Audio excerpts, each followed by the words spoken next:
I'm sure both teams are just gonna like give it their all. You always give 100%. People thought we were gonna be like 10th place or get relegated or something, and I'm glad we proved them wrong. I don't think FlyQuest is particularly strong, and I think they kind of fluked their win versus CLG too. We didn't play as well as we could have versus TSM, and I really want to prove that we're a better team than we showed. It's super important to finish well. I want us as P1 to show such a strong finish.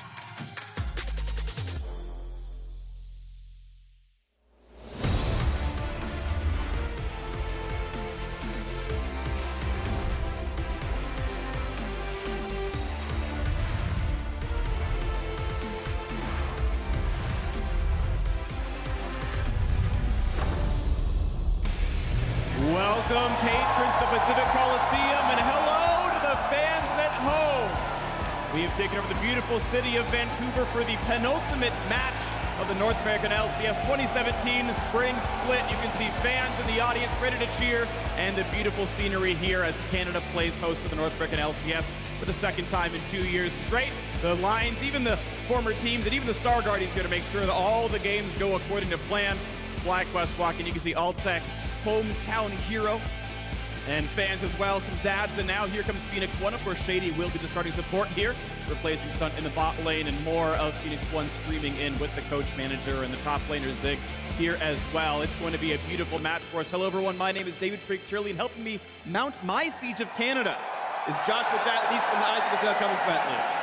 I'm happy to be here. It's always good to be back home in Canada. Yeah, two of my favorite things, Canada and League of Legends combined right now. It's going to be a good day. And number 3 is me, so all of us together is going to be amazing. We have a weekend full of action, so let's pull up our schedule and the bracket that we have seen so far. Today, we have the third place match between Phoenix One and FlyQuest. Tomorrow will be our finals of TSM vs. Cloud9. And before we do crown our spring champion, you can hear them Here cheering they go. who they think it's going to be. We will also be presenting our MVP of the split tomorrow early in the day as well. So a lot to be had here. Now, if you're joining us in the Pacific Coliseum or watching at home, make sure to tweet to @LOL Esports with the hashtag HowILCS and show us how you're participating in this finals weekend. Cat picks accepted. It's fine. Keep going. Now, today we have two teams looking for redemption, and Pastry Time is ready to introduce the starting lineups.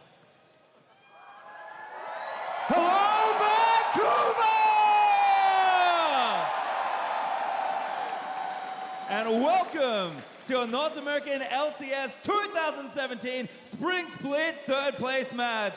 First to take the stage, it's FlyQuest! It's on the Pearson! He got one yesterday! And High gets him back for it! That was amazing, High! I think it's party for Seraph. He just walks in. Look at that hook, though. Shockwave is in! Lemonation sets it up. Nexus open at FlyQuest! Reverse sweep CLG and put Altec and the rest of the team all the way to Vancouver.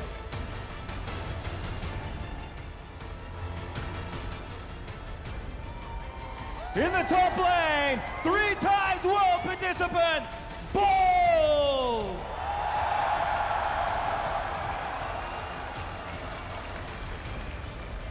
In the jungle, it's Mr. Steal Your Camps, Moon!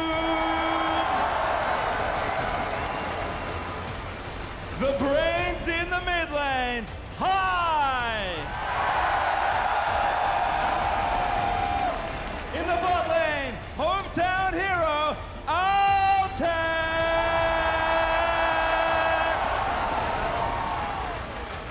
And supporting him, the man with the infamous nod, it's Lemonation! And their coach, Think Card. Once again, FlyQuest! On the other side, their opponent, Phoenix One! Arrow exhausted over the wall, finds the damage as Frog is going to be juggling around. The more damage pouring in. Phoenix One have found 4. Nori look for another assassination. The flank is good. Nori makes the play and gets the double. He want to get go off in this fight. And ladies and gentlemen, that is it. Phoenix One is going to Vancouver.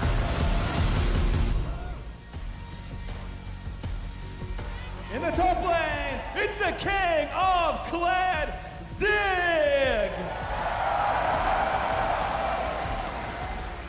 In the jungle, the Vancouver native fighting for the crowd's affection in Nori!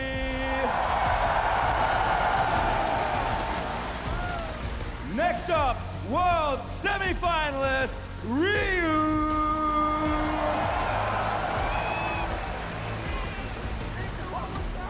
Then we have our NALCS first all-team bot laner, Arrow.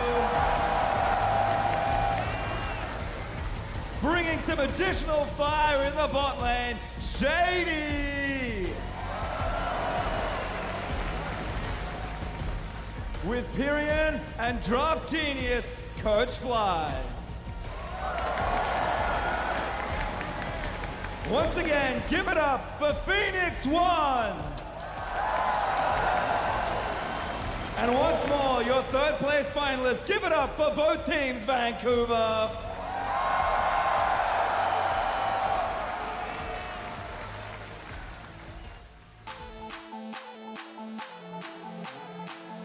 I'm definitely proud that we made it. My goal is to beat Phoenix One. I think we're the better team. If we all play our game well, we can definitely beat them. I think I just want to try to prove myself as a player and prove ourselves as a team. People are going to remember the last game we played the most. I want to win in front of my hometown. That would be a big thing for me. And the goal is definitely victory for both of these teams. We're here to break down what's going to happen with these two squads. And honestly, it's a third-place match. These teams are both in the top 4 of North America. And in kind of both respects, these are unlikely stories. FlyQuest was maligned to be the 10th place team by most analysts coming into the split. And Phoenix One was in the promotion tournament last split as kind of bottom tier LCS teams. And both are in the top 4 now. Yeah, and even with that, there's been a lot of uncertainty on these teams throughout this split. Phoenix One has been mixing up a 7-man roster.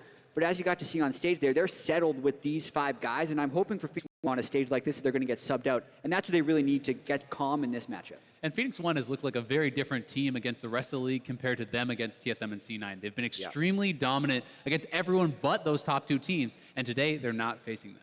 So P1 looking like a third-place team. FlyQuest, though, always underrated, yet always kind of continuing on. So talk to me about these teams here. I mean, FlyQuest, everyone underrates them. People thought they would get 10th place. People thought they would get relegated. People thought they would lose to CLG, but they're still here, and they never do give up. Yeah, I will say, though, that FlyQuest did start the season much stronger than they finished it. They were 3-8 in their last 11, and as we know, they were swept in the semifinals. So they have definitely been on a downward trend, and the trick with them is they succeeded so much off of making teams make bad decisions because FlyQuest played fast, and it's going to be difficult to do that against better and better teams. Absolutely the case, but we'll see if that fast style can work for FlyQuest. Of course, the third-place match is very important. It definitely matters for Worlds qualification. 20 extra championship points on the line here, and there's always going to be one team that qualifies strictly via championship points, and of course, the seeding for the 3rd slot also going to come in there as well. So let's talk about who's going to win this one. Azael, I want to start with you. Who's taking this series home? I have Phoenix One winning 3-1. I think that their laning is just too strong. Ryu and Arrow, I think, are too good in this matchup today. Yeah, and there's a lot to keep track of, right? Because the Phoenix One with Shady isn't something we've necessarily seen that much of, and he's pretty much only played against C9 and TSM when you look at it. I think this Phoenix One roster, I trust Fly's decision with the starting lineup, so I think it's going to be strong. And then when I look with the matchup against FlyQuest, the fact that they haven't been finishing the season strong, and the fact that High needs to succeed for this team to succeed, and I think Ryu's a much better matchup. It's going to go in Ryu's favor, so I actually think it's a 3-0 for Phoenix One. Wow, so 3-1, 3-0 P1. I held out some hope for FlyQuest. I think it's at least a much closer match than expected. I thought they looked pretty good against TSM, so I'm holding out a much closer match. Either way, though, it's going to be a fun one. Let's send it over to the casters and get this match underway. Thank you very much, Freak. Hello, beautiful ladies and lords. I am Rivington Bisson III, and helping me bask in the glory of this amazing audience is Sam Kobe Hartman Kensler and Aiden Zyrian Moon. Gentlemen, are you guys ready to get into this game? I think the players are. Extremely ready. Champion Select, not far away. Yeah. So excited to get into this one. We're looking really forward to what this Champion Select is because you never know exactly what to expect with FlyQuest. Last 2 times they've been able to select sides, they've selected blue for themselves. Here they will once again be on blue because Phoenix One had side selection, but man, I want to see what comes out here. Exactly. We're already thinking about, what are the priority picks for these 2 teams because they're very different from the rest of the league. LeBlanc for Ryu has been one of the biggest ones. The other thing that we kind of attached to that, there she is, would be the Ahri as well if they wanted to continue targeting him.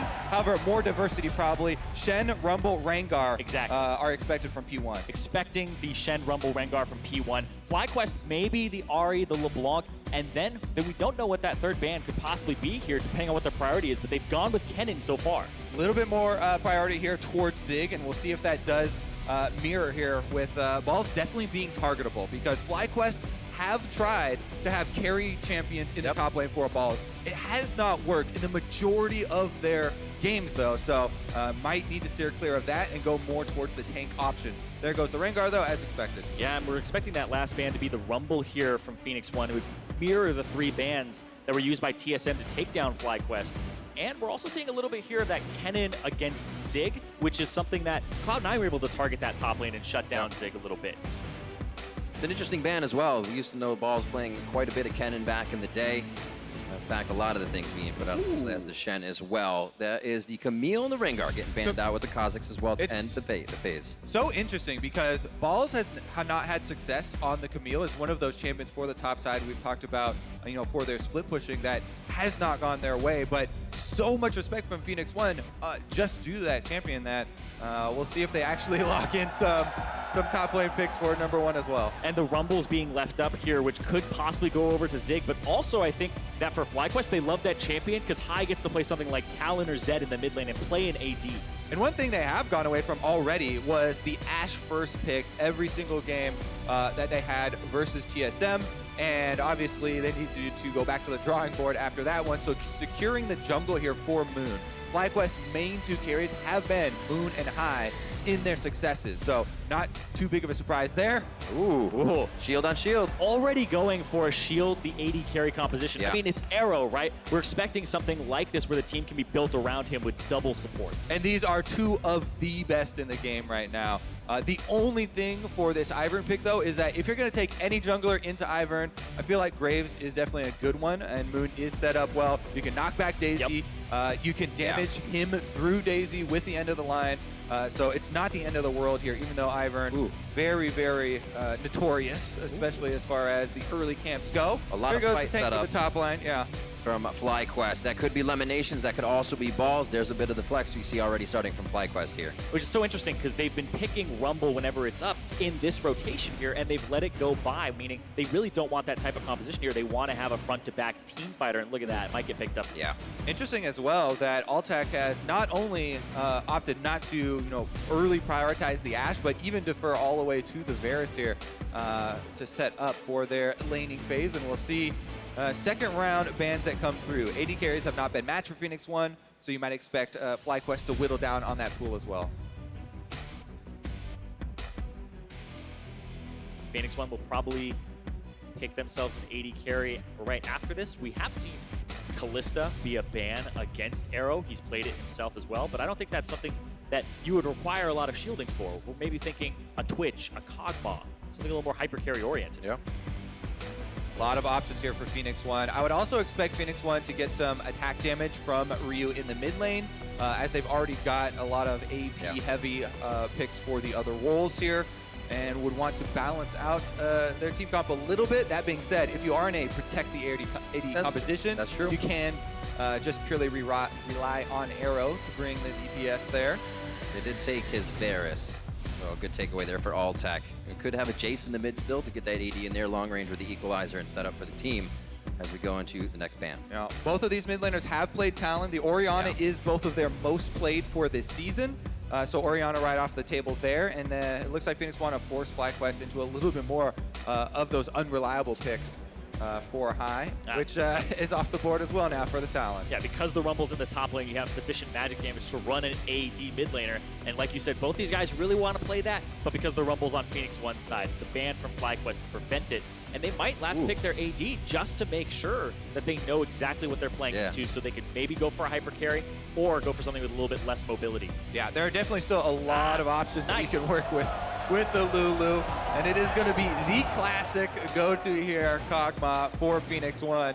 Definitely an Arrow-centric composition from them right out of the gates. And I feel like the way that people have been kind of countering Kog'Maw compositions is having a really aggressive support or having a Gragas. But right now, you have yourself a Nautilus in the top lane and you have a Graves in the jungle, so the Gragas wouldn't be coming out to separate the Kog'Maw from his supports. This composition would be scary to play a pretty non-escapable mid laner. We'll have to see what Hai picks up here. Get caught from very long range with this P1 team. But Syndra is also left up on the board. Yeah, Syndra against a composition that has a lot of shields really has to snowball very heavily. Exactly. It also becomes very difficult to land your stuns without further setup. Nautilus is going to be actually very key here because Kog'Maw becomes so fast with the Lulu buffs there that it becomes difficult to land other skill shots on him. So the point and click is going to be highly useful here for FlyQuest and trying to crack this. And here comes the attack damage we were thinking from the mid lane. It is that Jace as the Talon's been banned out. Ryu will be taking that one. Support's holding on Ignite for now. See Ryu with that exhaust mid lane to keep himself safe and any all in. So it looks like going to be a volatile bot lane here to start things off. But the safety goes to Phoenix One. Once we get out of these lanes, if they can protect Arrow, it is going to be fights in their favor. Definitely going to be all about either of these backliners here. Yeah, that's true. Daisy also, with the Ivern pick, he gets kind of this semi-tank on the front line, a little bit of meat there as well. This is definitely going to be a curious early game. We'll see if Moon can actually get off to one of those early starts, because typically for FlyQuest, if Moon has not gone aggressive in the early game, then they fall behind and there's no way for them, to come back in that late game. Yeah, and that's an interesting thing here because this early game will mean a lot for FlyQuest. If Phoenix One lose the early game here, they always have the Kog'Maw and the Rumble and the team fighting prowess to maybe come back into the game because they have so many shields, a decent amount of heals on that team as well. So FlyQuest really have to kind of run away with the game here. So you're definitely looking at Moon to get them off the ground. And it plays almost to Inori here. He's been learning this kind of absorb aggression composition. He's been learning Ivern, more support. We'll see if he can absorb that in the jungle. That's a great point. Inori has made a focused effort to be more team-oriented and play for the rest of the team. Ivern is the perfect champion that does force that play style. And this game is just so interesting in terms of matchup, but also the players. Inori has had kind of a career redefining split for himself where he got benched, got his ego in check. Now he's playing defensive things when he was the highest damage per minute jungler in the league and was popping off and carrying games. Now he's more team-oriented, but then you also look across the Rift at somebody like Moon. This guy, people saw him on FlyQuest. They were like, okay, can they get anybody better? Completely changed people's perception. The rise of the jungler games. Exactly. We see as we get into game here, P1 versus FlyQuest for the third place match. Game 1 in a best of 5, and we are live on the Rift. All right, one of the most important things as well with Ivern is cutting down on those options in the early game. So easy for him to get away with buff steals, but it's also easy to try and counter jungle him. And if you can get that vision advantage, take out the camps that have already been channeled, it's a huge blow to him in the early game. Yeah, so you'll try to invade on one side, typically the Raptors with your top laner, and maybe have your mid push up too. But you can see here, FlyQuest actually don't have priority mid. Ryu already pushing high back out of the lane to make sure that he can't go ahead and reinforce on those Raptors where Ziggs is actually just hanging out. Yep, a little bit of early information here. We'll go over to Phoenix One. Got that classic Raptor ward down. Able to get that because of the fact that Ryu pushed high out.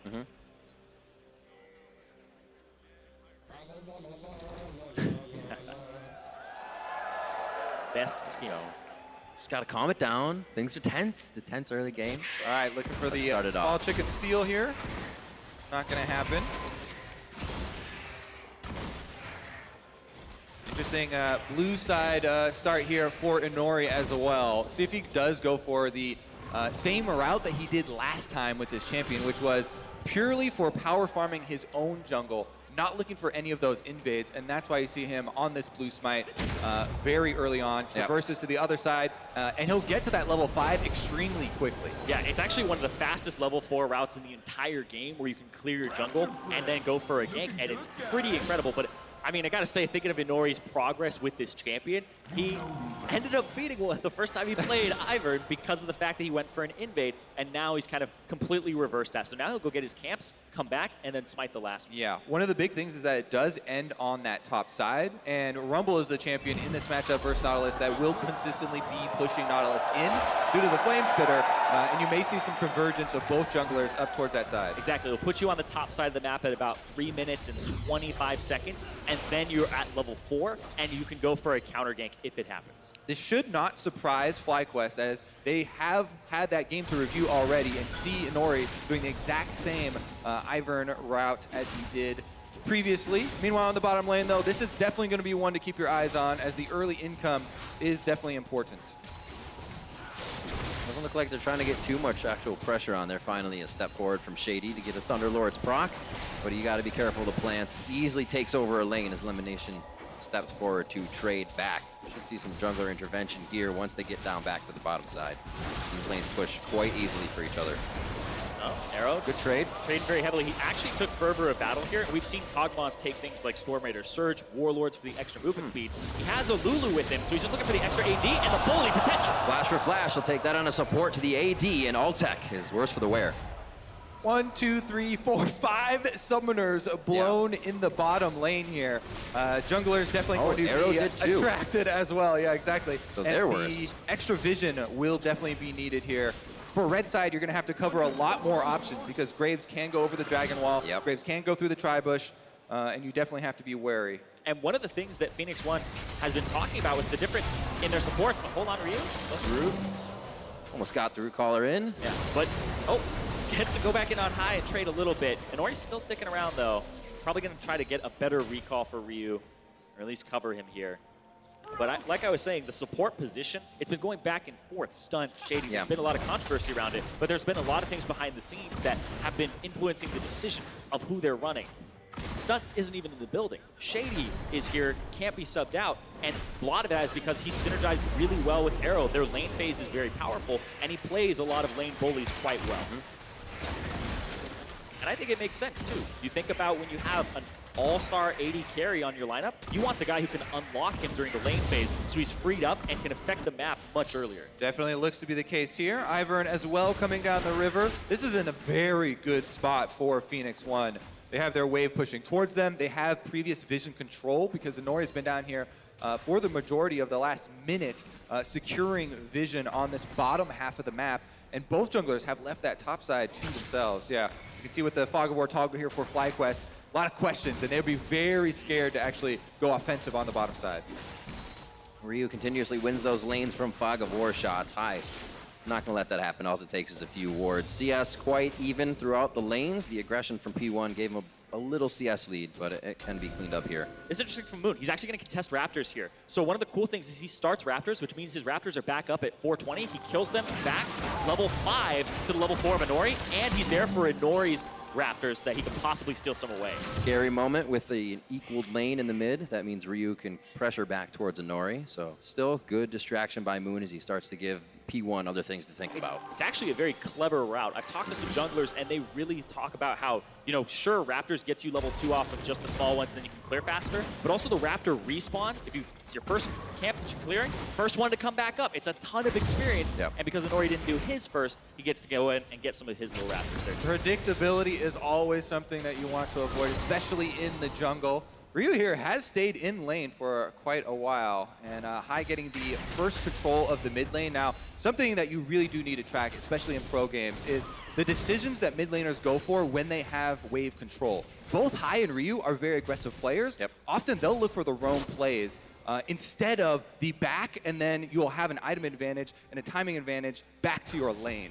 So High already going for a roam play. They find a control ward, partnering up with Moon here to make it a little bit more safe. Exactly. When you have control of that mid lane, you get to go and check for those wards. You get to clear them out, which creates even more pressure for the enemy. Especially when you have a winning jungle matchup, you can definitely usually get priority of the mid up from clearing the control wards. That's why it's so important, even when there are no kills coming through, to keep track of the wave control of those solo lanes to see where the early play is going to come from. But as of right now, this game in the beginning is going very well for Phoenix One, even though extremely even as far as gold is concerned.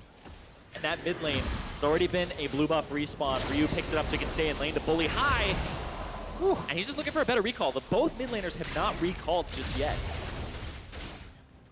Inori again, hovering around, shadowing on the bottom side. As Ivern, most of your early power is in the counter ganks. There's the recall. Good snares landing for FlyQuest and some nice harassment there. Got one seed out from Lemon. Did see coming back in. Movement boots for Inori, so he can get to that bot lane. He can get to each lane and continue to help here, as nobody's really made too much of an impact. Yeah, we're talking a lot about, the synergies of Kog'Maw and Lulu and late game, and everybody's well aware of the shielding and increased attack speed and how well they can scale. But FlyQuest, when Varus and Zyra hit level 6, there is huge kill potential if they can hit skill shots. And the summoner spells are coming back off cooldown for all the bottom members as well right now. So Powder Keg could explode. Moon, he actually does know that this is where Inori is right now, but he's going to go over, look for him, because he knew that the red buff was respawning then, and now they're going for Zig, who was fighting balls the whole time. Oh, it could be the first blood. Inori had to have called it there. Zig tries to get in position outside the brush to deny vision. Balls can't get back in. Moon put himself in the frying pan and gets cooked up. Here comes Ryu. Looks like they could get another one. Ryu to the sky. It's over the wall. Looks like he's going to finish it as well as he drops balls. And now they're looking for more. Exactly. They can chase him around. And there's the root, too. He's going to keep him in place.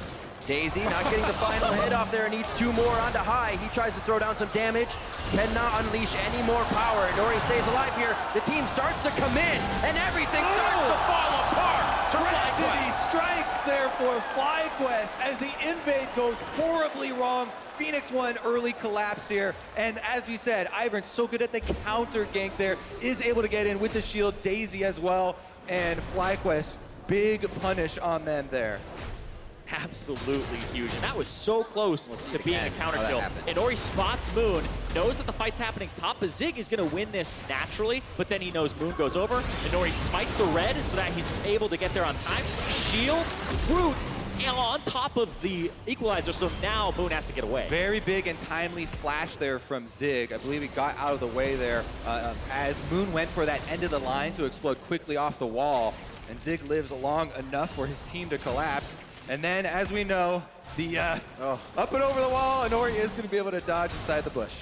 Best part about this, in my mind, is Ryu still has exhaust this whole time. And he's just like, Inori, you've got this. He's going to stay alive. Lives with 20 HP. But look at that, like you said, Kobe. I feel like that was foreshadowed. Skill shots do land. That's the key there, because you talk about, the potential for level 6 on the Varus Ash skills. It definitely does require those skill shots to land. So good on Alltech and Elimination to hit those and get something back for their team. Very good. Almost required at that point. The top side of the map just died. Bottom, something needs to happen, and it was amazing that FlyQuest could get that so quickly and onto Alltech. Especially since this first Drake is an Infernal Drake, and FlyQuest are going to use this momentum to try and snowball the game. Few wards and the teleport just below him in Tri-Brush. Looks like the ending fight could not be in FlyQuest's favor. That equalizer's up. He's going to drop it down the team. Elimination cooking up as now they have the fight to high. He went over the Baron wall with Flash, so he's going to go down again as he just comes up. Yeah, Balls does not have teleport here to answer, so it's just on the rest of the members of FlyQuest to scatter after that objective. And even with high going down, trying to rush that Infernal Drake is very important for them, and I still would stand by that call for them. Meanwhile, Balls does get to push one extra wave into the turret that Zig will miss as well. Now, respawn here for high is going to take a while. See if Inori actually goes over to try and help damage this mid lane turret as well. I think it's so great to have an Ivern on your team when you're sieging. Just puts the bush down, gets the ranged autos. And for late game, the Jace throwing shock blasts from bush is actually very powerful. That's a really good point. They have so many tools to continue using. They really haven't shown everything here for FlyQuest to be expecting it in the next sieges and fights. 4-1 here, almost 12 minutes in. Previous to rotating for that turret as well, Inori was able to lay down some extra vision in this red quadrant. Moon should know that it's very dangerous territory here, working in his own jungle at the moment, and FlyQuest are trying to play defensively and push out Phoenix One. And it looks like they're playing for the bottom side of the map here in the near future for Phoenix One. They want that bottom turret. Not going to play to Zig's side of the map just yet. You can tell by all the control wards they were placing down and just the vision in the river. Even though Infernal Drake was taken, they're still playing for that side. Nori backing. Full kill participation on the Ivern to start things off for the team. So he has been up, down, and around the rift to help things out. He's got 7 Dark Seal stacks. He's already ready to go. Redemption finished. It's so good on Ivern if you can get those assists early. Exactly. You know, Dark Seal, definitely one of the highest value early game items there. Almost every AP jungler would definitely benefit early from picking one of those up. And it went very fortunate for Nori that a lot of those kills were involving him, and he actually got the last hits on most of them. Early redemption as well brings so much more presence to the team fight. For Phoenix One. Blade of the Ruined Kings are starting to come in for AD carries, so they might even decide to group up earlier. And that's probably the earliest redemption you'll almost ever see on an Ivern because he doesn't buy a jungle item. He can rush that item straight up, and he's not a support, so he doesn't have to spend gold on a Sightstone and have lower income. And he actually didn't even go for the Athenes as well, which some people will try and rush first. Just stopped off on the Chalice. Had so much money after that skirmish. Went straight for redemption. Look at this, down bottom, Moon is here. Make sure that they get a turret in return. And it would be quite interesting. Looking for high. I was going to say, if Fly can start working around the fights and work the turrets, but P1's still going to be able to find the kills and open the map up too. Good sacrifice there for Phoenix One, recognizing bottom side going to go down, get a kill for themselves in mid lane. And now they're rotating Arrow over to pick up side lane farm. After that turret gone down, there's a lot of space here for Arrow to farm. And right now, they're going to go through the jungle, ward it up, look for the top lane. Rumble's pushed this in. That turret is so close to going down. At P1, they could potentially show up there and knock that turret down, or at least move the rest of FlyQuest around the map and answer this turret. It's going to be hard to answer much. We talked about the Syndra against P1's composition, 0-3-0, 2,000 gold on Ryu. So another item almost ready to be put into his inventory. High is having trouble here, and Syndra's not going to be able to penetrate these shields come late game. That's a very good point. We talked about how he should be snowballing on this champion. It's quite risky to run against multiple shields because at this point, Inori has so much AP and he has Redemption. His shield will pretty much block a large majority of that ultimate from Syndra. Well, we did see that move by Fly down to the bot side, taking a turret.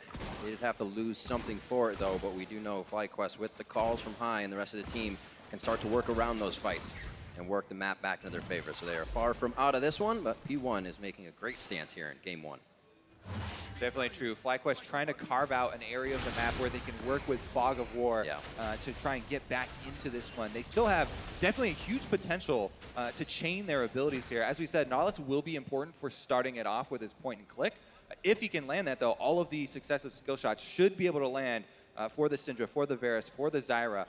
And there definitely is a possibility there if they're able to utilize this Fog of War. Yeah, they have a lot of pick potential on FlyQuest with their single target abilities. You have the Zyra route. You have a lot of pick out potential with that bottom lane and mid. And then Balls can pretty much just throw the ultimate down for somebody as well. So there's potential for FlyQuest if they deny enough vision to get those picks. But P1, they're pretty much team fighty and protection. So them actually being in positions to get picked off would be very risky and kind of counterintuitive to the composition. But if you can deny enough vision, you can actually pull it off. But I don't think that P1 really want to sacrifice that vision, or I don't even think they should at this point because they're pretty powerful. You can see FlyQuest trying to make moves, shut down that vision of P1, and as you said, carve out an area of the map that will work for them. A turret still on the bot side as they're about to lose top, and it seems like that Infernal bottom area in mid is where FlyQuest wants to work now. Both teleports are ready for the top laners as this Infernal Drake is about to come up in just 35 seconds here. The setup has been laid by FlyQuest, and Phoenix One moving in to try and gain positioning here so that they are not walking in blind to this Infernal fight. Also helps to have some living artilleries to fire in. You need to place those wards. Ooh! Been waiting to see how much damage that provides, and Ryu definitely with the items necessary to drop the back line very fast. Scatters, but it does not look good for him. I's actually going to come back into this one as they throw Redemption down for a bit of safety on the side of P1. Throw Redemption down and throw Daisy right back at Ivan's face there a little bit for High. He still holds onto his flash, though this Ghost is fairly important as well. Just going to be working off one mobility summoner, and Phoenix One move in to take control of this Infernal. Yep, gonna go ahead and hide it as well in a bush. Patch 7.6, that still is possible, not possible on live at the moment.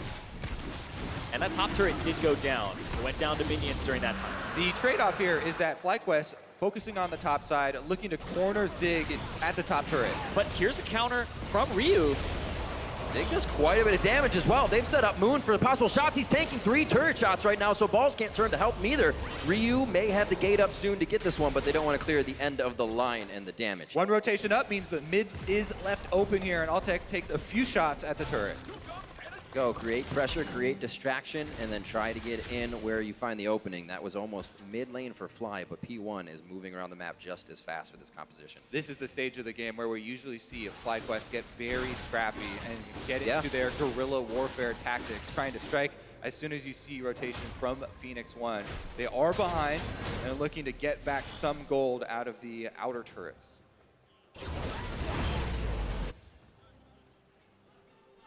Still to push the top side.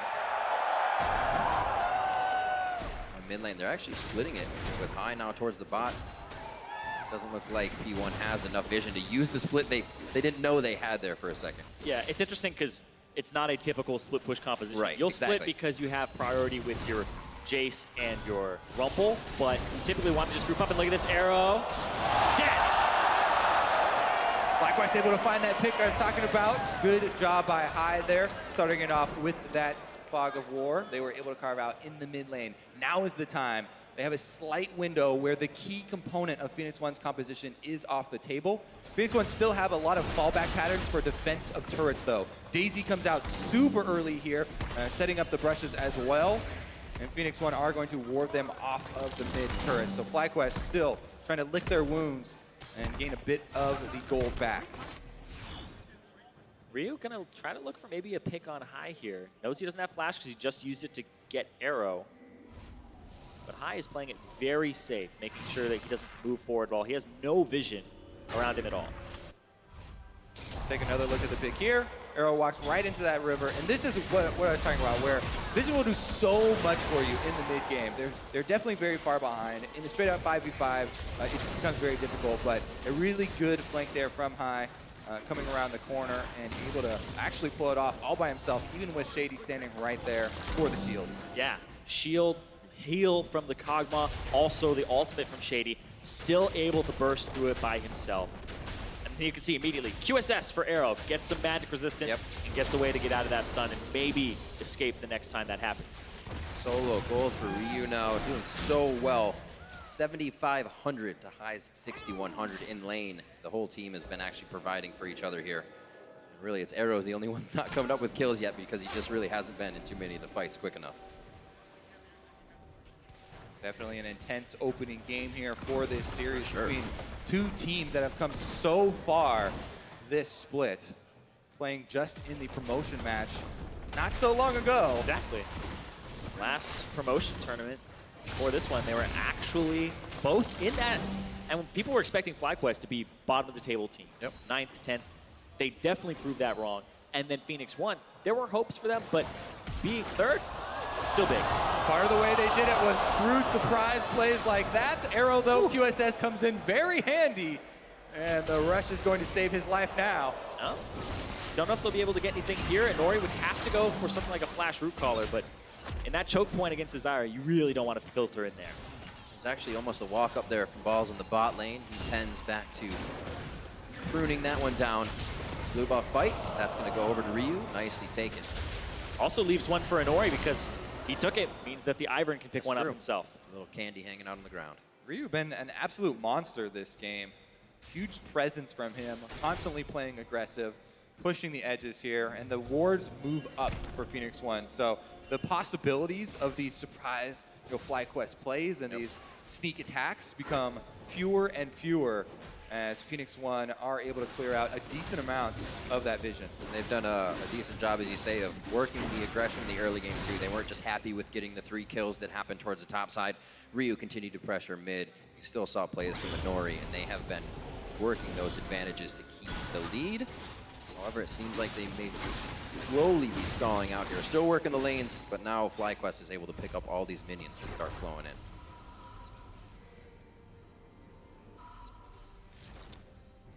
We are going to see that 1-3-1 because they have priority with the champions they'd select with Rumble and Jace like I talked previously.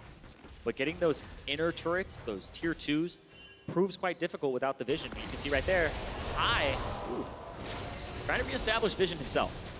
Yeah, they do have a full 45 seconds until this Mountain Drake does come up, so High is going to want to replenish his health quickly here. Yeah, goes for the recall now. Ping's already coming down. Phoenix One already have so much advanced warding around this. Yeah. That FlyQuest really feels like they're fighting an uphill battle at the moment and just reaching for any sort of opening that they can get. Currently, Scrying Plant also popped there by Phoenix One, so much security around this Drake spawn. You have to be very careful about face checking into this Phoenix One squad. Almost one of those points where you wish you could throw a level 1 sweeper over the wall instead of walk towards all the wards you have to clear. And those sweeps actually have to be spot on too if they were to clear all of P1s. They are going to control this and slowly just wait for FlyQuest really to try and make that skirmish move that they're so known for making. And speaking of sweepers, we actually see Inori going for a scrying orb instead. So he's going for the far side alteration to make sure that they don't get picked off. They can check brushes without having to face check as much. And he has Brushmaker, which will actually give you a check in the bush. They're just being super careful. And there's not much action over this Mountain Drake, but this is an extremely important Drake. This 5-man squad here around Protect the Kog'Maw really does thrive when they can draw you out to the Baron, to the Dragon, to these neutral objectives. And a Mountain Drake on top of the Infernal will add so much threat to the Baron bait of Phoenix One if they're able to get a Iron Bush into that little corridor as well as some vision control. Yeah, and so what happened while that break was being taken was FlyQuest decided to full push top lane. High gets the turret, but they also get Baron side control to make sure that exactly what you're talking about, Kobe, doesn't happen during these next few minutes where they'll have control of that area. They don't have to be around it to really face check it, and they'll have those vision boards to make sure that they're in a good spot. CS, not too much disparity there between the teams. However, the calls from High and the rest of the team aren't going to work as well if they continue to fall behind in items. There's only so much you can do to work around P1 before they can always bring the train down mid lane to your base. And now it looks like they're just going to fight over who gets the push on this wave first. If they can look for a pick, look at that. So much damage onto Elimination. He's going to have to back up. A couple of key shock blasts once again, gain control. And just like that, vision goes poof here for FlyQuest. Now, they're quickly approaching a situation where they're going to have to brute force, have to face check. Currently, 2 scrying orbs available for FlyQuest. If Phoenix One are able to draw those out, then it would require balls on the front line, and they just kind of all in and have to come up big in that team fight. And I also like how Phoenix One went through the issue of we won't have 2 sweepers. Ryu picks one up for himself, which sometimes in a split push situation, which Ryu will be trying to do, is quite good. So you can hit Shock Blast from Fog of War. Exactly. That allows him to synergize with his kit. Ooh, super tanky Nautilus. Ball's going to be able to walk out of this one, but still kind of tempt to fight and see if anybody overreaches. FlyQuest gets the turret in mid, but not the fight they want. Yeah, definitely big zoning there for FlyQuest, and they're happy to get some gold back into their pockets. Opening up this mid lane as well, getting that outer turret down definitely does open up some more space for them to actually try and create a victory here in the 5-on-5. Here we go. The equalizer doesn't really hit anybody up. Zig with big damage. He takes Unleashed Power, and that's going to be High down immediately. Arrow get to the back, tries to get the cleanse on, and he's safe. A big knockup of Wild Growth, and they are going to now try and get themselves to safety. Sorry, Stranglethorn. As Wild Growth was on Zig. Now they're going for more kills. Slivers of health limping away from that. There's the flash forward from Zig. Not to get the kill. Arrow now firing in with the Fire Arcane Barrage, and they pick up another one with the help of Ryu. And the skirmish was taken by P1, and they only get 1 down. Oh, just the extra couple of straggler kills there is the only thing that barely turns it in Phoenix One favor as they get the re-engage off. Balls goes in, High goes down, and FlyQuest now going to have trouble retaining the all-important war over these wards. And this blue buff has basically been Phoenix One's all game. I believe FlyQuest have only gotten this one time, possibly 2, where it's just been taken. It was over a and switch over again. once. That's it. That's right? it. They got their O's. It was a switch once, and it's been his. Let's see it again. Yeah, because this one actually does start out actually okay for FlyQuest as they hit some key skill shots. Yeah. Pretty good stun here on the Zig, and then watch Arrow does get hit by the Varus ultimate. Yeah, Fly, you see High actually has to flash away, and he flashes onto the Rumble ultimate to get himself finished off there. Yeah, High going down, huge for them, and they go into retreat mode. Right here, you think that they're almost going to get away. As Zig goes for the flash on Elimination, he lands the snare, so he tries to just keep walking away. Balls went in at the same time, though, to try and sacrifice himself, I guess, for the support. That's a very rare sacrifice that you see, though. Anyone going down in favor of the support walking away. Yeah, that's actually a really interesting situation because if you look at it again, that hook, if it's potential to hit Ryu or Arrow, you may get a kill on a key carry there because they were half HP. Zig was the healthiest person left up for P1, and he was doing it to peel as opposed to go for a kill. Exactly, and in that case, Phoenix One come out very well ahead. See if they can snowball it. Here we go, starting off on balls once again. Pretty good zoning here in the mid lane, though. And you always have to remember with this composition from P1, they have a pseudo tank in Daisy who can soak and make sure that the hook doesn't come through. But also, they really don't have a true tank. There isn't going to be Z-resistance stacking from anybody on this team. And they're using shields and buffs to kind of make somebody tanky in a split second. One of the reasons why High going down at the beginning of that fight was so critical for FlyQuest. His pass-through stun is very, very important. If he can get 2 of those off in the fight, he can definitely turn the tides.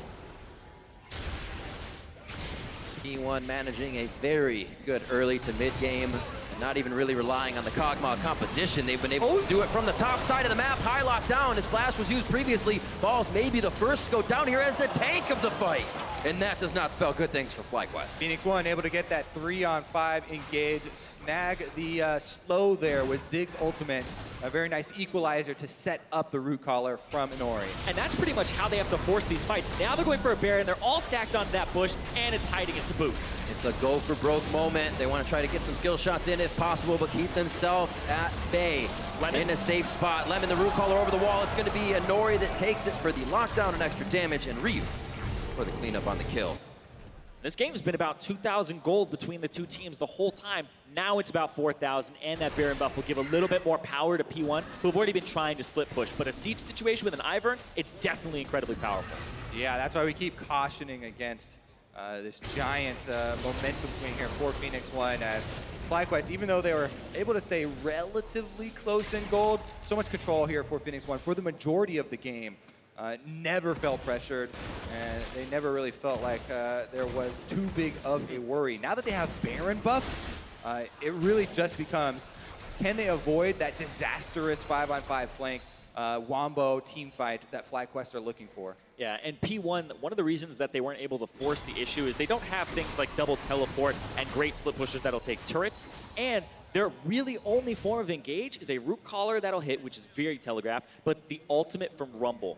Everybody else is kind of kite back, allow them to engage onto you. But when you're ahead, the enemy team doesn't really want to pick those fights. So what P1 had to do was fish for ultis with Zig to try and get those fights. Make sure you could hit it, put FlyQuest somewhere they did not want to be. Mikhail's up for Shady. Arrow has a bit more safety now.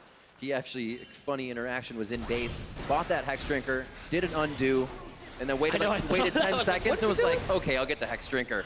So he may be thinking something else, but knows this could get dangerous. There is still a fight from FlyQuest. That could be good. Yeah, they see Ryu on There's bot. one. Now they're going to fight. Inori gets hit up, tries to throw the brush down to get a little bit of safety, and the turnaround from the equalizer as Zig goes in, makes himself all shiny. Balls almost gets taken down in the frying pan there, but P1 is just able to coordinate, call the audible, and turn these around right away. Now they're going to get this turret too. Huge turnaround there from Zig. Equalizer following up there with the Rumble, and that should be inhibitor turret as well. No hesitation from this composition so far. P1 came out of the gates firing 3 dragons in their favor and the 2 mountain drakes. They take down these objectives quite fast. Fly, Altec almost going down as Arrow gets a little crazy. Still on the front line, and he is going to drop. Nautilus right in front of him, Balls goes down. And now they are maybe going for more. As 7 seconds onto high, they may need to reconsider. Yeah, there's the TP to keep that minion alive, and the backdoor bonus for come back up. They're going for a turret. Game 1 now just over 30 minutes as P1 has taken every advantage home with them. Zig now getting tanked on the bottom side of the map. He's going to draw the team away and be a nuisance. Zig coming up with kills. He cannot be taken down as the raid boss goes for the fountain, gives the team the room they need, and the Nexus goes down in favor of P1 for game 1. And a triple kill for Zig at the end there. The guy made the engages, but he also made that end pretty flashy.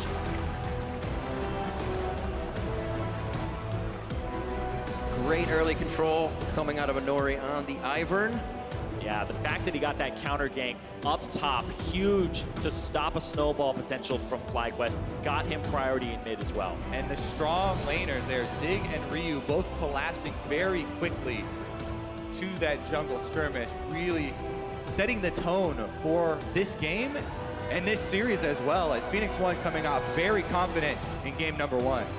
And the interesting thing about this game is it was Inori and Ryu outshining Moon and High and making sure that Balls couldn't do anything and shutting him down. We saw a lot of sacrifice from him, but I want to talk about the bottom side of the map because Altec ends the game 2-0-0, didn't die, got some kills onto Arrow and put that Kog'Maw behind early, but it wasn't just a Kog'Maw composition, apparently. This is why people were so worried, about the Lulu Kog'Maw, about when Ivern's introduced and all these extra shields are coming through. The Juggermaw technically could be a very big problem. Yeah, which is so big because they ended up controlling the top side of the map from FlyQuest so that they couldn't be in a position to make sure that they can keep snowballing. So even though the Kog'Maw got behind, like I said, in Champions Select, there's always the potential to come back. Percent HP damage and the attack speed just stacks so much, and those shields to keep him alive means he's dishing out a ton of damage, even though he's behind in the game. All right, so a dominating game one for P1. We're going to check in with our analysts to see what they think. Thank you very much, Riv. Yes, let's talk about the fact that Phoenix One came away with a, 14-3 kill score game one win. Honestly, very solid from them. And let's talk about the fact that you guys were talking about this off camera. This comp felt very good for what Phoenix One does as a team. Yeah, I think it makes a lot of sense. This is something that we've been seeing gain a lot of popularity in other regions, both with Karma mid and Lulu mid, Ivern comps, just multiple shielding comps to protect your AD carry, played with Twitch or Kog'Maw. When you look at this team, you think Arrow is the star. He's the best player, so you're putting him in a position to succeed, but this game he didn't even really need to. Yeah, but the thing I like more about this as well is we've seen the Karma and the Lulu mid. Here they put the extra shielder in the jungle because they want to keep Ryu on a playmaker, and that's what he did for most of the game. He was matching and ahead of High in a lot of the roams, took High out of the game early, which would be one of the few things that would be able to shut down the Kog'Maw later because, yeah, even though Kog'Maw didn't get many kills, when he got Blade of the Ruin King and Hurricane, there was no longer a usable front line for FlyQuest because the Nautilus was getting melted too quickly. Yeah, and it's interesting because they had the carry threats on the two best players, again, the two Koreans here, but also in Zig in the top lane, who's come out as a very good top laner, and he's, I think, definitely better than Balls is. And so you've got carries in sort of winning roles in 3 different lanes, and everyone else is just supporting those 3 to win the game. It was a very fitting draft. Yeah. And I mean, it's one of the reasons you start picking red side, but when they locked in the Lulu Ivern right away, it gave them so much flexibility in that situation. So it was just really well done by them for the draft. Yeah, a little bit surprised to not see like a Kog'Maw ban come out. Even though you haven't seen it, you're like, oh, double shields. Gee, I wonder what's going to come down to that bot lane afterwards. And lo and behold, that's what happened here. Agreed. You know, kind of unfortunate as we kind of went through the mid game, there was a sort of catastrophe in the top lane where Moon and Balls went for the 2-on-2 and it got completely turned around and they just got wrecked in a counter gank. And so much of this was the fact it's that pink ward. Moon walked around it. He never checked the bush. So P1 knows this is coming the whole time. They've seen Moon over the top. Ryu is already roaming up. Yeah, that allows Inori to kind of delay his approach. And it also, along the tail end of this fight, allows Ryu to arrive first on Jace. So yes, they win the 2v2, but that's because Inori didn't face check the Graves and put himself up against the wall, which would have stopped him and cut him out in that one. And then it was an extended fight after that where Ivern got a little silly and they picked up 3 kills. Yeah, they got the 3 for 0. That just kind of started the train rolling. And it's funny as well because the bot lane was winning early on. Pre-6, the Kog Lulu was winning, which I feel like shouldn't usually happen, but that's, I think, player skill more than anything else. Yeah. Post-6, yeah, it changes as Shady's roaming around, but... I mean, specifically that early laning phase, if we want to call back to that a little bit, Shady probably had his best early laning phase yet on stage, so it answers some of the earlier questions we had in the series, at least early on, about whether or not Shady would be able to play on this stage since he's only been on an LCS stage for a couple weeks. Yeah, he's played against a couple of really good teams and kind of came out with some losses, but yeah, looks good here. And Inori as well. I mean, we haven't really highlighted him too much, but I think he had a fantastic early game, both with the counter gank there, but his map movements were fantastic, and that allowed them to kind of power up to the point where, you know, Syndra is behind, your jungler has a massive amount of shielding and healing with the Locket, the Redemption, the Athenes, and now you can't burst people down anymore and your comp falls apart. Yeah, I want to give some credit to FlyQuest that were singing P1's praises. Like, this is a game that started out 3-0, bot lane was winning early on, and then it stays close for a while. The game was within 2,000 gold until the 20-something minute mark where they were playing competitively, but just like the TSM set, it's them losing a mid-game team fight, and then just the game ends. Yeah, we have the 24-minute fight where they ended up having it being pretty competitive because they were down to 2,000 gold. The problem with this one, though, is FlyQuest has to win this fight because Phoenix One was about to complete some major items like Locket and Hurricane, so let's just get into this fight. Yeah, I mean, the big thing you have to focus on is always the Kog'Maw. Kog'Maw is able to get so much damage out on the sides, and he's able to shred through the tanks. He's taking down balls, and when Nautilus can't stay up in the fight, they're able to re-engage. The W comes back up from Arrow, they get another pick, and they can transition this into another objective. Yeah, Ryu played this fight pretty strongly on the outside, and you can see that that fight only had a small dip in the gold. It was later when we really started to get it. And those were the major item completions. And that's the thing, right? Once he was pushed in for pretty much the majority of the laning phase against Rumble, and then once the Kog'Maw and Jace got going, he could never actually be a frontline, so he's never in melee range to do the damage. Yeah, I think it's a very smart composition here from P1. You know, in my opinion, though, you can't really attack the AD carry as much because I still think it works with Twitch. We've even seen it with Caitlyn in the LPL, with Jinx even. Sure. I think that you have to attack the supports and the supporting roles. If you take away the Lulu, this composition becomes a lot harder to run, especially if you don't have someone comfortable in playing Karma mid. Like, I don't see Ryu really playing that champion. Yeah, I mean, Lulu is the #1 support in 7.6 right now. In the LPL in China, their playoff patch is 7.7. The Lulu's not really changed, doesn't matter. But North America, Europe, Korea, 7.6 is the patch. And she is the #1 contested support pick right now. And that got given over to Red Side. Like, they just, yeah, we're going to first pick up Mel, so we're just going to get that one over to you. And it clearly did get punished. I know Graves is a priority, but this comp is clearly working.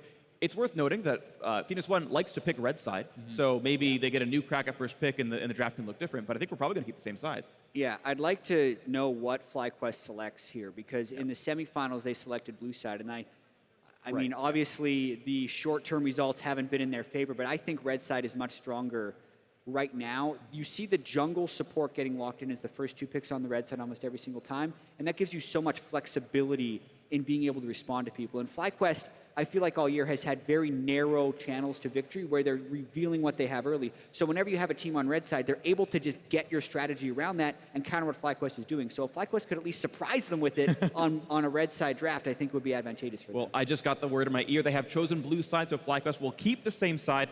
And I know you're not happy about it. Yeah. I always find it compelling because it consistent. Right, because, okay, well, they just played a game.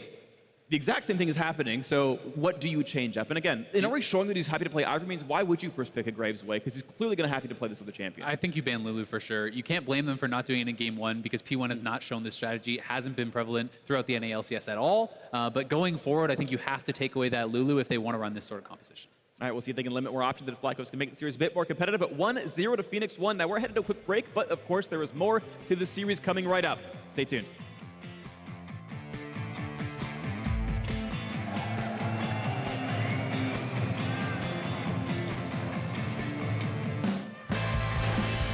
Shield up. Oh. Shield up. You have shield. W up. You have a W. Here's the flash. Zyra, watch Zyra. Just kill Zyra. Shield 3. Hey, I back. Push. You have shield Ryu. Okay. Watch Syndra. You have W arrow. Watch Syndra. I have shield on Drake. Shield 2. Oh, very nice. Good shit, guys. Good shit.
Welcome back, everyone. We are gearing up for Game 2 between FlyQuest and Phoenix One. Phoenix One coming out very strong in the early game, the mid game, and the late. You could say it was well played all the way through. Exactly. The whole game. In Champions Select, we're like, okay, so they're going to have to watch out for Arrow scaling. They have obviously built the shield comp around him. But even though the comp is built, around Arrow, Arrow is their, MVP basically. He's the first team all LCS AD carry.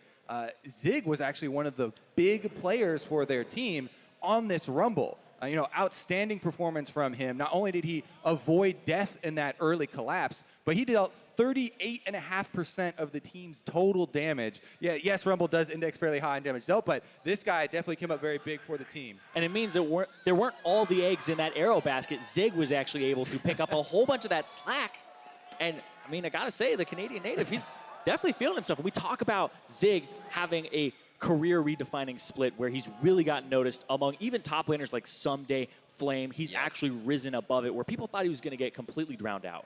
Yeah, and one of the big things we always talk about for him is it's not just about one type of performance as well. The versatility of this guy, bringing what the team needs on the day. It's one of the craziest things because you think you don't say, why can't other teams do this? Because usually you have to gear around something, but the versatility that a player like that allows the rest of the team to have is immense. And it's so interesting to prepare for them as well. If you look at the games against Cloud9, sometimes they were throwing 3 to 4 bans at Zig in the top lane to get him off of some champions, but he's played so many different things very well. And then it's also the style. What does the team want to go for? Because they can play those ones where he's a carry. They can play the ones where he's a secondary carry, or if he's even a tank.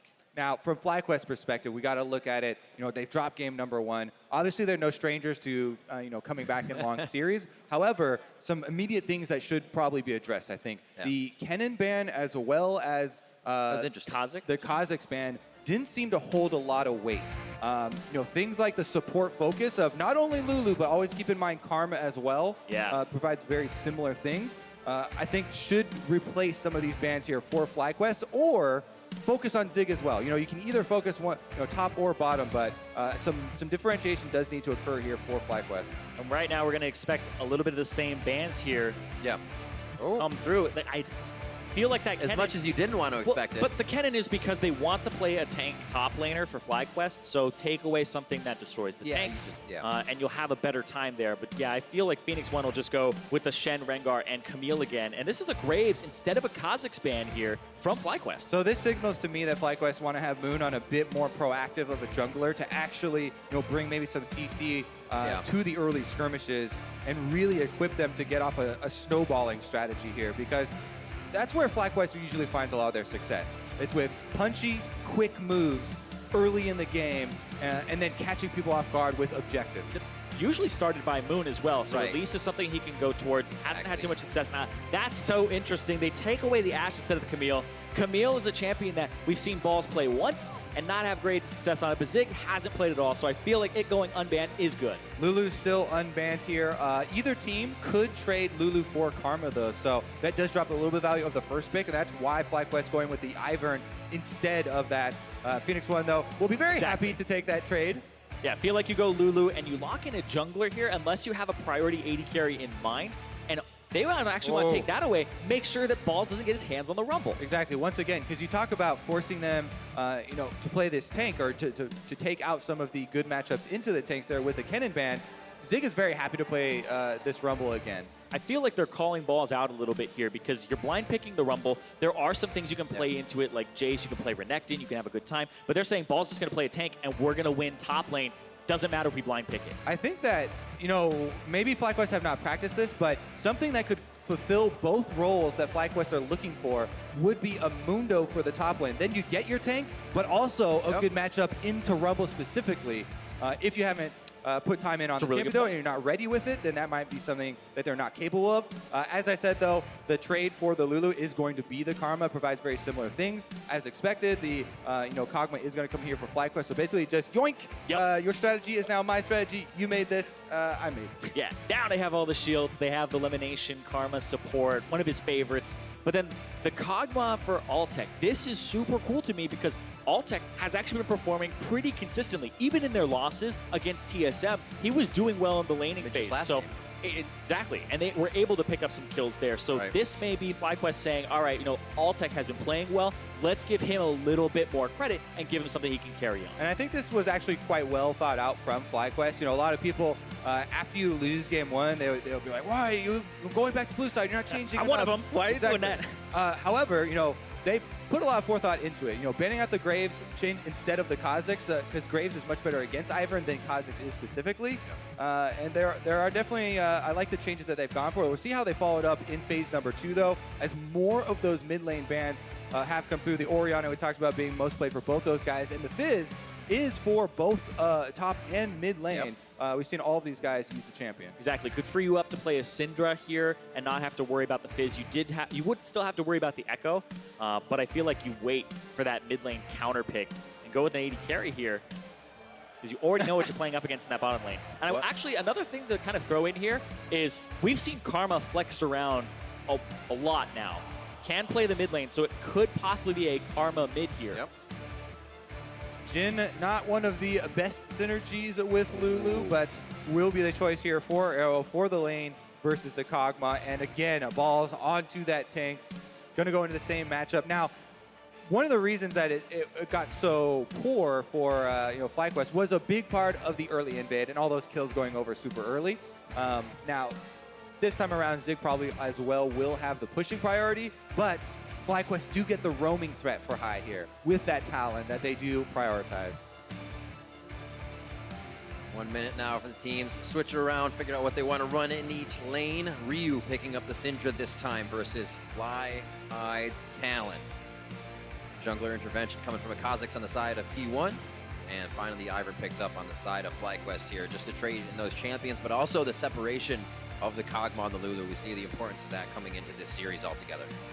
Yeah, a lot less crowd control this time around for Phoenix One on their side, so especially Ryu's Syndra and landing those pass-through stuns does become very important. You want to set up things like Rumble to be able to get a lot of mileage out of those ultimates. And looking at the two compositions, FlyQuest is about protection for Altec, but also roaming for high. And then you look at what P1 have, it's pretty much pick across the board here. You want to find somebody out of position, you can get them with a Jhin ultimate, lay down a Rumble ultimate to start those fights off. You want those long-range picks where you can blow somebody up. Exactly. Rumble ultimate and Syndra stun are two of the best tools that you can use against a low mobility AD carry like Kog'Maw. Try and keep him in place. That being said, it is going to require a better execution here from Phoenix One to pull off this composition than in game number 1. All right, we are locked and loaded as we get ready to head into game 2, running down the rift and seeing the matchups. It will be up to FlyQuest now to strike back against Phoenix One to even things up. Phoenix One now with the momentum, with Inori doing very well in his hometown. Are going to use that advantage here to fire off in game 2 and try to come out swinging once again in the early game. And I definitely would put that spotlight on Inori here Absolutely. for the early game. He's on his Kha'Zix now. Yes, he diversified and he played more team-oriented junglers like Ivern, but this is, where he's really at home, looking for those kills. They isolated, invades, 1v1s, and we'll see if he can get them. Definitely riskier as well. I mean, it is his bread and butter, but last game when he played that Ivern, he only missed out on 1 kill participation, highest in the whole game for himself. 3-0 and 10, did work on it, and now he's going to be very conscious of what he's capable of doing, especially against a team that has a lot of shields. Also, we'll see Moon's take on the early Ivern route, because you don't have to go for the power farming, and you can throw a lot of curved balls with the versatility of this champion as far as the way they can start. The other thing is you have to be fairly careful with the limited vision where you're going early on as well. Kha'Zix waiting in a brush is very difficult for Ivern to get away from if you're overconfident in looking to steal away camps. And we're talking a whole bunch about that jungle because that's going to actually dictate a lot of what's going to happen around this mid lane, because this is a very volatile mid lane. Somebody gets a kill, they're getting that item breakpoint a little bit sooner, and then boom, that whole lane could be quote unquote over in a lot of people's opinion, where it's like, oh, he's just going to show up in lane and get killed. Where the Talon, once he hits a breakpoint where he's able to W one time and clear the caster minions, he ends up roaming so quickly, and that gets high freed up on the map. So this mid lane is incredibly volatile, and if you can get somebody freed up for your team, then you're in a really good spot to control the map. Yeah, Ryu running his barrier, high exhaust, so they can play a little bit of the bait game if High is not roaming around too much outside the lane once he starts clearing, as you said. Corrupting Potion for him.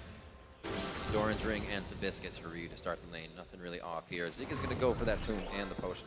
Yeah, the exhaust is interesting for mid lane because so many mid laners have dropped using the spell after the nerfs that came through to it. However, versus Syndra, it's extremely good because you can reactively use it. As soon as you see the first ball for the ultimate lift off the ground, you can pop down the exhaust and you'll get that damage reduction for her ultimate. Talon is a lot about going for the all-in and surviving the counter damage basically that Syndra's going to throw off as she is going down. Good bit of trade here in the bottom lane. Lemon Nation has forced Shady to use that first ward. Close, balls low. Oh, one more turret shot would have been Zig going down, but he takes control of the lane. That's when you miss the days of Ignite top laners. Everybody taking teleports for a very long time. It means you lose out a little bit of that threat. Balls does walk away, doesn't burn the flash, doesn't no extra surprise damage going to come through. This is a little bit more scary than the first time around for him, though. And also, Zig didn't get greedy. Could have possibly gone for a flash auto attack to try and finish him off, but decides, you know, I've already won the lane, and he's going to just heal up, and we'll be fine. A little bit more, 33-37 this game for P1. Still looking for the comeback already. There it is. I mean, there's so much veteran power on FlyQuest. A lot of these guys are incredibly popular. I mean, High talked about retiring after he won Challenger, and he's still being competitive, and that's why people love him so much. That, as well as the play style.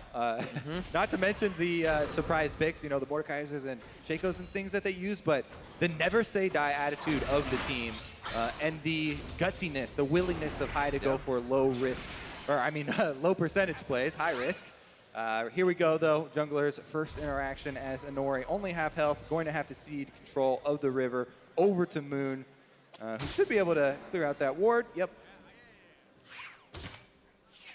Speaking to that story as well, a lot of respect to be given to both of these teams for kind of where they've come with the creation of new members. We see a lot of new members being brought onto teams and it not playing out, but both of these able to get into that top 6 right away. Yeah, definitely. Phoenix One, even though they have had probably the most success of bringing in the import slots for their team after this super hyped up split of imports all around, the other teams not finding nearly as much success. Arrow, Ryu fitting in very well here with the squad. And then you go into P1's kind of mid-season drama where they had subs back and forth in support and jungle. Now they finally said, these are the 2 guys that we're going to be running right now. These are who we're going to stick with. And that sets them up for summer moving forward. And if they get the championship points here, you're potentially looking at a team, if they make the finals next split, that they may qualify on points. So here we go. Mid laner and jungler working together as High pushes Ryu in. Moon has the confidence to channel. You can just channel right in front of the enemy. Your smite will guarantee that you win this fight. It's not even fair. And he is able to steal away those all-important Raptors and the extra experience. And you look at what he did there. He's like, all right, it's about 4 minutes and 25 seconds. Let's just start heading over there when the second round of Raptors comes up. So, yeah, the respawn time depends on how quickly you clear the camp. All of the small camps will respawn 1 minute and 40 seconds later. And generally, the Graves and the Kazakhs are the 2 of the quicker clearing on the Raptor camps. You got to get there a little bit earlier. Yeah, it's kind of like Graves, Kazakhs, Elise, Rengar. You pretty much expect them to start on those Raptors with Elise from their mid laner, and so you can predict their next few minutes, and especially when they come back to those Raptors. Everybody wants to do them for that EXP boost. Yeah, that's really the only small camp that you do time. A lot of the other ones not cared as much, as this has been the season of Raptors. Ooh. Might be a mismatch back here. Elimination low on mana. Altec actually went for the Vampiric Scepter and a Longsword and then said, I just want the Cutlass, no potions to go back to lane. So if anything happens, luckily P1's backing, so he'll have free time to actually just farm this up and possibly go back and get those items. Yeah, definitely good news for FlyQuest this time around. Their bottom lane doing much better. Altec does get that early back for the Cutlass, but here comes the Serrated Dirk from Arrow, and you do have to respect the upfront lethality here. And one of the reasons we haven't seen a lot of Jhin is he got nerfed in some of the slows and duration on his ultimate, but then you also look at Deathfire Touch nerf, and the fact that he doesn't build that pretty much OP item that people are going for in the Blade of the Ruined King.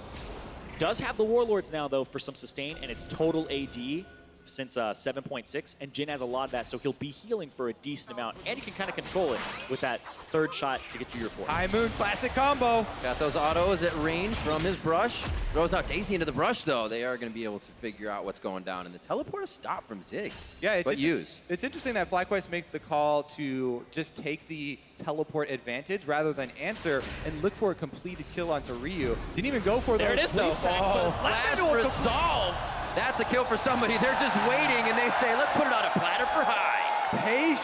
Patience, my friend. Lemon Nation with the classic roam up mid here, able to get that one. Ignite and Flash were both used, so bottom lane should be notified, but definitely well worth it for FlyQuest. Exactly. Great for Lemon to actually show up and use the summoners here to get onto Ryu, because now there's an advantage for High, a big one as well. And by the way, look at the mini-map. He walked through that ward in the river, roamed straight up through it, and then even afterwards, ping goes down on that ward from Phoenix One.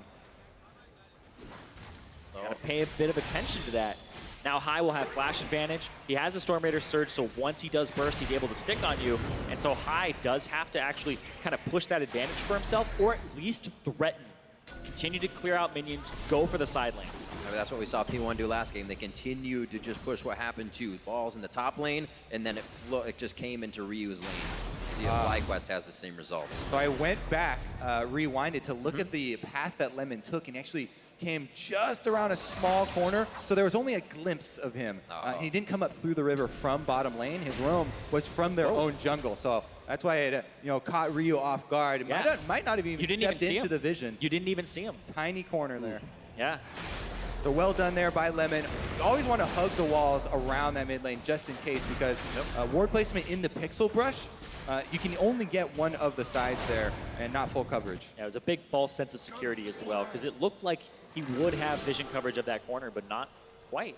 That's why the ping came down afterwards. Yeah, like what is this ward doing? Anyways, sneaky FlyQuest off to a very good start for themselves and gaining that first blood. This time around, also, they feel even more confident for the late game as well. So they have that insurance policy, and we'll see if they can keep it rolling. High, the beneficiary of that first blood, trying to exert his will in the mid lane and bring a lot of extra friends. Wow, and the fact that Balls roams from the lane, they see him on that. They're trying to actually go for a pincer maneuver here onto Ryu, and he's just sitting in his tier 2. And one of the biggest things about Ivern is the early power of Daisy is insane with taking down turrets here. Can tank them very well, even though Ryu's able to pick them up and throw them out. Huge amount of damage done to that turret, as well as a lot of minions missed by the Syndra.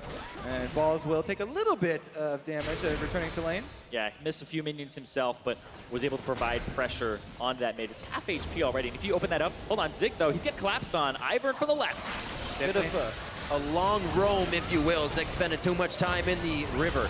And we'll see if Fly can close down onto this one. Very low in HP, but the shields are there to help him with the spread of Ryu.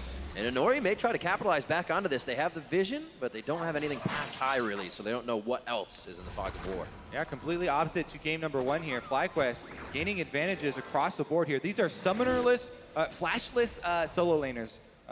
Even though the teleport there is still available for Zig, these are very vulnerable targets. He doesn't have Zhonya's to activate on turret or anything. Rumble is diveable. Syndra is also a very prime target, as we've seen the focus from FlyQuest over and over. And it's interesting as well that Ryu, for his item build, decided not to pick up any boots or anything like that. Goes for no armor either. It goes for HP here immediately with the Haunted Guise. So a little bit for the matchup, but not as much as you would think like a Seeker's Arm Guard would give him in terms of defensive properties.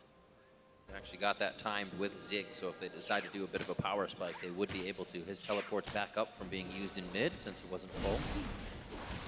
We will see. His lane is pushed. Zig may have a move to make. Yeah, what you also want to do for FlyQuest, now that you have this mid control, you need to jump on it, and they're trying to get deeper wards. The thing is, Phoenix One are doing a good job of keeping up their defensive vision. So every time FlyQuest move in for these roams, Phoenix One are able to retreat.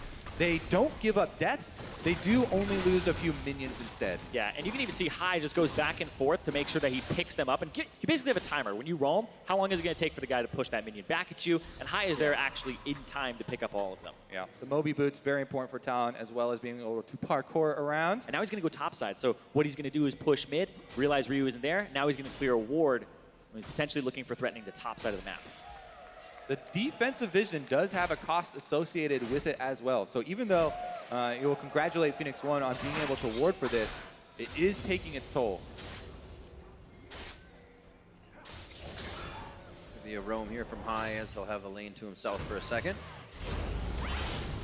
Looks like the pings are towards the bot side. They want to get the wards cleared that they know P1 has pressured in. They know they're trying to get that snowball off of once again. It's working their advantages. Yeah, it's very easy for Moon to go jump to a lane with this Ivern. Daisy is ready, and they could try and push something down. So Phoenix One have made the early adaptation to sneak through the brushes here on the top side. Ooh, doesn't land the root. Curtain call comes down. We were going to miss, gives balls a bit more distance to safety. So that was great planning, but poor execution there, because if you wait for the Rumble to start it out, Zig can land an equalizer. Even if Nautilus flashed or something, he'll still be slowed afterwards, and then you can hit the roof. That was so close. Literally a second between the two turret takes there, but it is FlyQuest that get first turret gold. Yeah, very good idea there from Phoenix One. Definitely going to... They're going to keep pushing both them, sides. This is chicken right now. Oh, we haven't seen this in quite some Zero time. backs. Ball's not Nobody's going to be able to backing. do much. Daisy's going to give him time, then the minions. So the waves are definitely in the favor of FlyQuest here. Where's the attack speed, though? You're not going to get it that much from Arrow. He's got to stop to reload. It might be in P1's favor. Daisy saves. Oh, here we go. FlyQuest's favor. P1 trying to get the fight. FlyQuest under the turret now. Balls can't get over the wall. He tries to get close to it. That's also going to be a kill to the turret. High looking very low. There's the sliver of the house. The last shot comes in, and they're able to take him down. Double kills But they got across the the minion wave board. too. And here's FlyQuest doing what they do best, making the calls around the fights, and now they're in the base. 13 minutes into the game. Pushing wars versus Daisy do not go well. Daisy can save your minion wave for so long, and FlyQuest got to build up a gigantic one all the way, cracking this inhibitor turret, and Phoenix One never even got tier 2. You're looking at somebody who has attack speed on the Kog'Maw, and Right. you're up against somebody who has a Jhin. You're definitely taking turrets way faster than them. The Daisy helps, Yeah. and just, oh my god. High showing up helped clear the minion wave too, and that is big. You can tell that Phoenix One are feeling the pressure here, mounting in the early game. And FlyQuest, we will see how well they're able to push this lead. It is one of the things that they've done very, very well through the regular season. Yeah, another root doesn't land there, and then the ultimate from High does some damage to those minions, and so they all get dropped. But look at that, Inori goes for the dive. They're just trying to pick up kills, and High rotated, and Ryu, I feel like, didn't answer appropriately in this situation, and they got a lot off of that. These are the types of calls that we talk about from High. They opt into the 2 versus 4 defense, knowing that they're going to die. He's very okay with sacrificing his life for a better push on the bottom side. The rest of the team is going to get a lot more objectives out of it, and they're going to be able to take down some P1 members with them as they do it. And you also risk your mid lane turret going down. There's potential for that. There's a lot of damage that comes through on it, but it's a Syndra. All you give up is a CS advantage and a little bit of a level advantage there to Ryu. Now we'll keep our eyes on how FlyQuest can keep up the tempo. As we said, this is one of the things that they have been very successful with. And utilize to get very early Barons in the game as well. One of the reasons we're not seeing them jump on the early Drakes so far has been that the value of the early turret gold and the extra room to work with much higher than the simple Cloud Drake, but this is something that they could very easily drop right back to. A lot of deep vision in the blue quadrant as well. And this is a game that just has worked out for FlyQuest, where High can have a much clearer mind to make these calls. 0-3-0 start to last game to a 3-1. He has all the kills in the game because the team is actually setting those up for him, and then the calls are coming through much cleaner that they can cooperate with. FlyQuest doing well so far. P1 definitely still in this if FlyQuest make those mistakes. Yeah, you can see how experienced High is in that split push role. Yeah. They rotate into the 1-3-1. This is a very safe 3-man squad in the mid lane with the speed boost and the defensive shields here of the Ivern and the Karma, and they're able to hold very well while the 2 side lanes are pushing for FlyQuest. And the fact that High is 3-1-0, has an item and a half coming through for him, he puts him in a really good spot because Ryu doesn't have a completed item aside from the boots. And also, the items that you have as High, he actually has 155 bonus movement speed outside of combat. He is so fast, 475 movement speed on the Talon, that even if somebody starts running towards him, he'll be able to hop a wall, get out of combat, and just run away, and he can't be caught. Ryu kind of feeling the same pressure High did last game on that Syndra. Being behind does not allow you to delete the members of FlyQuest as fast as you want. Alltech to hold mid. The team seems happy to be able to spread their power out and not be taken off guard by P1 here. Zig doing his best to clear the river here, but so much of FlyQuest's warding has transitioned up into that red quadrant. And the, Alltech flash has been forced here in the mid lane. The amount of reach P1 has to start these actually makes FlyQuest maybe think twice about spreading each other so far. It's not as safe as they think. And we see the ultimates coming out very fast for P1 whenever they can get themselves back into this game. They are ready to pull the trigger. Ryu as well to the side lanes to start clearing things up. He's getting a pretty good CS lead on high for things that didn't happen in lane. He's trying to make up for it. Yeah, FlyQuest, the turret is in their eyes, but as well the retreat back to the Drake is definitely a very big option for them. Here comes the flank. Balls on the top side, you can see. Looking for this point click. It's the 1-3-1 into the collapse for 5 to try and get a brief, swift moment on that turret. You maybe pick somebody else in rotation. Definitely worth, taking this Drake down for FlyQuest just to get them churning and get more of them respawning. But they keep up the pressure mid, and they have no eyes for the Drake. It's like, nah, it's Cloud Drake. Just leave it. I already has like huge diminishing returns and out of combat movement speed already. Doesn't need any more. He can always go faster. But yeah, they'll pick it up in a second. They're about to go for it. He'll have the bot lane push that has to be respected by P1, so they'll start to spend someone bottom here. And Balls has pretty much been able to keep Zig top. P1 hasn't been able to put the forward wards they were last time for any teleports for Zig. It's always FlyQuest's portion of the map. Wherever they're moving, they own it. And it's been allowing them to control this game much, much better. Just 15 minutes from now, basically last game, it was won by P1, so we are in a much different course of action here. 3,000 gold lead just about here for FlyQuest as Moon starts to have a little fun inside P1's jungle. It's actually super rare that you see an Ivern counter jungling by just waiting around for it to complete. What? Almost always, almost always pre-20 minutes. You're only counter jungling if you have Smite up for the instant steal. But that's just how much control they have on that bottom side. High going for the roam. Yeah, speaking of counter jungling, trying to catch Zig with his hand in the cookie jar, but he gets away with the blue buff. Bad, and Nori's going to be able to secure theirs as well. Be a nice guy and hold it for Ryu, maybe? Nope, never mind. Nope. The door is closed. He's too far away. Support item starting to snowball very well for FlyQuest here as well. The Redemption plus Locket is a huge, huge, massive teamfight spike for them, and they're very close to it. Daisy comes down. A little dangerous. High gets locked up. Captive audience keeps him in range, but he is safe for the time being. Summoner spells across the board are up for this fight. Looking at Altec's flash as basically the only thing down. Yeah, that's why he didn't want to walk too far forward to go for that turret damage, because he could be caught out there. The Rumble ultimate on top of him means he's got to waddle his way out and get a shield. They are showing a very healthy amount of respect for the damage that Phoenix One can put out, so with his composition. Remember, they do have a lot of AoE 2-layer. Still have to watch out for those stuns. Altec does not have a QSS and is not going for early QSS like we saw Arrow go for last time. And there's that stun. Oh, Moon. Ryu gets locked in, has enough for the ultimate. The Redemption comes down. Moon was going to stay alive anyways, but a little healthier to participate in the fight now as they still have 2 turrets in mid.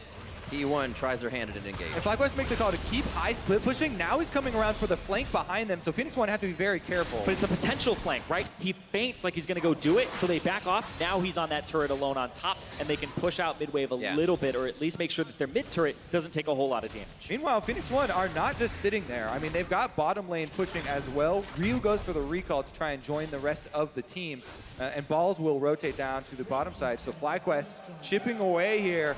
4 turrets to 1 for themselves, getting a lot of territory. And not a lot of it has been fights, the way we usually see him do it.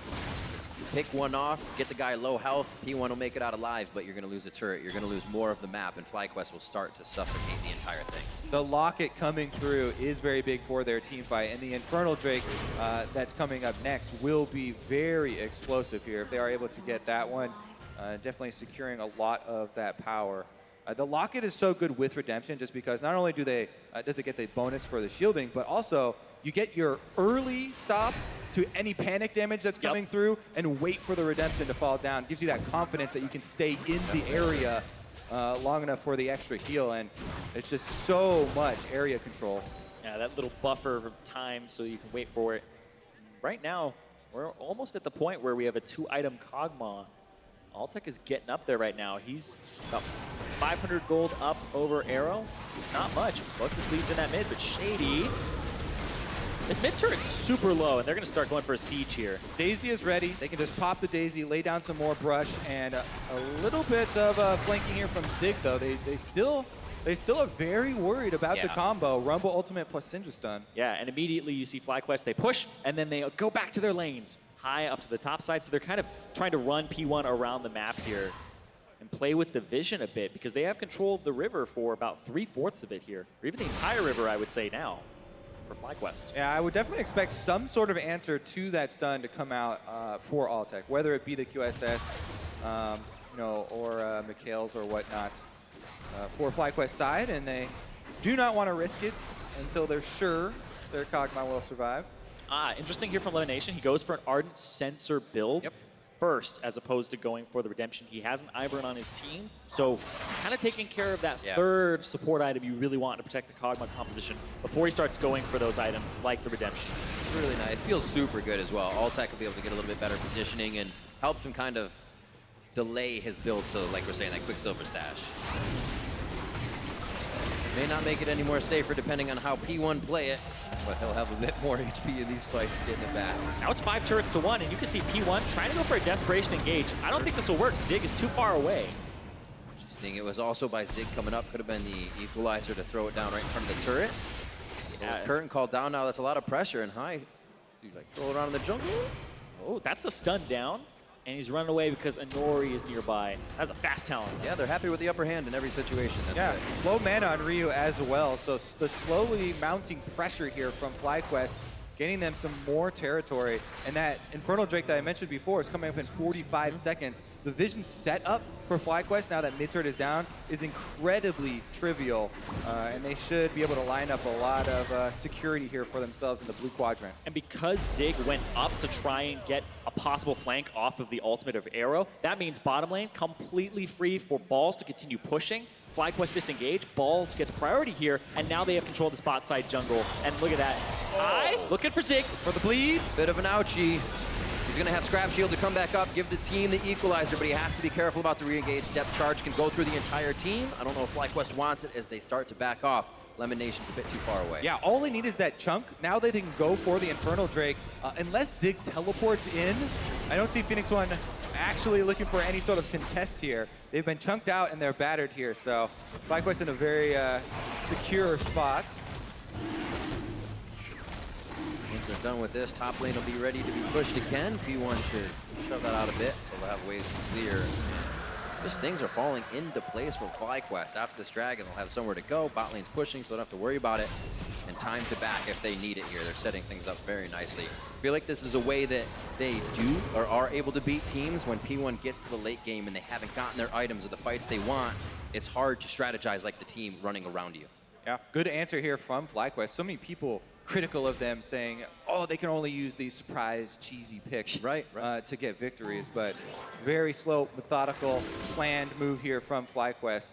And very good execution as well, looking to even up this series 1-1. I think that's a big lesson for FlyQuest on this split. Like, there were some conversations with High where it's like, maybe we tried to experiment a little too hard in the middle of the season too soon, right? And so they almost lost their position in playoffs. It was by about a game or two where it was almost FlyQuest not even in the top 6. So now the team's looking at it like, all right, you know, we have our special picks, but let's not go too crazy on these things. And you can see they definitely can play meta. Good to see them still valuing that adaptation as well and coming back very strong. We'll see if they can finish it out, though. A lot of vision here around the Baron. They're working up, and Phoenix One definitely feeling this pressure, trying to get some back. Yep. Phoenix One themselves, the team who used the versatility of a lot of champions experimenting to get themselves where they are today. A lot of it coming from Zig in the top lane on Rumble again. Ryu and Arrow able to put up a lot of power with the junglers providing what the team needed when they needed it. I was looking at the build for Altec here. Defensive item looks like it'll be a Frozen Mallet straight out of a page of Reckless's book. It's a great item to have if you want to be a little bit more defensive. Try to stay alive. 700 HP is nothing to really just, shake a stick at. It's great. I'll shake a stick at. Balls looking for the side engage, but he also meets Zig at the same time. Hook onto Shady. Wild Growth immediately in defense, and that could be Shady going down with one more hit. That's the Living Artillery to make it happen, and now they follow through the fight. High gets to the back, and that could be Arrow going down to Nori, taking just about the same amount of HP, and now moves under the turret, gets himself out as he gets into the brush, and then away as Daisy leading the way in, and all of FlyQuest is limping around this fight. Everyone except for Altec extremely low at the moment, so Kog'Maw laying down that cover fire. They split up the team of Phoenix One, but only get a single kill. Oh, it was so close. The approach there, you could tell they were looking for something. Ryu, I mean, that's a tanky target. Nori? That could have almost killed Nori if they wanted to tag on a second one. But Ryu and the team looking to pick up one of the... The Kog'Maw, the key component of the comp here, Yep. still standing almost at full, and Altec able to get a retribution kill, punish Ryu. No summoners on that Syndra now as well. And this Kog'Maw is going to be huge in this series. He is 50 CS up right now over Arrow. Look at this high. Looking for an engage. Can't quite do it though. Teleport burned from balls. That just shows you how much vision has been cleared on that side of high. They had no idea it was behind them. It was one guy coming, and now they get to go for Baron. Vision's there.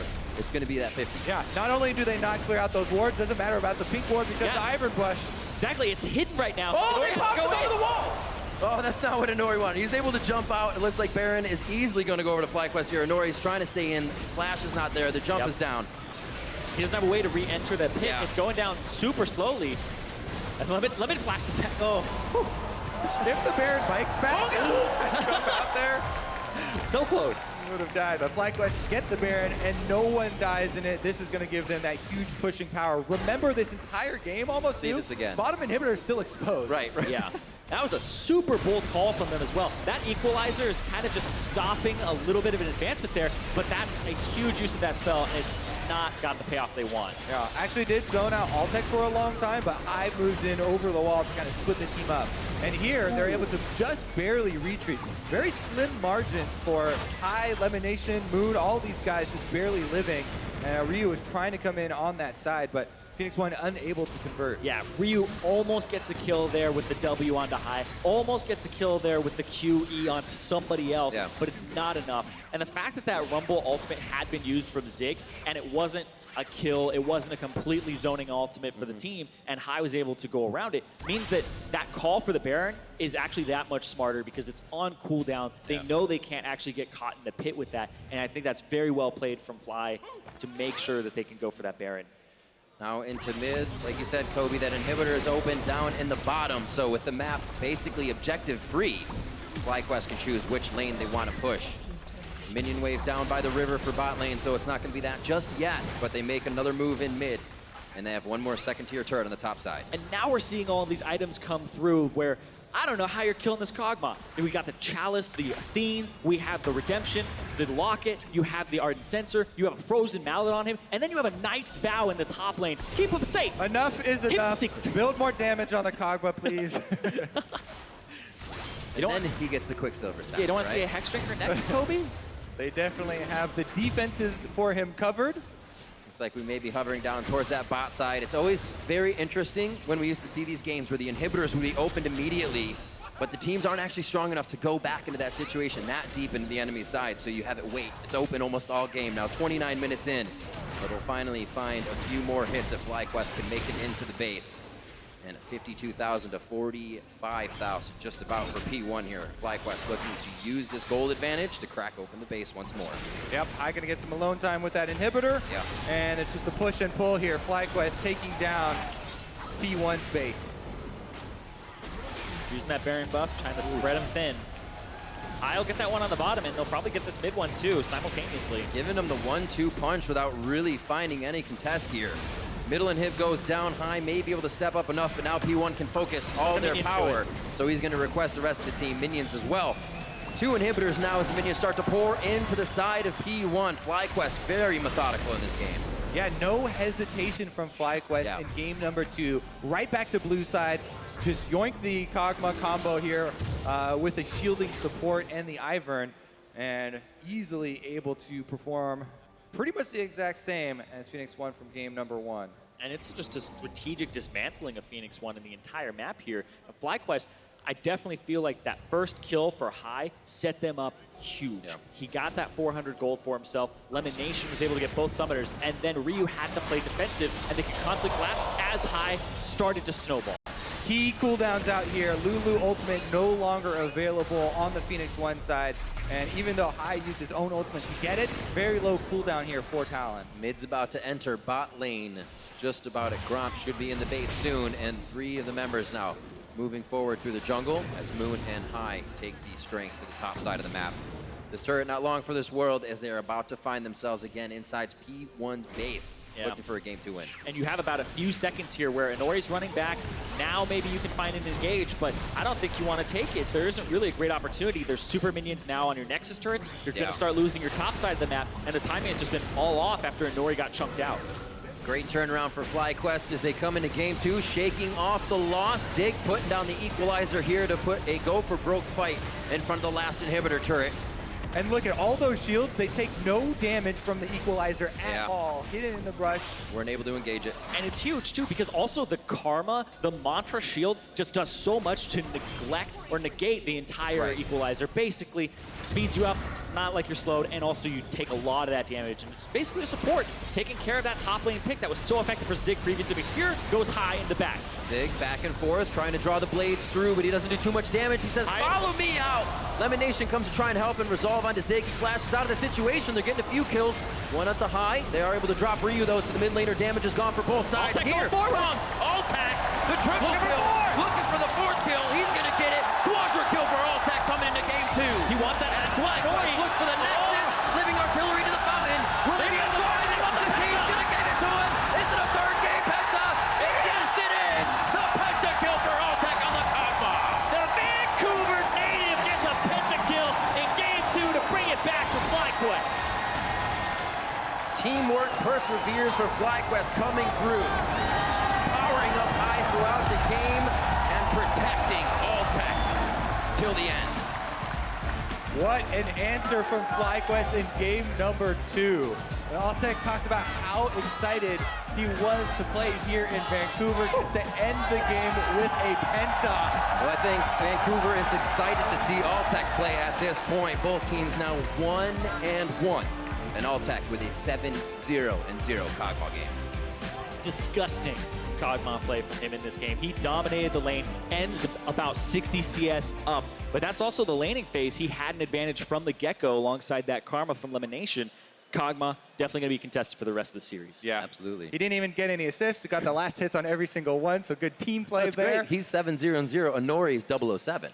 Moon. Oh, Moon. Thank you, Moon. Moon's 007. So these guys are just working together so well, and as well, Moon able to come out with a stronger game this time, taking that Ivern away. Yeah, the Ivern definitely is crucial here, and people have been talking about it for a long time, and why the North American junglers, had not been using it for such a long stretch after jumping in after the European players. But a lot of them were voicing concerns about being counter jungled themselves, and it seems that both the teams have come up with better strategies around protecting their Ivern, more strategies around power farming your own jungle rather than going for risky early plays and then using his power when grouping up early. Exactly. Also, the counter ganks are very good, and the fact that they're able to stay out of kind of the river and go for some lane ganks where you just throw down the Daisy and then you start going for a siege is very powerful. Sieges all day with Daisy. All right, we're going to check in with Freak and the analyst to see what they make of that Altec pentakill. Thank you very much, Riv. I make good things about that. Bot lane is winning games. Love it. Perfect meta for me. Talk about every game. Everyone should play Ivern. I mean, a big momentum swing, even at the very end. The game was mostly over as they were pushing, but the fact they got Altec the pentakill, and also that they fountain dove Inori, the guy from Vancouver as well. Yeah. So the reverse on the other side, I think, could actually have an impact in the series.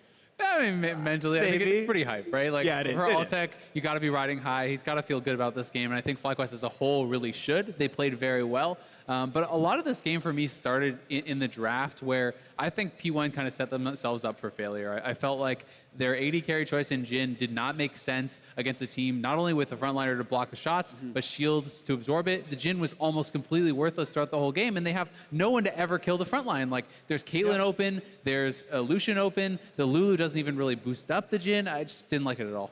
It feels like the kind of thing that would have worked if they were already winning, right? If Ryu's winning mid lane like he did last time, if I'm blanking on his name, Zig's winning top lane like it was before, if Inori's winning the jungle like it was before, I just need to help my carries win. I'll just slow them down and you guys do all the hard work. But this was a game where FlyQuest actually were winning the solos. They ganked for high, the Talon got ahead. And that comeback never happened. Exactly. I definitely didn't like the Phoenix 1 draft, as Isaac is mentioning, but I did like the FlyQuest draft as they were putting it together. The first pick, Ivern, and then they still were able to find a lot of balance throughout the composition. I mean, I think you mentioned during the game the total difference between Nautilus this game versus Nautilus last game when he's actually an unkillable tank versus something that was melting like paper in game 1. Yeah, I mean, it's the Nautilus with the shields and an AD carry who can't kill him versus, the other side of it. And I felt like this whole draft from FlyQuest was super smart. Not only that, because they get high on comfort pick with a Talon that fits in well, no one to answer him this split push. Just the whole comp and the game was fantastic from FlyQuest. Yeah, what's great is Kog'Maw's a magic damage bot laner. Like, his damage profile is more than 50% magic damage oftentimes, even if Ruin King builds, so it allows him to go for physical damage mid laner. It works a lot better. Other good things we saw from FlyQuest, of course, the early to mid game shot calling, the giant base trade was super well played by them. The shot calls from high, the mechanics, the turret dive, super great from them. Yeah, and we talked about how FlyQuest forces the other team into quick decisions, but this is a decision that I don't understand why Phoenix would make. You get the one turret trait, and then you recall, because at this point you can still reset. Do not race the team with the Daisy that can tank the turret, therefore keeping your minion waves alive. And then the continuation of this as well, much harder to dive a Nautilus when the Talon can collapse so quickly, which is what High does in a second. And it's doubly tough because Jhin also kills the turrets a lot slower than the Kog'Maw, so they're forced in a situation where they feel like they need to get something more, which is, I think, what really came out of Look at the difference in the minion waves right there. There's still a cannon alive because Daisy has tanked the turret for so long. And then the dive, for the most part, does go wrong for Phoenix 1.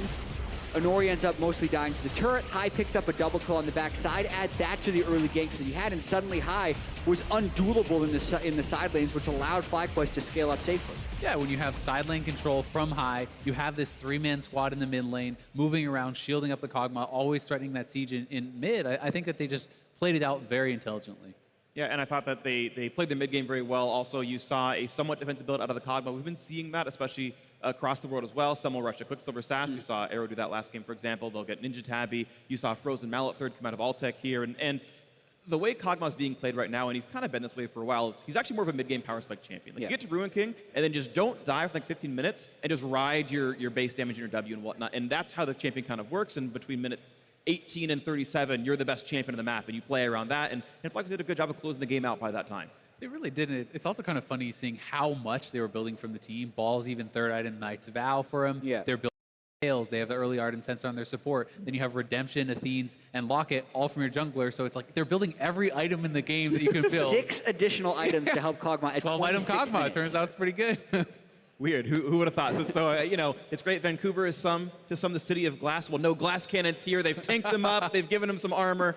I don't know. That was lame. I wanted to bring it out for you guys. And finally, we do have one other thing. As you brought up before, you didn't like the Jhin pick. And we have a replay that shows a Jhin ult to open a team fight that does actually 0 damage, follow it with some follow-up afterwards. This was kind of the story of the game. This is the rank 2 Jhin ultimate into a Karma Shield, into an Ivern Shield. They didn't even have to burn Redemptions here to reset it, and now the ultimate's just gone. And that's also hitting priority targets, right? That's the squishiest people you could possibly hit. And then they're able to just eventually turn around the fight. I mean, watch Ball's health in this fight. He's getting free fired on by the carries. He's never really under any threat. Yeah, and Balls buys time for High to get the flank on the Talon. So FlyQuest was playing this composition exactly the way they needed to. Nice management at the very end there with Moon sneaking around the backside of the fight. Everyone but Altec taking damage, protecting him very well. Yeah, and wouldn't you wish you had Curtain Call now when everyone's at 300 HP running away? Like, that would have been the timer that maybe you look for. And I don't know if you blame Arrow for not thinking about the shield comps or what, but that would have been so much better as cleanup, but it didn't happen. You still see in this graph good damage come out of the Rumble, but not nearly as much supporting cash from the rest of P1. Yeah, that type of Rumble damage is going to happen when you're in the laning phase a lot of times against the Nautilus, but it also is a testament to how efficient FlyQuest was with their teamfight victories with that low damage numbers, theoretically speaking, for a 33-minute win. Yeah, and I mean, even just the comparison between their damage in Game 1 to Game 2, Nautilus does double the damage that he did in Game 1. The Rumble does, like, 2/3 or a third or whatever less damage, too. Yeah, so obviously very big improvements. Jat, your prediction's now wrong, by the way. 3-0 off the table. Azael, you've got a chance at being the king analyst now for this one. I just wanted to be confrontational. I figured I'd add some flavor to the desk. Yeah? We're very proud. Just attack my friend. If P1 can't change something up from that draft, from that game, I think we're both going to be wrong because FlyQuest is looking very good. Yeah, well, I just heard P1 has chosen red side again, so third game in a row, same sides that everyone is on. Phoenix 1 likes being red, and clearly FlyQuest likes being on blue. Yeah, I mean, you can still mix things up for Phoenix 1 if you're in the draft right there. They ended up, I think, making a few bad bets with the way they were banning. I think the fact that they banned Orion in the second rotation would have been great for them to be able to last pick into Talon. Even the fact that they got rid of Ashe to then get pinched on 80 carries. Phoenix 1 can adapt to the mistakes they made, even if FlyQuest tries to do the same thing.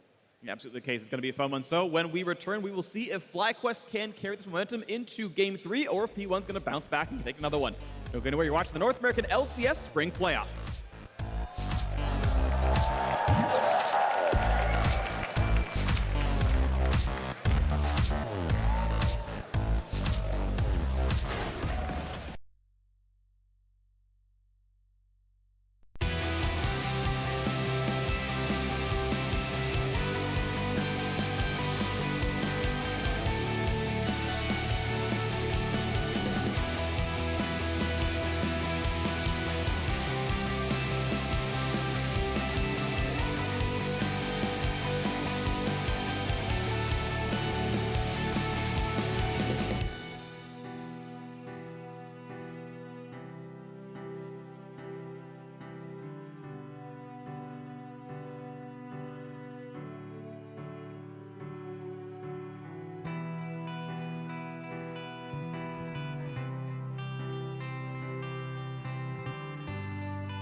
Lemon Nation comes to try and help and resolve onto Zig. He flashes out of the situation. They're getting a few kills.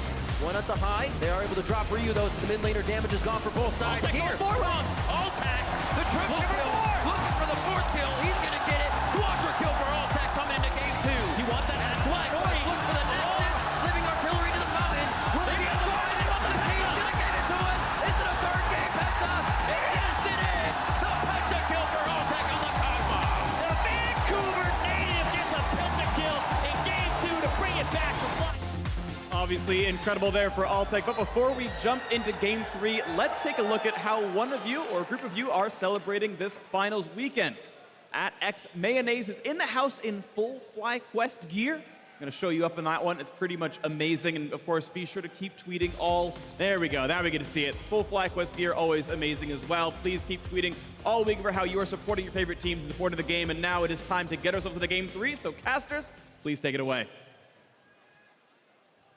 Thank you very much, Freak. Welcome back to the desk, everybody. We're getting ready to get into game 3, and following a Penta, P1's going to have to do some big stuff to light the stage up, light the event up for them again, get the fans behind them. They were getting the vote there, but FlyQuest just made a very good case for themselves. Yeah, and they have to be feeling very confident now. I mean, that's one of the best feelings to get a pentakill coming, you know, Right in at the end. Vancouver for Alltech. They've got to be filled with a lot of confidence, and they're playing really well as a team. There was no hesitation. Everyone dive the fountain, sacrifice your lives, everybody in there. Let's make this happen. Clear call for the team there, but I actually love that we're seeing Moon and Alltech, 2 guys who haven't made it that far in playoffs previously, actually have some good performances there in that last game, because a lot of the times we talk about nerves and how people don't want to pull the trigger, but we saw that Alltech on that Kog'Maw knew when to back up when he didn't have flash and knew how to go forward and when to actually go incredibly aggressive. Well, you were saying even in the games that they lose, and we saw it in first game, he was 2-0-0. He still has good positioning. He still has good play. He brought that momentum from himself from game 1 to game 2 and shined right through.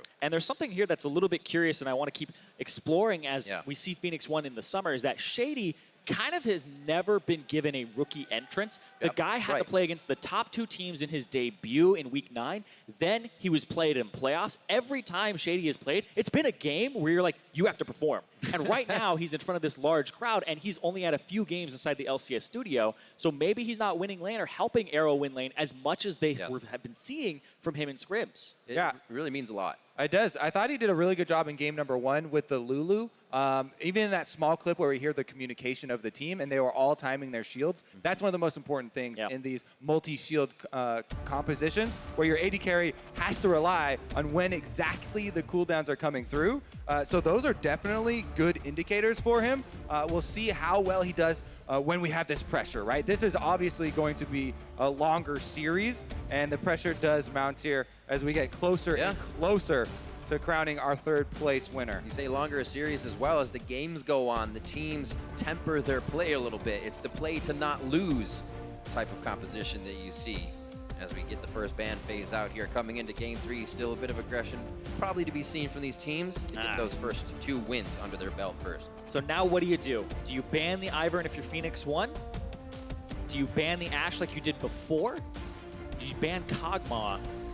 I don't think the Ashe comes into the question anymore with the way that the series is developing. Ivern was the first pick and is the only jungler that is like Ivern. Whereas Lulu and Karma are very similar and you can trade them. There is no other jungler that really fills the space that Ivern does. Right now, though, the Kha'Zix first pick, because Jungle had 3 bans thrown towards it, means Phoenix 1, potential for Lulu Kog'Maw pickup here.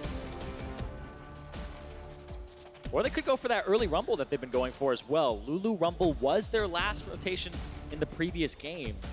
But you saw that actually did not prevent FlyQuest from playing Talon mid because they had enough magic damage from the fact that they had the Kog'Maw. Yeah, and you can slot other attack speed 80 carries into the Lulu composition. So I do kind of like the opting for a bit of each with the Lulu and the Rumble, or Lulu and a side pick here. Very interesting, guys. This is definitely flexible. Inori could take this into the jungle. but as well Zig from the top lane. So, and also adding disengage is another extra level. A support frag? Go ahead. Yeah, No. This is actually double flex because there's potential for Lulu to be played mid. We saw Power Right. Evil do it. We've seen it from Faker as well last night. But also the Gragas, it's so interesting because this is kind of the pick that a lot of teams, when they see it, say, okay, we can't pick Kog'Maw here because he will disengage the Kog'Maw who wants to play frontline from the rest of his team. But it also works really well with the Kog'Maw because I say, oh yeah, there's no other jungler that fills an Ivern space. Gragas is one of the few that can actually disengage. You talked about with the ultimate there. Is a very good body blocker. So we shall see how Phoenix One want to play this one out. The lane assignment's definitely still up in the air. Yeah, it's like Gragas, Lee Sin are the two for disengage. Gragas definitely the better. And once again, the Jarvan top for Zig here. He played it up against Impact in their final game against Cloud9. Didn't go well for him, though. Can have an extreme result. However, if you do get going ahead of time, we've seen that multiple times. It's like a doctor's warning. Yeah, right? Meanwhile, Hai has gotten his hands on the Orianna. Been banned out in the second phase constantly here. Both these teams have played a tremendous amount of it, and that is the control mage, those regular, most standard basically style of play that we see is when FlyQuest have the tank top lane for balls and the Orianna mid for Hai. This is their 5-on-5 mindset. Yeah, this is really what they like to play, so they can group up instead of having to split a whole bunch. But I feel like it's not as strong of a suit for FlyQuest as they'd like it to be in Champion Select, because now both of their solo lanes get countered and they get to know exactly what they're being played into here from Phoenix One's side. I feel like they're trying to steal away another shield that might have been Ryu's in that mid lane. Ryu, a very good Orianna player himself, combined with that Lulu, may equal the Kog'Maw later in that pick for Phoenix One. And even though Phoenix One got to pick their top laner after FlyQuest, Jarvan into Nautilus, not a big counter, not something you have to be worried about up there. So not really too bad as far as that. Yeah, it's like you would think he'd go for something that's like a hard counter, but Nautilus pretty safe up top, just has shove advantage. Ryu has a trend going. He's played everything Hai played last game so far. This is really interesting because they banned out the Karma, so you won't have two shields on your team from FlyQuest side if you go for the Kog'Maw here. But right now, Phoenix One are basically saying, we want to play Kog'Maw. We want to play magic damage dealing bottom laner. Exactly. That's the first thing that jumps out at you is like double attack damage solo laners is very, very risky. And these still could be shuffled around a little bit, but they're still going to be a bit loaded here if they do not go for the Kog'Maw. I'm going to say Altec going for the safety for himself. He knows a lot of people can jump and hop onto him. The Ash Arrow would have been great if he wasn't looking at that specific composition. And it was going to be a Kog'Maw with that team. We'll see what they ended out, though, on the side of Phoenix One as they see the Malzahar and Ezreal being locked in. Yeah, I do like the Ezreal when you're facing this much dive. And he can actually, this would be one of the games where you can opt for the Frozen Fist for Ezreal rather than the Trinity Force option. Go for the Iceborne Gauntlets. But obviously there is another AP bottom laner that is available, and needed some more. That is where Phoenix One are directing this one.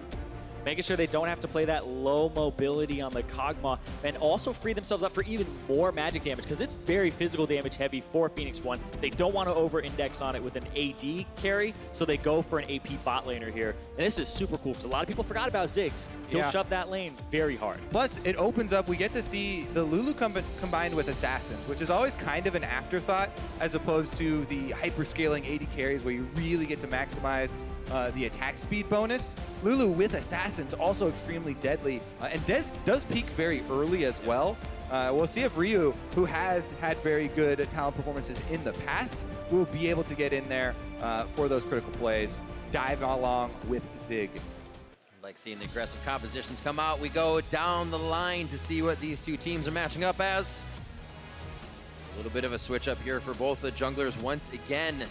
And the bot lanes being changed up very much so as we are heading into game 3. Teams are diversifying in the picks and bans and pulling out all the stops here as we get some new compositions. And hardly anything really of the same. Balls on that Nautilus. We're going to see what the rest of the team has. Kog'Maw not in this one as it has been prioritized. Teams are going to have to make the changes if they want to find the victories here. Into game 3, we're about to be on the Rift. FlyQuest versus P1. Let's see who can take the game. The momentum to FlyQuest. All right, once again, eyes are going to be on the junglers. I love watching Gragas plays early on. just the level 3. You know, where's he going to throw his first flash gank? Could be critical. Ryu, obviously, is definitely a prime target, but sometimes the most obvious targets are not the best. Top lane as well, you know, early on, Nautilus as well can be punished.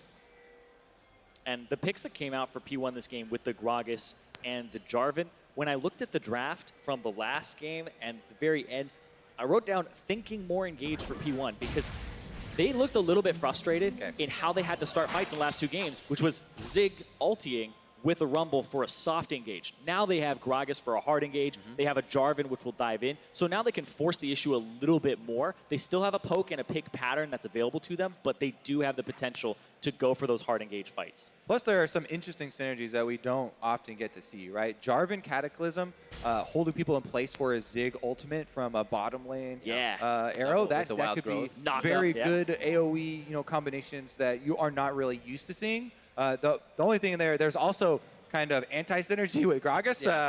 Line them all up and then knock all the pins out of it. But we shall see, you know, how well they are able to coordinate all of these very flexible skills. Yeah, everything spells fight. Double ignite run by P1 this time. Defensive spells for Fly here, so you can see the kills coming in early. Yeah, against a Talon, you want that exhaust on your support. You want to have that barrier in the mid lane. Make sure you don't get blown up very early on. And look at this. Oh, he's like, nope, don't check it.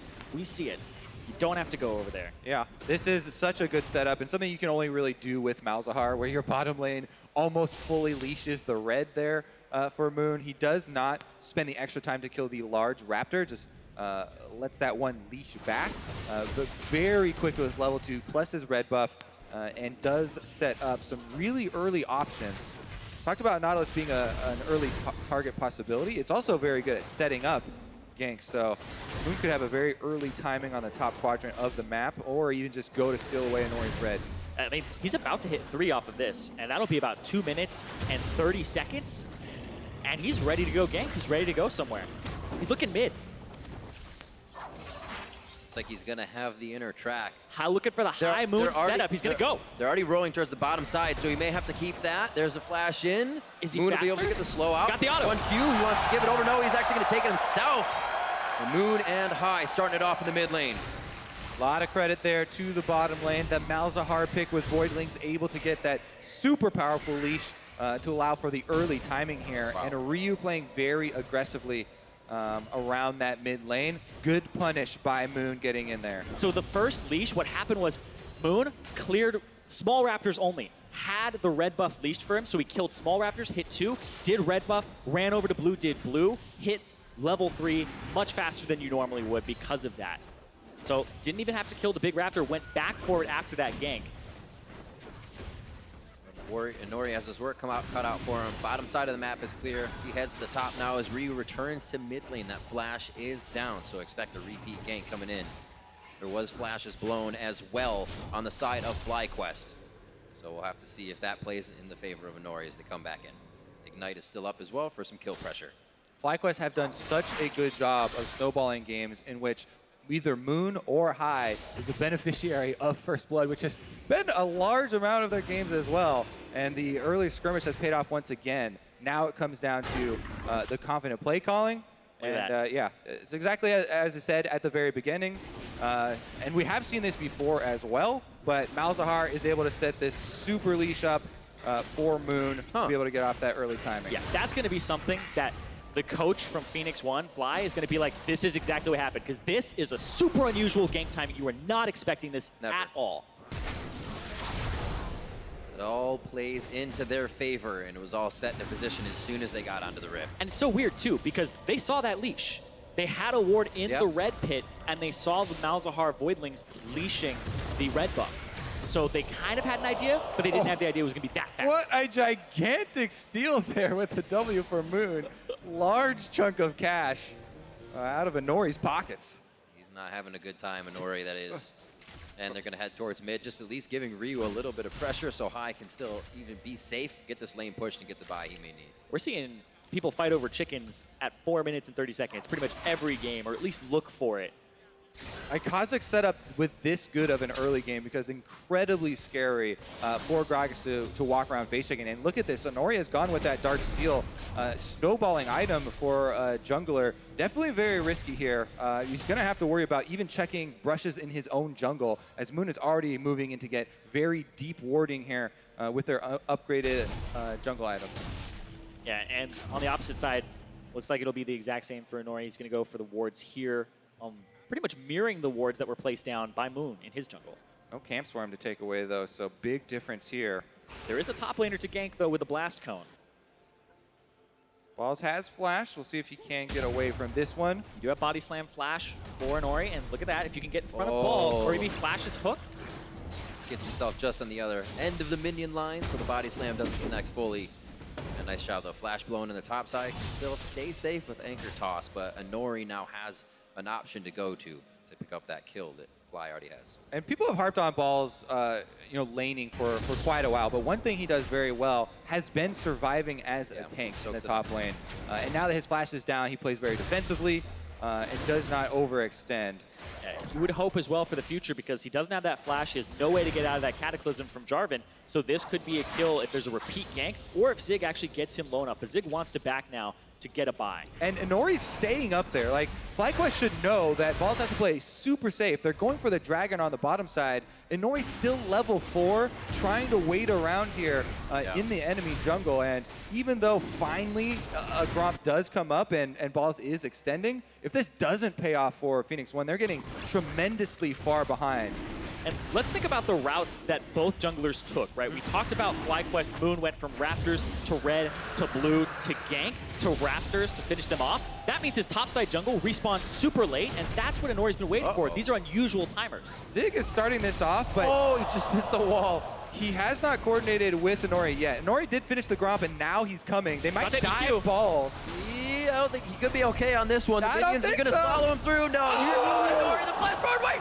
He's going to go back, one shot under the turret. Can he get another hit? He picked himself up a kill! The Bumble-Rooski, they missed so much! Talking about how much he can absorb in these situations, too. Oh, so what Honori was feeling there is the pain of being level 4 and waiting around so long. So when the camps came up, he was like, okay, I got to start jungling these camps. So he starts on the Gromp at the same time when Balls is pushed up. Zig starts going for this trade. Takes him so long to get up there. And then Body Slam flashes onto the minions, get blocked by the minions. Tragedy here for Phoenix One. And so what's going to happen in that meantime is, sure, he doesn't get to clear out the wolves or the blue, but on the other side of the map, Moon gets to do that. Moon will be able to take his blue away, and it puts him even further behind. And look at this here. He doesn't get over the cannon minion. Blocks that. He's not level 6, so doesn't have the ult, and barely able to get Balls, but gives the kill back. So and he was definitely not worth hanging out for so long to get that. Yeah. And that's just honestly clever routing from Moon, but it is a little bit of luck there too. For sure. Because of the fact that Moon got the kill at the beginning, and then his route paid off because Honori tried to counter him on that side. So Moon's basically taken so much more of the jungle than Honori's even had rights to. Definitely a switch from the first 2 games. If P1 has not gotten that early lead, Hai walking to the jungle. Ryu's here. Yeah, there is going to be a shield if Hai is able to, So it's a very dangerous spot that Ryu is in at the moment. Jump over, look for him? No. Oh, might be too close. Oh, he's hunting Moon. Yeah, once he Honori's going to try to flank him from the other side.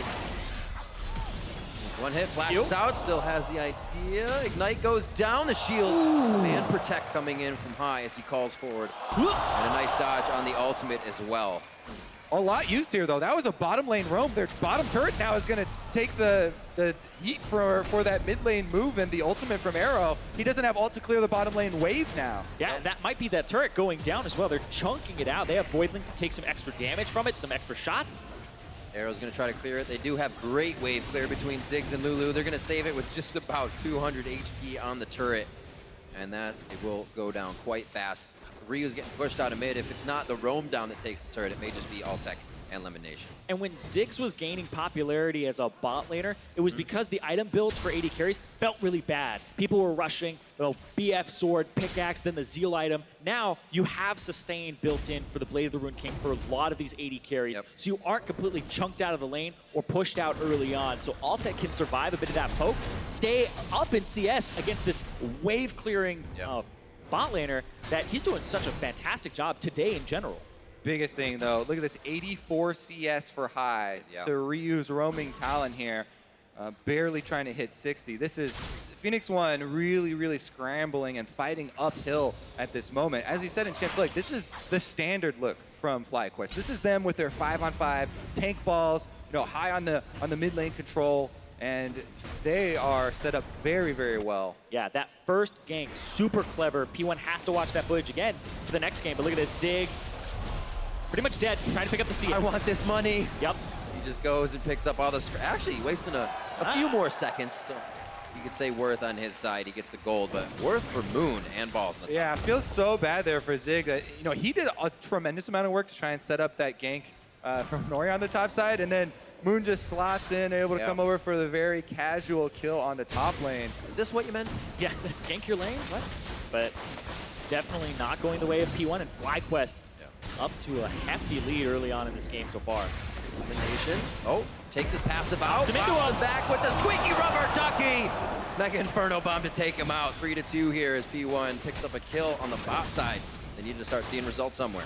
Nice work there from Arrow, taking off the shield and able to get the knockback here onto Elimination. Yeah, 5 seconds before his flash was up when he died. It was so close, just a sliver left. So taking advantage of that timer and making sure that they can pick up a kill, get something back on some part of the map for Phoenix One. Because FlyQuest, you talked about it, 30 CS up in the mid lane. That gank early really set Ryu behind. He blew his flash, and then he's completely out of pressure as that Talon for pretty much the whole laning phase. Has basically left the laning phase to see if he could find anything anywhere else on the map. Just end it. Get me out of here. Yeah, he has been ending it himself. Pushing some vision up towards the top. We saw him not come up with a gank onto Moon. Everything is kind of fizzled out here as P1 tried to make something happen. The bot lane, however, finding that kill. Yeah, every single area of the map is in favor of FlyQuest. Right. Top lane winning, mid jungle winning, mid winning, bottom winning as well. Aside from that kill that Elimination just gave up, the CS was in their favor. So FlyQuest, even though the vision here, Phoenix One are doing a good job keeping it up, FlyQuest aren't really worried about it as they have so much gold to work with. Here comes an invade off of that vision, though, from Phoenix One, and they might try and create a play with the thing they do have going for them. Recall there from High, though, and the target not found. Good warding as well would have made the team privy to the invade. Yeah, there's a Mountain Drake coming up, so they're establishing vision around this area and looking to fight for it. Possibly push down bot with this shoving bottom lane. The Morellonomicon completed for Arrow, so he can just shove at will, has that cooldown reduction to 20%, and he can get to those turrets. So you pretty much always have priority. And Moon, oh, he jumps in. Ooh, big damage onto Ryu. That's going to stop him for this fight. And with the command protect, Moon comes out very healthy. See how P1 takes to this. Also dissuades their play they were attempting on the bottom side there, where Nori had spent a while to slot into the bottom lane. With a bit of damage down, it takes a little. But he's still able to get balls out, being a real nuisance in the top lane. Is the teleport we're going to see from balls really to possibly make a play, unless Moon makes another visit. Already 2-0-0 with almost full kill participation. Yeah, even though the goal definitely for FlyQuest, as you said, Morellonomicon is such a huge early spike for the bottom lane, especially when you're up against an Ezreal going the tier. Takes a bit longer for him to create the Blade of the Ruin King than most other attack damage carries. There definitely is this window, and that's really the main window for Phoenix One. See if they can actually utilize it again. They've attempted to. Inori's been down here for a while, but Moon's moves right in to steal away this blue. Can they get... He sees Inori with that sweeper. Oh, blows the ultimate there, but still Moon gets away with the buff. Yeah, I mean, there's no smite for Inori, so there's no possibility of him winning a smite bite or anything, and it was just trying to knock that sucker away. I mean, Pastry called him Mr. Steelio Camps in the intro. It's proven a hell of a lot right now for Moon. Source. Super, super heavy dragon control as well, double mountain. As we talked about in the last game, really does add a tremendous amount of threat to any sort of Baron baits in the mid game. And FlyQuest are feeling very, very good about their resurgence in this series. Slow. Little parkour over the wall, nice dissonance by High. Him and Moon are working together very nicely on this Kha'Zix Orianna synergy as he continues to tack some damage onto mid lane. And Ryu just backed, and now Right. they're going to take this mid turret off that pressure. He is getting punished. Yeah, just incredible entire split actually from Moon. You know, this is a guy who was almost laughed out of the LCS. Yeah. And his resurgence has been amazing, just dominating here with FlyQuest. Always mentioned in the same breath as High as one of the critical members of this team. Yep. Now showing here, last game, adapting to Ivern, back to the kill here with the assassin jungler in Kha'Zix, and really controlling this game so well for the team. Now he's going to get invaded by Jarvan. Let's see what he does about this Zig approach. Who's invading who? Yeah. But I definitely think that you're talking about Moon. He had big confidence issues as well. And now seeing him perform on a stage like this is a big leap for him in terms of his career. And those confidence issues as well, shored up by the team. Coming in the first 2 weeks, playing Eve because they were behind him. What he needed in the previous splits, and finding that with FlyQuest. Showed FlyQuest when they started at their cap, which is why I think they may have gone down throughout the season. They're experimenting, but still, the power that they have given to Moon allowed him to work with. Yeah. It's been immense. It's absolutely heartwarming to see, you know, a player come back from so much criticism and have such a, you know, big impact in this split. FlyQuest, though, still have a lot of work for themselves, trying to add game number 2 to their series victories. I like the mid-jungle proximity that's going on. It's increasing as the games go on, and I bet it's going to be very high this one as well. Making sure that you shut down Ryu, you kind of attack the core part of the map, and think about who's in the finals, C9 and TSM. You're scrimming these guys, so you definitely have been practicing how to play around mid lane for the last few days. Makes sense. It all just makes so much sense. And it seems like FlyQuest is able to take advantage of that a little bit more. It was a completely different story, almost mirrored by P1 the first time, able to hit onto High and able to hit on the top side. FlyQuest has been able to give P1 their own medicine 2 games now. And just looking at this right now, Moon just leveled up his ultimate as an evolution. You look at that and you're like, oh man, actually, this happened the other day. I was like, oh man, I saw somebody with this cool Kha'Zix chroma. Because I never see anybody level ultimate on that skin. And I was like, what? So he's going to have that invisibility when he enters Brush, and then he's also going to have just 2 charges of it, but still, it's so good. If he's going for those plays where he's going for the autos, but I don't know if that's a misclick or not. The autos as well as the speed buff, like it is a little bit, you know, undervalued for team fighting. And if we talked about transitioning, you know, assassin jungler into a team fighting phase where, you know, the FlyQuest mindset this time around is High on the Orianna plus Balls on tank, then can allow you to maneuver a bit more in those team fights without having to get the reset kill that you would need for evolving your wings, which pretty much everybody goes for. Here we go, though. High having to defend himself. And Ori trying to knock him Nicely back. done, though, and Nori timing it a little too off there as High used everything behind him. And that was a beautiful shockwave to take the damage dealers down. The shield comes out immediately. Great fingers by Shady there to keep himself alive. Yeah, didn't go for the flash, went for the shield, knew it would keep him alive there. But that gives so much pressure to the top side of the map now, and the mid for FlyQuest. Zig there. Only throwing down a little bit of defense for himself, but here FlyQuest with the lead again, starts their method to the madness, and they'll start taking down the outer ring of turrets. They do best when they don't stop, so it's up to P1 here to get the vision down and halt this snowball. Pretty quick move here up to the top side. This top turret for FlyQuest has been fairly low. Ryu trying to get something back for the Phoenix One team. Should be able to answer this. Balls is on the way, but the Nautilus chase is not very threatening by himself. And actually has to be worried about being collapsed upon. Okay. Got a nice wave of minions to do this with. Great thing about being a tank is, even if it's possible for 2 members of the enemy team to kill you, you know, technically they would win a 2 versus 1. Sometimes it's not even worth their time because it takes so long to take you down. It's like, you killed me, you lost your top turret. I can do math, that's like 450 gold for about 1,000. So hey, sounds good to me. Rotation from Lemon Nation down to the mid lane. They do have to remember that there again has been an early QSS built by Arrow. So the Ziggs will have an answer to that. And might want to choose a different target for the ultimate. Here's their defense, though. High with the shockwave. Really good flash. He already flashed it, and Nori throws out the cast. High couldn't even reach that point if he wanted to. He didn't juke. He didn't stop. He's running full force forward. He dodged almost everything that the enemy team threw at him, including the extra players and the Zig ultimate. So this is where I draw the line between dodge and somebody still? misses. Yeah. Phoenix One just kind of throwing everything at the mid lane. I mean, they have to. Nothing He had sticking. A great game on Talon last time. The Orianna seems to be able to provide a bit of damage as his positioning hasn't been the greatest, but able to get out of sticky situations. And that's going to make P1 want these kills more. They can't get the ones right now. Yeah, you kind of feel the frustration. They want it pretty bad. If they're going to go on him to him, they use just about everything they have.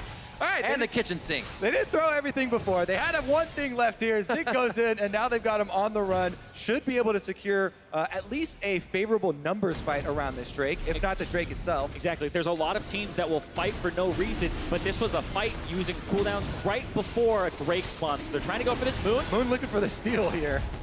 There's no ward seeing him. He's in. Oh, he gets it. They combo the True Shot barrage with Moon. He makes waves, but he goes down as well. Definitely worth it for him, sacrificing his life for an Infernal Drake. We are cresting the 20-minute mark. It really starts to provide that value. And man, Moon just will not let Phoenix One, sit on a victory for more than a few seconds after they get their big opening, their pick, to try and get an Infernal Drake and get back into it. Steals it away. All right, let's see this one more time. True Shot. That's an early smite from Inori as well. He smites early, then Moon's able to get in there, and Mr. Steelio Camp strikes again. Mr. Steal your objectives. Should have changed the intro. This guy is just going off. He is adding titles to himself left and right. There are still more games to go. We are already going to have 4 games out of this situation due to the 1-1. And P1, this is their time now to figure out FlyQuest, figure out what they need to do and hold off this aggression. And this is a pivotal moment in the series. Currently tied, and the momentum already swinging towards FlyQuest's favor because of the way that they ended last game in such a pentakill, heartwarming fashion there for Altec. Like, they're just kind of filled with confidence here, and both of these teams are looking towards the summer split, are looking towards Worlds qualification, because with the way that the North American LCS sits right now, aside from TSM and Cloud9, the third place spot, the third place qualification to Worlds, which you would want to earn your points towards, is very much open, and a lot of the teams here are vying for that spot. Yep, there's the Shockwave only onto Zig. Yeah, it's quite a bit used on one member. Dredgeline as well also takes out Shady, but there's a few ultimates necessary to keep this fight going. FlyQuest does not have those. P1, however, can't re-engage either, so that shows you how far behind they are in this situation too. Yeah, and they feel it. Right there, it's one of those situations where Zig is potentially thinking of flag and dragging in, going for a Cataclysm with the ultimate from Arrow, but he doesn't have it at that point. He's using it to clear, to get a little bit of poke. 5,000 gold down, and more than 5,000 gold down for Phoenix One. Arrow Dragons and Arrow has to blow all of his summoners to escape. Got a wild growth there as well, so things they want to be using in offense to prep their own fights are only defensively used, and means they have to be on their back foot that much more. Oh, Ryu!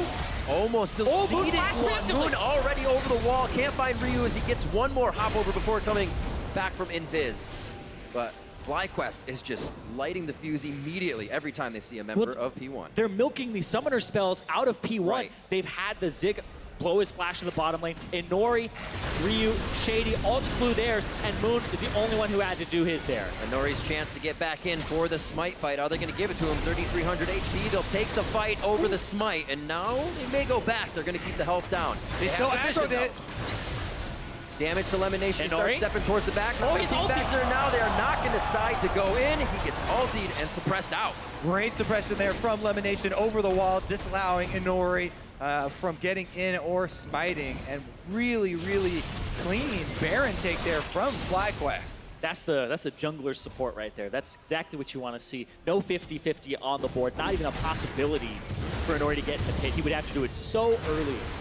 Everybody on the page peeling back and going back to Baron as necessary for FlyQuest. It is just impossible for P1 to find a way in to that fight. Still finding a few items to recipe into their inventories and a few completed. P1 looking to find a way into this game. What could it be other than, the mistake from FlyQuest? Well, what they have to do is they have to go for that combo with Zig and Arrow, but it's not lining up correctly here in this game, and they have to find some picks. Right now, they're trying to kind of use the Jarvan to split push, but he's not far enough ahead to really kind of have that advantage.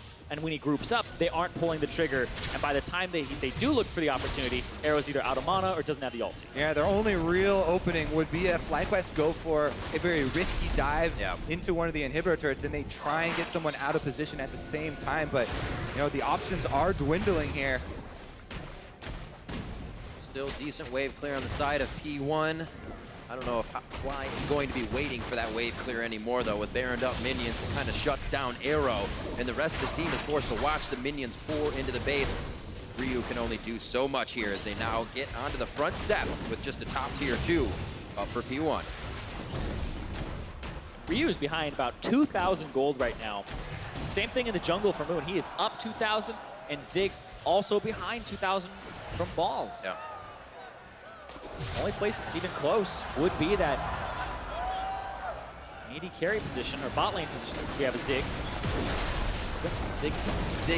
Ziggs. It's been a fun game. Ooh, Moon taking quite a bit of damage. To see how much they can contest this still, though. Saying maybe we can bait in a fight. P1 doesn't even want it. They have a lot of janitorial duty to do here with minions coming in each side, and FlyQuest knows it. They're going to still add the pressure.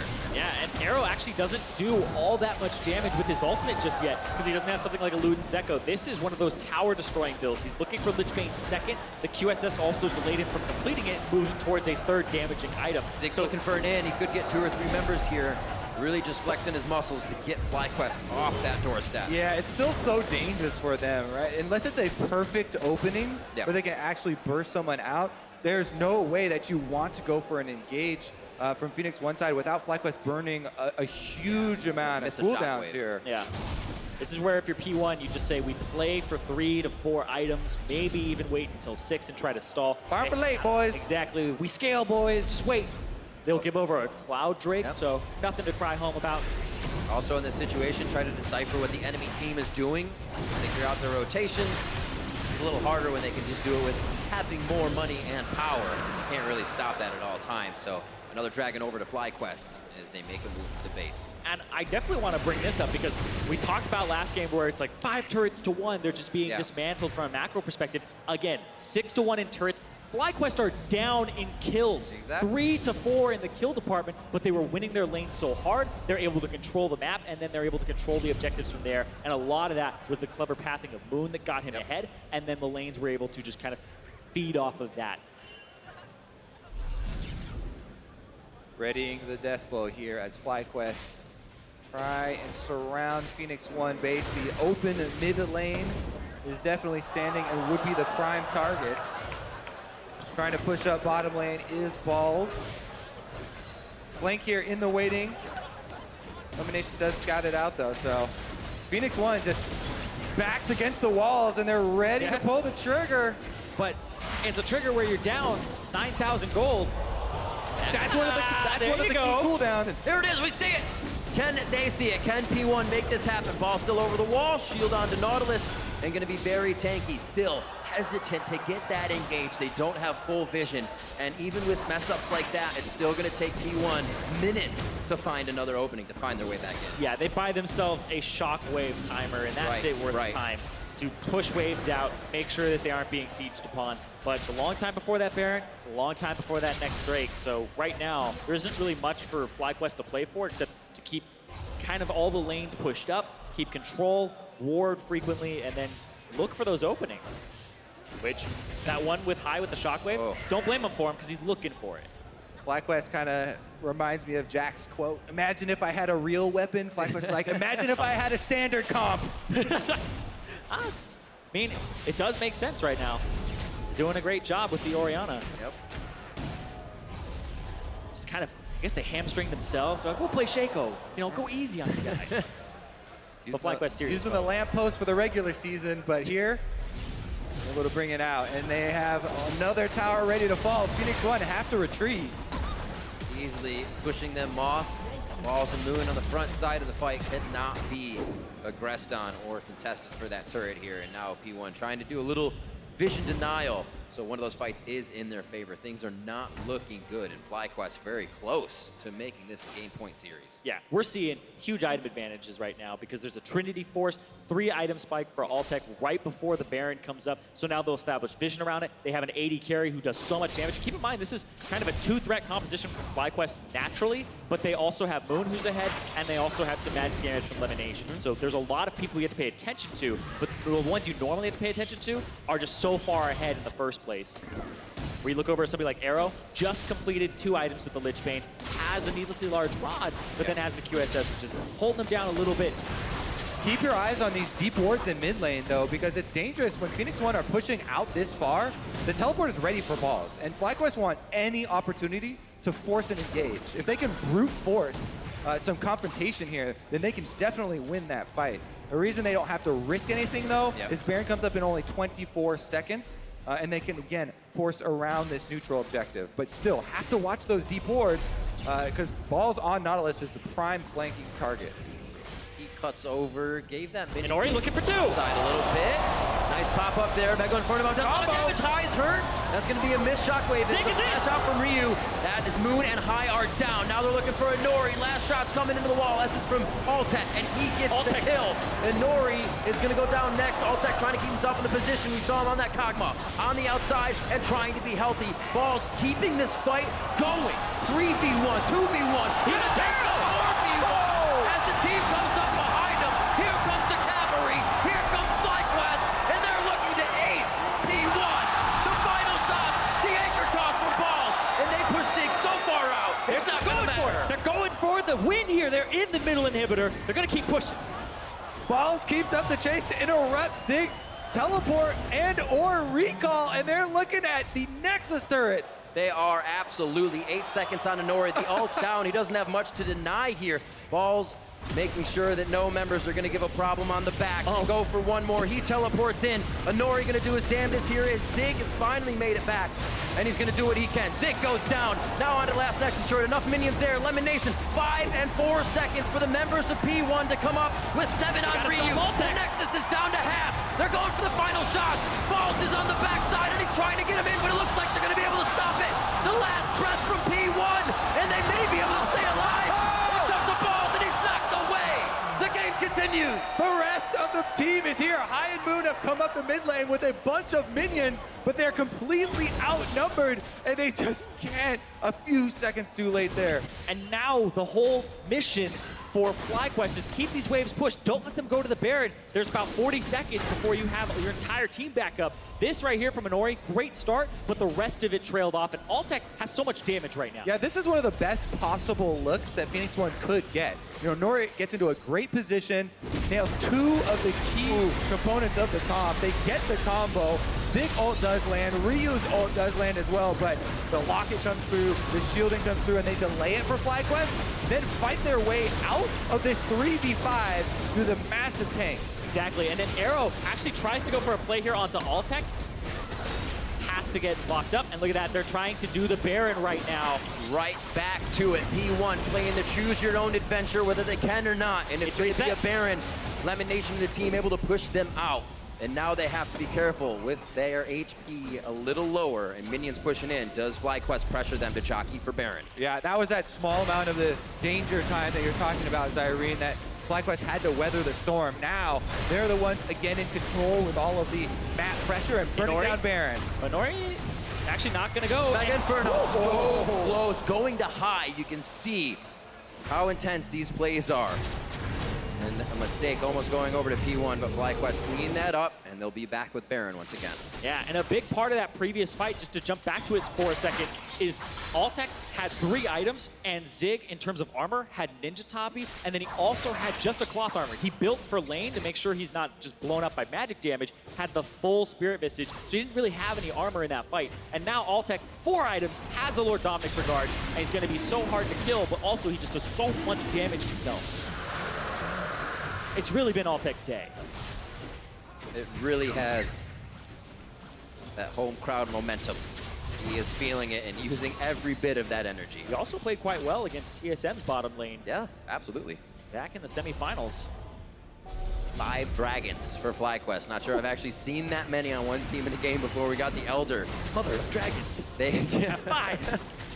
35 minutes in, 8-9 here as FlyQuest look to get the finishing touches on the base. P1 still with a hell of a fight. We saw what happened if Fly does not hit it perfectly, and they're gonna try.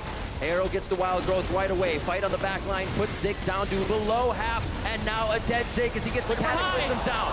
Highs in the middle, Zig coming back up on his Guardian Angel is Anori, close to going down, lives, the minion doesn't get him.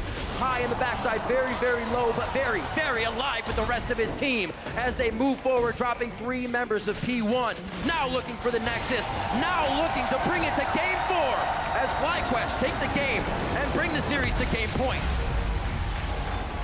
Match point for FlyQuest here to take the 3rd place slot in spring 2017. People thought they were in relegation. People thought they were 9th, 10th. Definitely silencing all of those critics, changing it completely. They constantly have to keep proving themselves, though, and constantly coming up big here. P1 trying just about everything they have. We've had the AP top, the AD mid. We had AD top, AD mid, AP bot lane this time. They're really trying to pull out all the stops. What do they have next? They're also a team that can flex, but it seems like FlyQuest has been getting the best of the champion selects here. Yeah, I mean, they decided to throw the curveball this time around and try and go with the Zig in the bottom, Zig's in the bottom lane instead of the Kog'Maw that has been working for both teams, even though they had already secured the Lulu. So a little bit curious there as Phoenix One looked to try and get some of the surprise, the kind of jump on FlyQuest, and FlyQuest were the ones to take the more standard approach. Yeah, it didn't have the effect that they were hoping there. You were able to sustain with Altec getting a very early Vamp Scepter for himself. That bottom lane, we thought it would be a power point for Phoenix One. Definitely not in this game. Not at all. So FlyQuest are now poised to take the series. So let's send it over to the analysts to get their thoughts on that game. Thank you very much, gentlemen. Yeah, let's talk about this one. FlyQuest 2-1 in the lead now against most expectations here. And another game where it felt like they were in control for a lot of it. Yeah, they're surging right now. Yeah, they're played extremely well. I think a lot of the same problems for P1. This game was similar to last game. You're not drafting any way to kill the front line, so you're essentially locking yourselves into having to win lane, be able to dive back line and kill them off. And I think a lot of the problems came from Ryu falling behind mid lane because bot lane did poorly. They couldn't kill the turret. They couldn't get mid lane and get Ryu, into a side lane. So he's stuck against an Orianna forever, where he was pretty worthless. Yeah, and there's a couple of things we knew before the series about FlyQuest. Yes, they were inconsistent, but if they were to win, they're winning through their mid lane and their jungle. And something I loved about the start of this game was Moon's jungle path. I know they covered it in the cast, but we needed to hit it one more time just because of how much teamwork was required. He does the Raptor, the small Raptor get level 2, skips the big Raptor, and the red is just there for him. So the reason this is so important is if you do those Raptors, the red buff and the blue buff, he was here at about 2 minutes and 40 seconds. And for Ryu, he thinks he has 25 more seconds before a level 3 double buff Cassius can come into lane, which is why that slingshotted them ahead so far. Really, he gets the gank off, and I'm pretty sure at that time Anori is actually still level 2. He's like level 2 so and is almost everyone else 3. in the game. Sure, yeah. But I mean, just beautiful. Great. It was even really cool because the path he took, he could have gone top as well had Zig been pushing in. So it wasn't locked into a mid lane gank. He could have just taken Scuttle if both lanes weren't pushing in. So it's like he had so many options, and it was really well thought out from the team.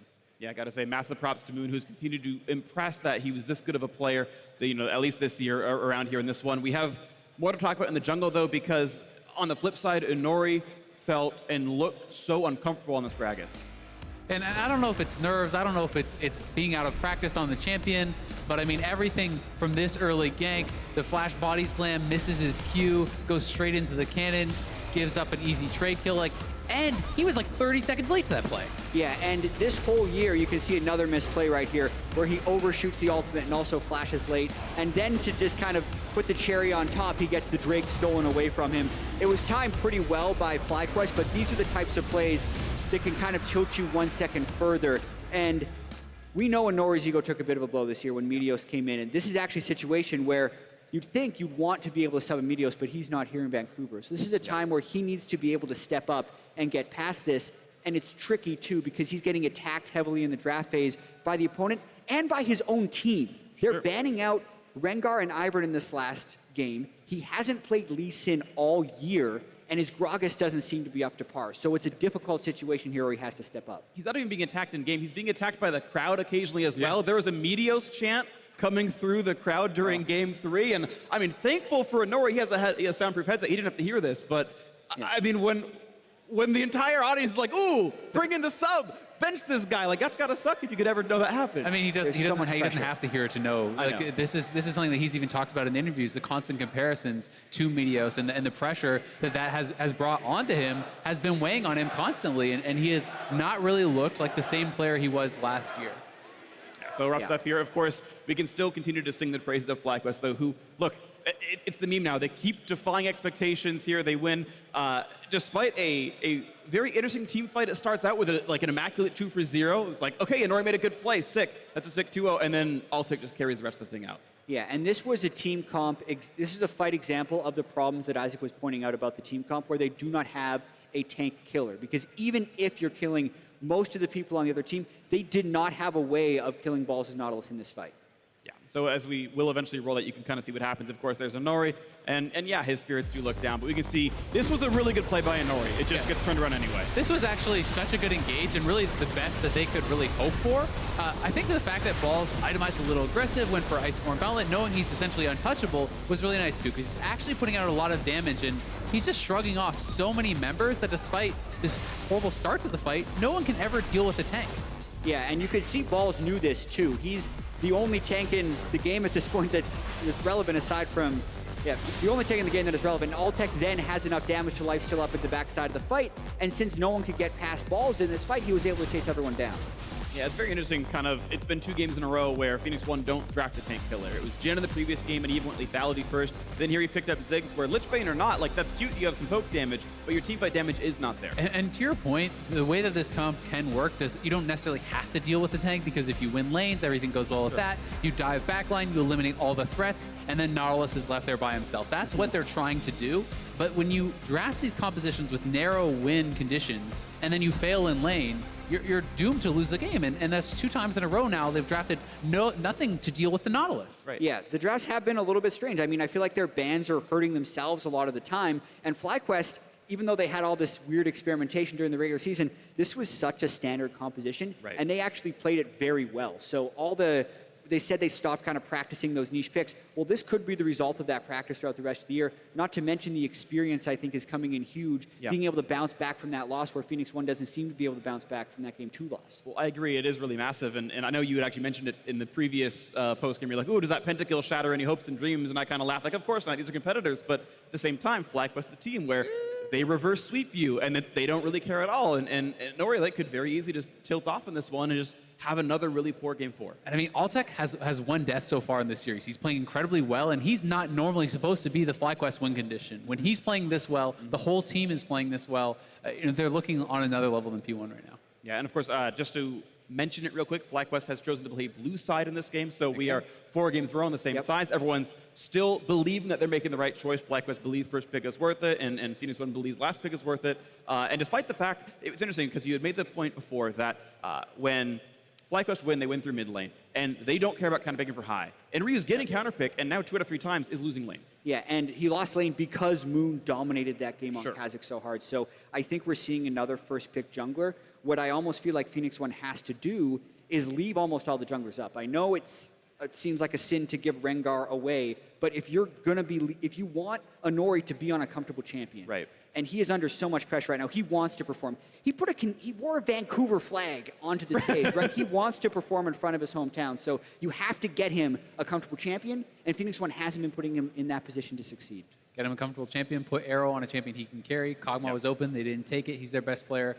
You gotta change that. Yeah. All right, we'll see if that formula works out for Phoenix One or if FlyQuest is going to close out the deal today, but we're going to step away and see if that's going to happen. Catch you soon.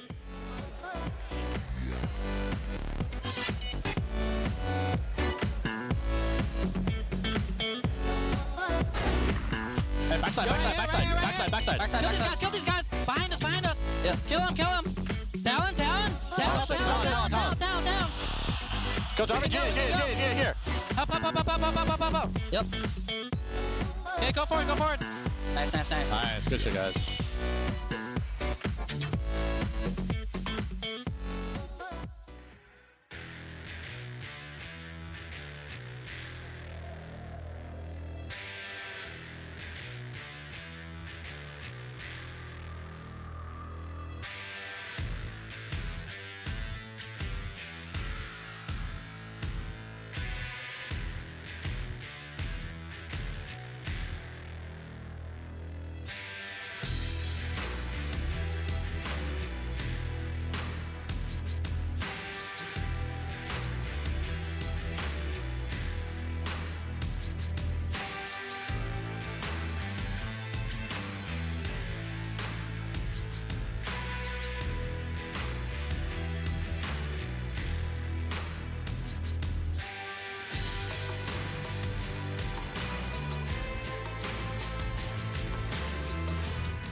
by the screen. I was like, wait, was that a bird? Somebody Is it a plane? Like, it is there.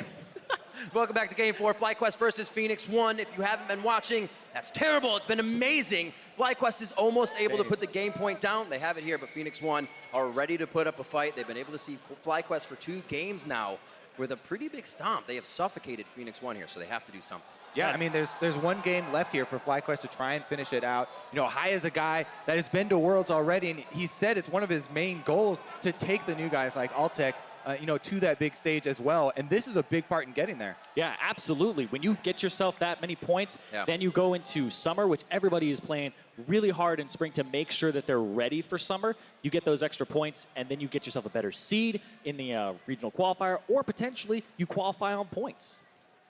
Absolutely, so we'll have to see coming into this one. It's been about the picks and bans. It's been about this guy up here on a tank, Moon in the jungle going crazy, and he's been backing up Hai quite a bit. The top side of the map for the first half of the game for FlyQuest has been huge. It's like Altec and bottom has kind of flown under the radar until they're needed in mid-game. Exactly. He shows up kind of the hero that they need if things don't go well. But I definitely want to talk a little bit more about what you were saying, Kobe, with qualifying for Worlds. We talk about, you know, these teams, they'll get points, right? Points. But it's actually like the preparation, being inside of a large stadium, playing in front of this crowd, getting the nerves out, having your team work through trials and tribulations, prepares you more for the future, prepares you for summer. If the roster's staying together, which I believe both these teams so far have plans to, what is that going to look like? What's that improvement going to look like when they go into summer? That's what they're looking for. Definitely true. That best of 5 experience, very, very valuable, especially in the high pressure situation that they're in now on stage. We realize you have a little bit of time between each one. Calm down, find your bearings. FlyQuest is probably wanting to get right back into each one of these games. Pentakill after that second one now. The third game, a pretty swift win as well. And now we'll see the picks and bans here for Game 4. And interesting thing here from Phoenix 1, they did not ban the Shen first. They might be going with the idea of, hey, they can't pick them all. Maybe they'll be able to pick up something here if they leave open one of those power picks. The Malzahar to stop the creative jungle leash as well. I like that change. They saw that and they made sure that doesn't go through. Might be an Ivern. Yeah, I was going to say, Ivern still can do those creative leashes without help, though. And we shall see if Phoenix 1 actually decide that they're not willing to hand that one over again.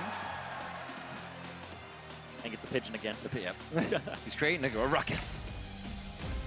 All right, final ban here for Phoenix 1.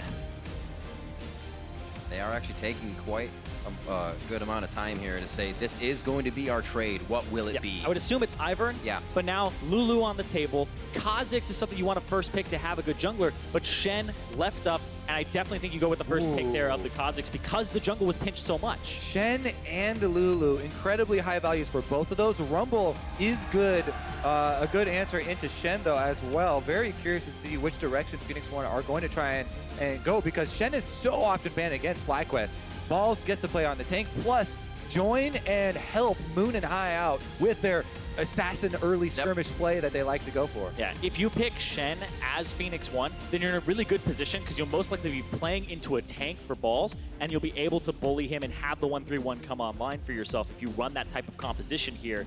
I think they go with Shen in this slot. They passed up the Lulu because they want to have something for an equalizer. Unless they're not finished passing up the Lulu, they could go just double down on those shield to AD carry comps and grab both of them right now, have Ryu play at mid. We haven't seen that, and that would be an extreme answer, but it's a possibility.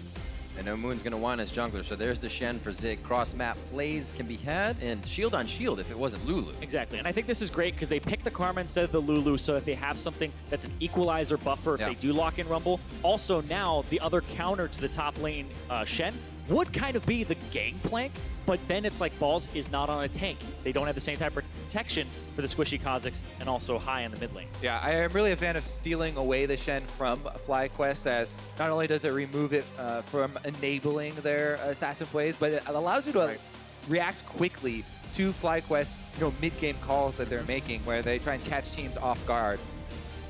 Yeah, I really like the adaptation here where it's like, why are we banning this? This is a contested pick, and they're going to take the jungle. I think it's a really good call there from Phoenix 1 to change it up. That being said, Balls was a monster on Nautilus last game. Told that end game skirmish out in the 3 versus 5, completely clutches it for the team, being an amazing front line for Altec and allowing FlyQuest to set themselves up into the position they are now.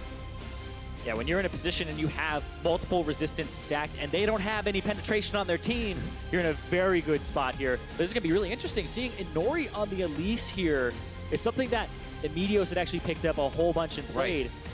And it was Meteos' most played in the jungle, whereas Inori has played 3 games of it, and he's only won 1 of it so far this split. Right at the end there, it seems like Ryu has been feeling more effective on ADs in the mid lane, so he may be able to get that back into his hands for this one. Good point. As we head into the second ban phase, Orianna out from high. We may see just the Syndras on the other side and the like bans for them. Yeah, it is interesting because Phoenix One will get that first pick on the second round, so they could pick away the Talon if they then wanted to, kind of adopt that style. And a Talon Elise with a Shen at their back has a lot of snowball potential for that early phase. Yeah, a lot of pick, a lot of potential. Doesn't look like it's in the works for them though. And I assume they might go with AD carry and then try to counter pick mid. But I want to see what happens with Inori's Elise here, because a lot of Elises who aren't in that same kind of aggressive territory as Meteos is on his will build defensive, whereas Meteos was always Sork boots, let's get a haunting, let's make sure that we have penetration, and it's an AP threat, whereas this may not be the same type of AP threat. Or if you're super into the snowballing, the mobility boots at least to just allow you to get out a higher quantity of those ganks could be a possibility. That all comes down to the confidence of the jungler, because mobility boots at least also does have the drawbacks of if you're failed to snowball, then you fail miraculously. The drawback of being a mobility boots Elise is that you're a mobility boots Elise, and if you get caught, you're probably dead. All right, so it's actually going to be the Syndra lock-in for Ryu. He'll feel comfortable doing that. Look at him. He's like, team. He's joined the squad. This is what we need to do. Showing solidarity when they need it most. Side too. What is going on? We did not train that pigeon, by the way. That is his own free will. They call it a carrier pigeon. Damn it, Freak. Oh, Freak is laughing. Actually, I heard that he sent an email out to all of the North American LCS teams, and Phoenix One was the only team that answered him. Ooh, there you go. Kog'Maw, though, makes the resurgence here with the Lulu for FlyQuest.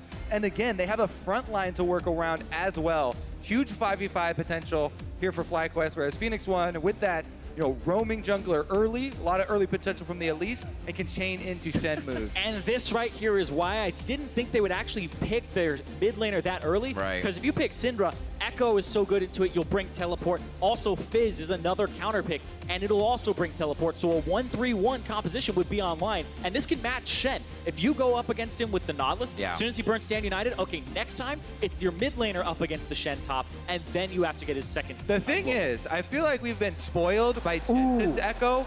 Not many Echoes have impressed me the same way. And Hai has not played Echo this season, this split.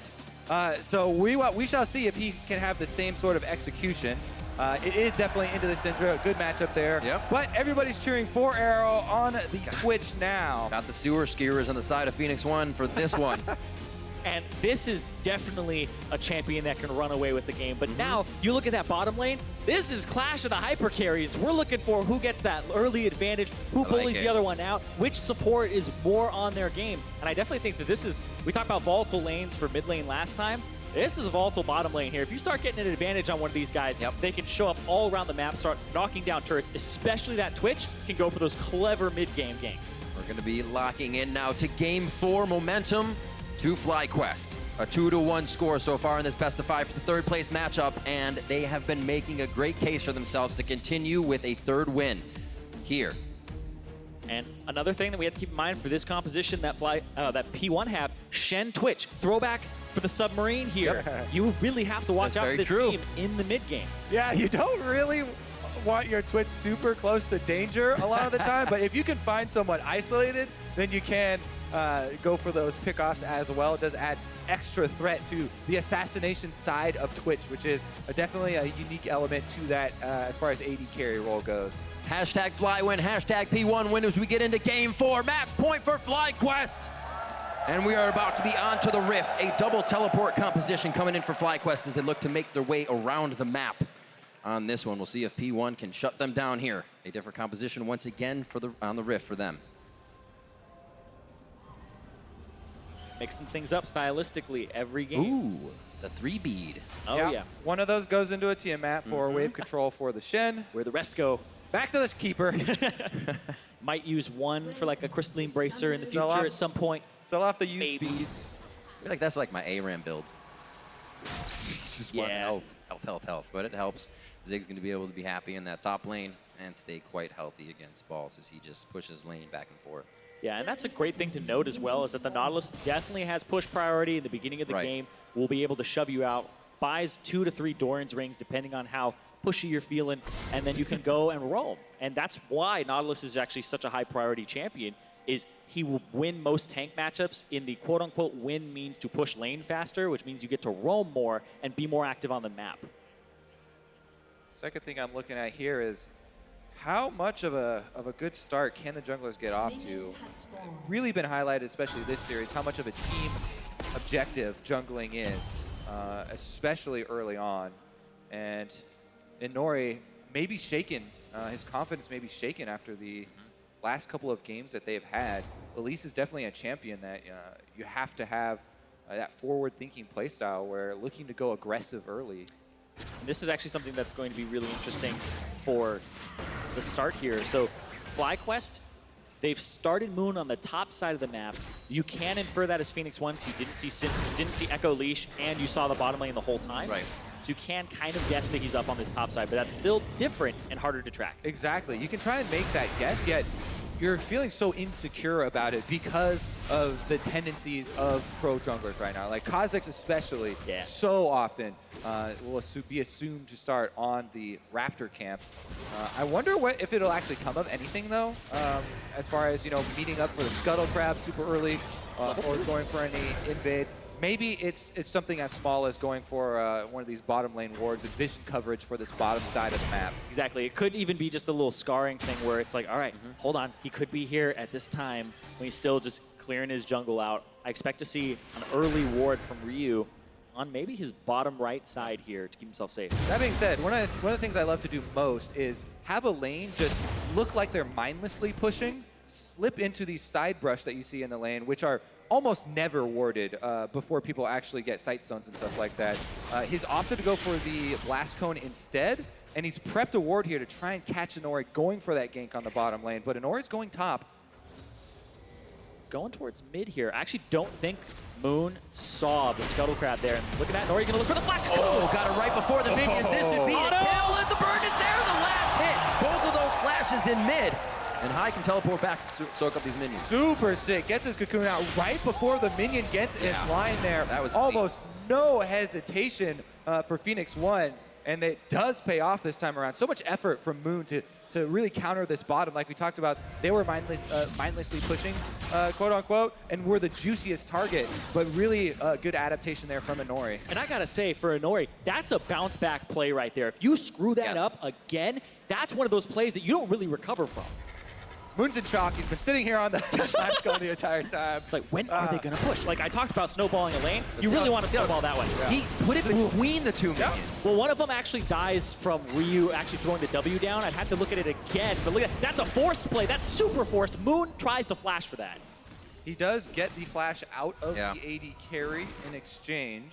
But yes, Inori definitely will be very happy about this early start to this game.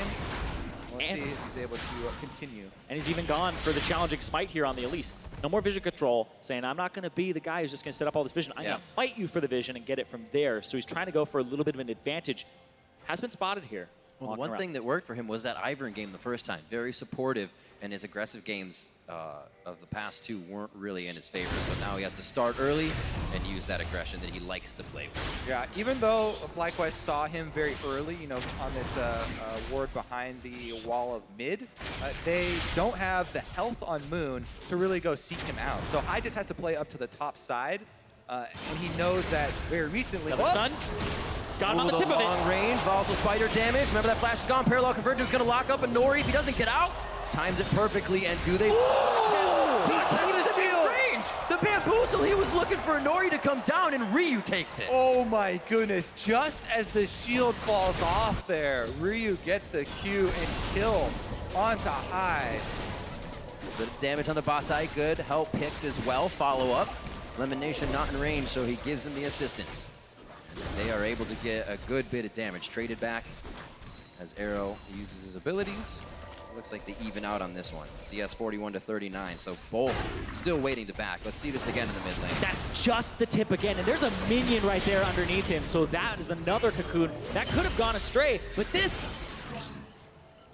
you never see the shield drop. There's no way a level 3 Q did over 200 damage, though. You know, fighting game term of frame perfect, kind of frame perfect there, because you couldn't see that happening with the health and the shield going down first. I thought you were going to say bombs. No. different terms, but yeah. 2:06 on the clock right now as P1 start things off in their favor. It went very well last time when this happened, and it was between Inori and Ryu and Zig to start off that game number 1 of the series. And we talk about how FlyQuest have been getting ahead from High and Moon. Moon took a gamble for the bottom side of the map, one that you want to snowball, but then at the same time, Inori got that mid play, and that flash cocoon, I've said it before, that's a play that you have to go for. I definitely admire the fact he went for it, because if you mess up a body slam flash top on Gragas, if you messed up a Graves double kill in the bottom lane and earlier in playoffs, like, people make highlight clips of this. He's saying, screw that, I don't care, I'm gonna go for it again, and that's a play that easily could have backfired, but he wasn't paralyzed by it. Well, your question is answered of can he break that mindset, and he has. See if he can keep doing it. It's still just on the other side of that missed engage, right? There's still that chance for it to fall right back in, but so far, so good. And it looks like they're actually going to keep the power towards Ryu in the mid lane. If he falls behind, we've seen what happens to a Syndra in this series. You see Shady actually hanging around here by mid. Yeah, very clear game plan this game around for Phoenix One. Camping for Ryu, really trying to play around that melee into range matchup. Syndra now is the level 6, has gotten the early kills and a lot of extra power. It kind of makes me even wonder, did the extra ring even give him enough power to get through the entire shield? Regardless, though, he's very well set up now, and everyone has to respect that level 6 ultimate. I'd be very, very curious if Moon actually even tried to go try and right things around mid lane, because not only would you have to worry about checking into an Elise cocoon inside a brush, but even just the ultimate thrown from the side there from the mid laner would be devastating. You also have to watch out for, if you go for a proactive play, Shen is going to be right there with the shield. The level 7 already there, 6 just a bit ago, but they're waiting on it. Could actually be something here. The lane is equaled out on the top side, but he's still got to be careful for balls. Both of these guys can shut down teleports immediately from the top side of the map. Phoenix One definitely still have a huge lead here, and a lot of the options for proactive plays are definitely theirs. Zig, you can see, doesn't have his teleport, while Balls technically could answer, but it comes in much slower. You have to wait for that full teleport channel time, and the extra shield would definitely be very welcome.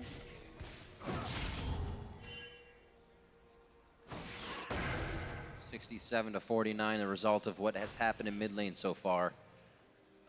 Looks like Inori is still waiting, high playing towards the bottom side, has vision top, and actually uses himself as a bit of a sentry to make sure Inori is not on this side.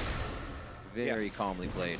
All this vision for FlyQuest on their top side. High should be permanently hugging that side of the map, and the bottom has to be very careful.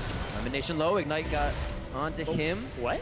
They're going to go for a heavy dive. Oh yeah, there's Inori and Ryu already on the backside. They had High pushed in, but he's already pushed to his turret. This dive is happening, and the dives, the death. Altec Elimination go down. 4 kills now for P1 as they're finding the fights to get through this game. Phoenix One looking to just pry this game wide open here in the early game. Snowball super hard.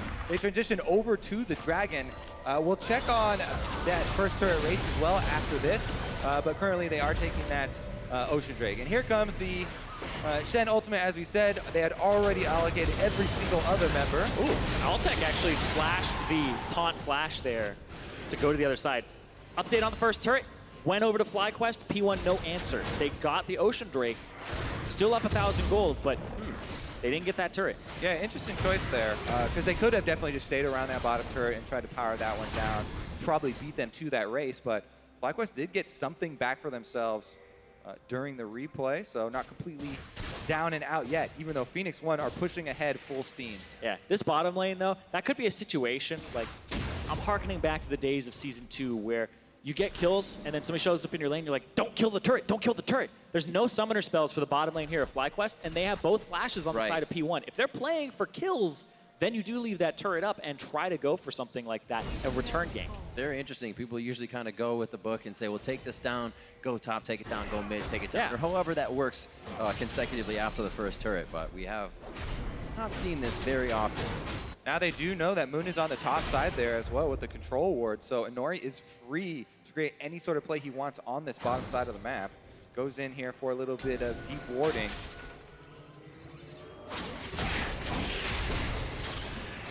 Once again up to his turret, actually building the Merc Treads first, so with the seal and ability power, having a little trouble clearing waves as much as he'd like to towards that back line, and then keeping Ryu at his turret just as much. Tiamat completed for Zig in the top lane, so he'll be able to shove waves out decently quick. Whereas right now, you can see Party in the bottom side of the map. Elise hanging out there. Ryu also going to have control of this area because of the control ward. So yeah, they're going to just basically try to camp 4 people here. Look for a dive whenever it presents itself. It'd be one of the most obvious dives you can ever see coming. Especially with Balls continuing to push the lane and heading down through the river there. They do have to respect the Nautilus as well. Nice little poke from Shady on the bot side, but not enough room to get the turret to go down. They also have a bit of vision on Moon earlier, so they aren't aware of where he might try to re-engage. Nori goes for the flash. They want this. They are pulling the trigger as soon as they can, and they'll take the 3v3. Whoa, Shady's down! Coming down, they're going to be able to get the kill onto Shady. There goes Lemon Nation. Both of the supports are out. It's all the positioning you can get. Now, Altec falls. The Spider's going to take him down, but Inori uses the Q. He gets another one for himself in the triple kill. He flashes forward to initiate this for the team, and a hashtag worth now for P1. Oh, they as they go for more members. Chrono Break back, highs under the turret along with Balls, and they have to be careful. The crowd control from the Nautilus gets a little scary, and there is not a lot of HP for P1. It's not going to be phased. They're not going to be phased by it, though, as they go for the kills. Tank onto Zig. Arrow gets hit. Arrow gets down. Fly high, going high as well, and he almost gets another kill for himself as he takes down Arrow. But like you said, this is going to take a long time, and P1 still make it work. For kills. They should be able to get this turret, though, so in the end, they also get the objective, and that was with FlyQuest at the ready. Both teleports immediately used to try and react to this. Phoenix One still brute force get that one. Yeah. Inori, just no hesitation, went super deep there. Oh man, he has no way to flash this.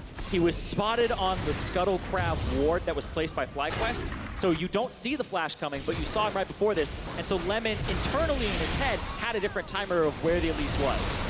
Yeah, you do reveal yourself when you're killing off those wards, and it looked like Moon had a very good counter here, but Inori just takes them both down under the turret. Look at that, kills Altec while he casually lands the cocoon to the side onto Moon. And that allows Phoenix One to get the rest of them. My favorite part of that play is where the Volatile Spiderling's going after Altec, and it's not, you know, he dies from the auto, but then when you transform into Elise and you Q something, the Volatile Spiderling just flies at their face. Here now! Had a face hugger, and it was great. So that got him the triple. But yeah, it looked like Moon was very close to cleaning that up. But then that's that situation where the Twitch flashes away from you, the Karma flashes away from you, you have to flash to follow the Karma. You're like, what, they have sums? You guys died bottom, they still had sums? Oh, Phoenix One, it was kind of a long con. Don't know if it's exactly what they were going for, but they definitely had the right punish there for not taking the turret. It was pretty interesting. Also, our questions around Inori snowballing with this Elise seem to have been answered here. He is definitely going with the Sork boots and fully offensive build here. Yep, Proto Belt might be the next item off that Kindle gem. This is Inori's Elise with Hecarim mentality. Basically, how you fold those two together. Do not stop, keep going forward. And he is only getting bigger. 4, 1, and 3. Great participation in the 9 kills that have happened, and he's also helped Ryu be a part of that, very much so, with 6 of his own participations. 3K gold lead here for P1. They have a top turret and a bottom turret to still work, but are putting quite a bit of pressure mid. And you gotta watch for the cocoon, and you gotta watch for that poke. High cut. A lot of ultimates used defensively here for FlyQuest. They are taking a beating from the range advantage push here of Phoenix One. All right, what's gonna happen bot lane? Altec actually has an item advantage here with the completed Blade of the Ruined King, but there's more members of P1 in the area. Yeah, they do have the Shen Stand United that they could bring an extra member here. Or you could go for the very manly 1v1 80 carry. I'd be very careful about going against Kog'Maw with that, though. Yep, the Acathian surprise if you take a few turret shots. Even if you win, you lose. He's getting the attack speed from going stealth. He had Oh. submarine. But Lemonation. We're going for them, boys! Get out the fishing pole. They get the angler down. Zig gets hit. Skin appropriate for the kill. 10-3 as they go for the second tier turret. And Arrow, ooh, very, very close to taking too many shots. They're going to have to peel back. Yeah, Twitch being a frontliner there, just walks straight up, gets the ultimate from the Shen, and I think P1, harkening back to Champions, like good adaptation to leave something up so they either get a good jungler or they get the Shen for themselves. They came out a little bit on top with the way they've been performing right now. Cog put to the depths. He has no idea. Still inside the bush. And all of a sudden, bah! Yeah, Zig shows up on the edge of the model there. See, people complain about Shen being a tanky ninja, but that's actually the most ninja thing you could ever do. Literally not there until that last second. Pops out of a bush. Looks like he just spawns there, too.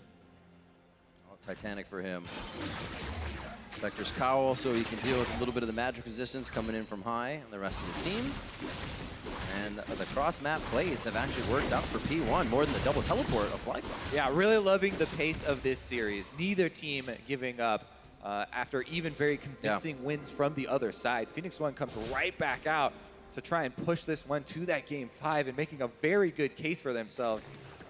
Want to keep up the pace here, but what a snowballing job they have done. Only problem is that the Drakes have not really gone their way with 3 Oceans. Aren't exactly the best snowballing Drakes, but they'll still control them, and they will definitely want to pick up the third. Well, at least when you get the third one out of the way, there'll be no more Oceans, right? Yeah, true.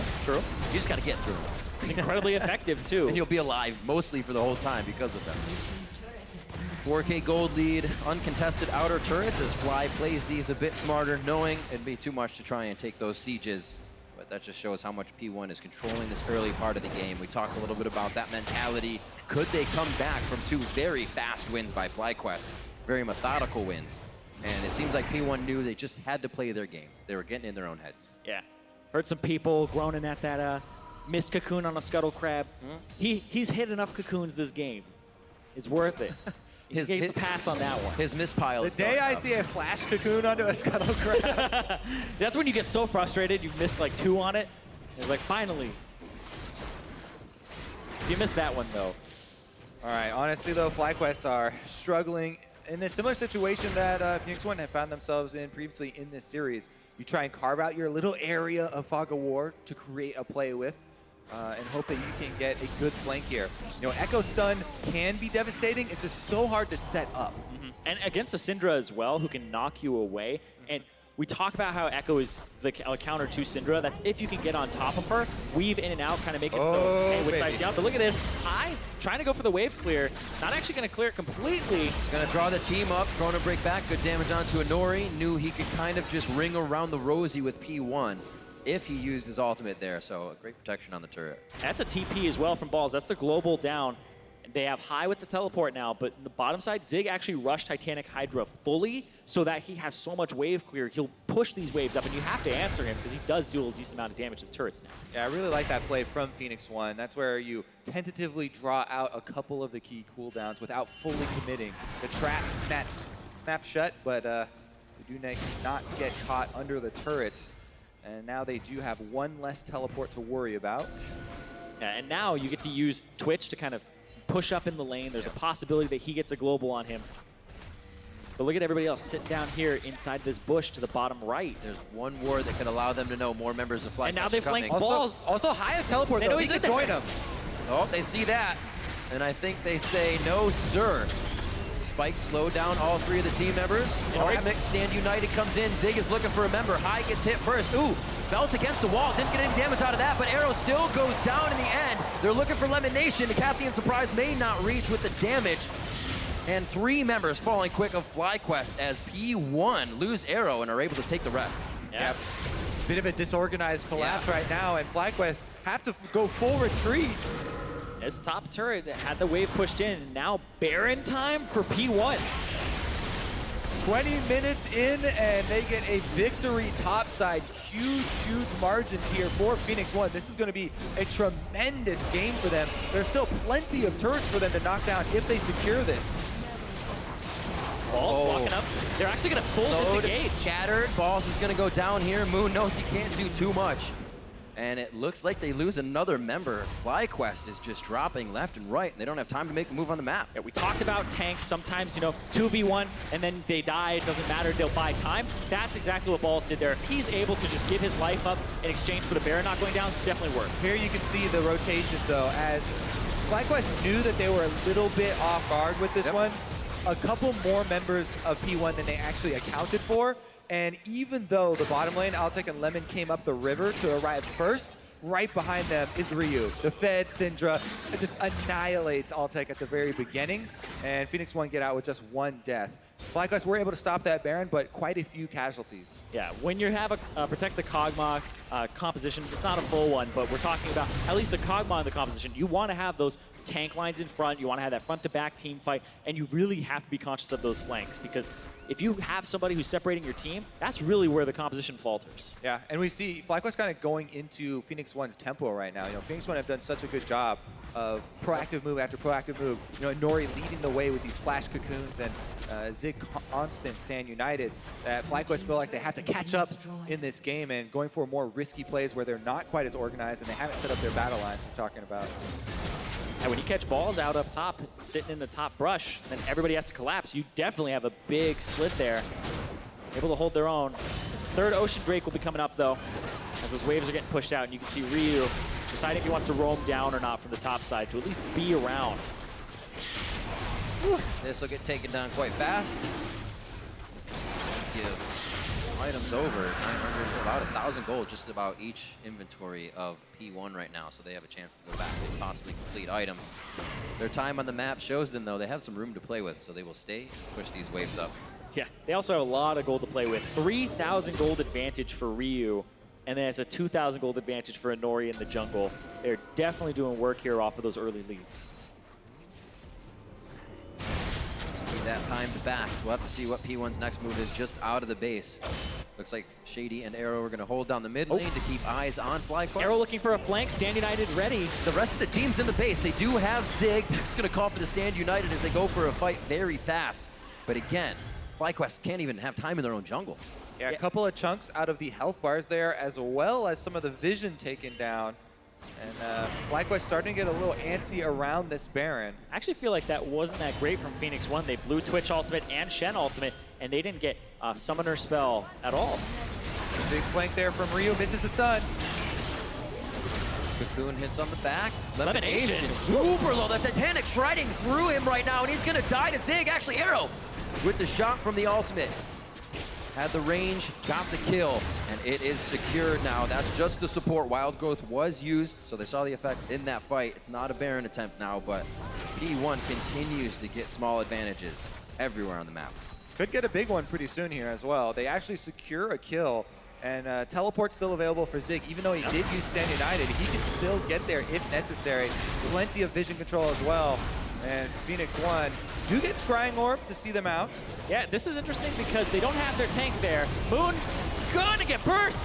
Very close to flash forward. Arrow picks up another one. He's gonna go head-to-head now versus Altec. That's the damage, and the kill comes through with a bit of his team. Fly high, going down, pulls the chrono break, Repel comes in. Inori was holding it, and now he's gonna try to call his bluff in the fight. The 1v1, High gets the Time Winder back, and he rewinds it for Inori. We're gonna see the next fight here. It's gonna be the Q to the face. Tries to get Shady in the parallel convergence, but again, a 1 for 3. This is becoming a common thing for FlyQuest. Yeah, High walks into the bush there. There is already a ward in it, though, so Shady just shoots him in the face. And now Phoenix One, again, still returning to the Baron. They keep on killing more and more members of FlyQuest. Each time they peel off, and they're peeling off one more time. And Arrow actually almost went down via Cathine surprise. He cloaked, and then he also got a shield for Shady right before it went off, and he lived with a sliver of HP. They're going back with 4 control wards, well, more than 4 control wards, 4 slots filled with control wards for their team, though. Very clear here for Phoenix One to return to the scene of the crime until they actually come away with the prize. Approaching a 10,000 gold lead, though. Very close there for Phoenix One.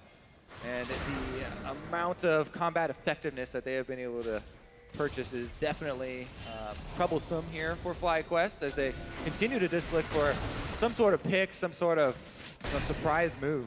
Yeah, and right now, Shady actually has 3 control wards in his inventory. Typically, you'll see 2 purchased by people, but this just shows, like you were talking about, Kobe, they are so dedicated to getting this damn Baron, or getting picks around it, to force FlyQuest to face check them. It feels like this is where they're saying, this is the moment, this is the next few minutes where we have to do this. I mean, that's the fight, right? That's what we've seen the entire time. FlyQuest around the fights. P1 trying to make them. Now that they have a lead, they can make it at Baron. FlyQuest isn't going to take it at a turret, but they have to go to that Baron. They have to jockey for position. So P1 knows how to get FlyQuest in those fights. Yeah, Zig has made it all the way to the turret, so somebody's going to... They're actually just sacrificing this outer turret in order to stay closer to Baron. And Phoenix One will take the small win here rather than risking much to go for the big one.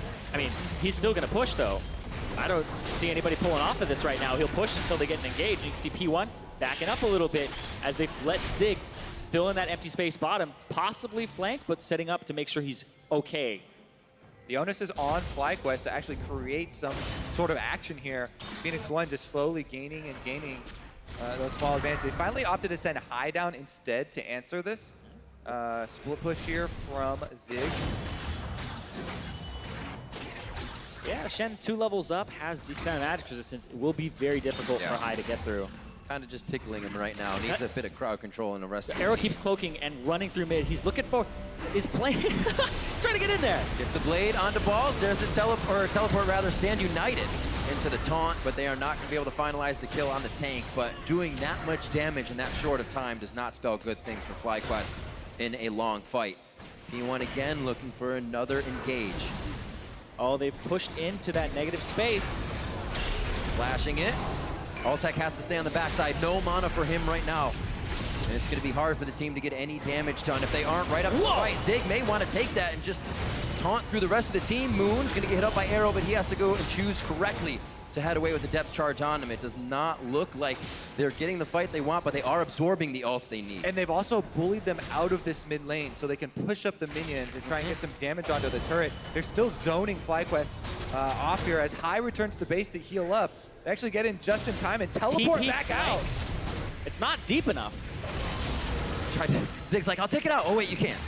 Looking for High now. He can chrono break back and confuse the team, just really throw him for a loop. Oh, taunted up. I don't know, Paralock Convergence gonna lock up the team and gets a chrono break back onto 2. Shady and Arrow. Arrow very low, but they take High down immediately. The team's not able to follow him into these engages, and that's the teleport down for a play that could have been made here in the next few minutes. That's definitely going to be a key to a move over there. They can pick up the Infernal Drake and then swing into their vision coverage that they've had consistently. They know that even though there's 27 seconds left on the death timer for High, he also doesn't have his teleport. Whoa!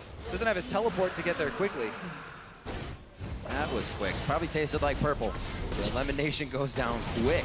Balls as well. They haven't been able to keep wards up on their flanks. Oh, they get burnt. Altec and Arrow once again meet face to face. The double kill coming up for Arrow with the sewer skewers, and they're going to head down now to the mid turret. Moon, the top side of the map, as he's trying to shift these waves so they have some time to breathe, but P1 is not letting it happen. Yeah, Moon was in a position to contest a possible Baron, and then they all ran down away from where Moon was, straight towards the mid lane and got picks on the way. They just turned Baron area into a meat grinder. One member from FlyQuest has been dead for the last 10 minutes. Give me the batting order. Like Let's go. It's so true. B1 just camping on their vision control and kill after kill after kill for themselves. It has been a very kill-oriented game for Phoenix One, even going back to the first few that they got underneath the turret, where they baited them. You see here, Elimination kind of has to do that, whereas Moon on the top side has the blast cone over, thinking maybe they'll do the Baron, but FlyQuest completely on different pages. But they're trying to cover options, and P1 just took the one where you go for the fight, you just eviscerate the team. They actually just want to keep Baron there. As long as it's great bait. Yeah, it's just like the turret. Don't take it, use it for bait if you're ahead, if you have so much spell advantage. It's so strange. It's an old tactic. Inhibitor down now, though, just adds so much more pressure. Oh, Shady face checking. Whoa, that sweeper being on just saved a lot of lives. Yeah, they also didn't really have any damage dealers there. You had Kog'Maw below that. You had High off to the left. High is really that AP threat you have to worry about. You saw how much damage he did to Arrow even when he was getting shields. Again, think back to the change in plans for how Phoenix One got here in this game, in this series. They made the adjustment here. Inori just, something snapped. He went full aggressive this game, camping mid lane, flashes in for Ryu, and now he's got a 7-0 Syndra on his hands, fully fed, and makes it so dangerous for anyone to face check. You either get a Cocoon or Syndra stun, and if you're walking around in lane, Arrow's able to jump on you. Here goes Baron, attempt number 45. It's FlyQuest move in to stop it. They don't even want to do it. It's just the bait, like you said. Moonflows hops out. And again, quite safe. High gets actually knocked down from his blast cone. Moon is in in trouble. Out of the air. He's going to get taken down, and that becomes a That's a smite down, though. non-50-50 contest. Exactly. That's where you're going the smites down. Maybe this isn't so much of a bait anymore. Maybe this is a real Baron. This is where as well you absorb those ultimates, draw them out if you have to while you jockey for Baron. The fight goes towards the top side. Redemption comes in. Bait again. And now they're on to Ryu. Looks like the focus is going to stay there. Shady comes in to give the shields, and now they can turn it around. Lemination's going to fall. Arrow is actually in the middle in the fight, and he can get to the front for another double kill. He's got flash. Two fights in a row. Altec in his face. He's going to slow him down with the cast. A third kill coming through. Now the triple. 5 in the last few minutes here for Arrow as they keep going. Now possibly for the Nexus. Baron gets to live! And they're going to go end the game instead, and never had to actually take the objective. Absolutely amazing game by P1. Taken back 2 in a row, methodically beaten by FlyQuest, but none of it fazed them. None of it stopped P1. They're able to come back even stronger in game 4, and we're just scraping the surface. We're going to a game 5.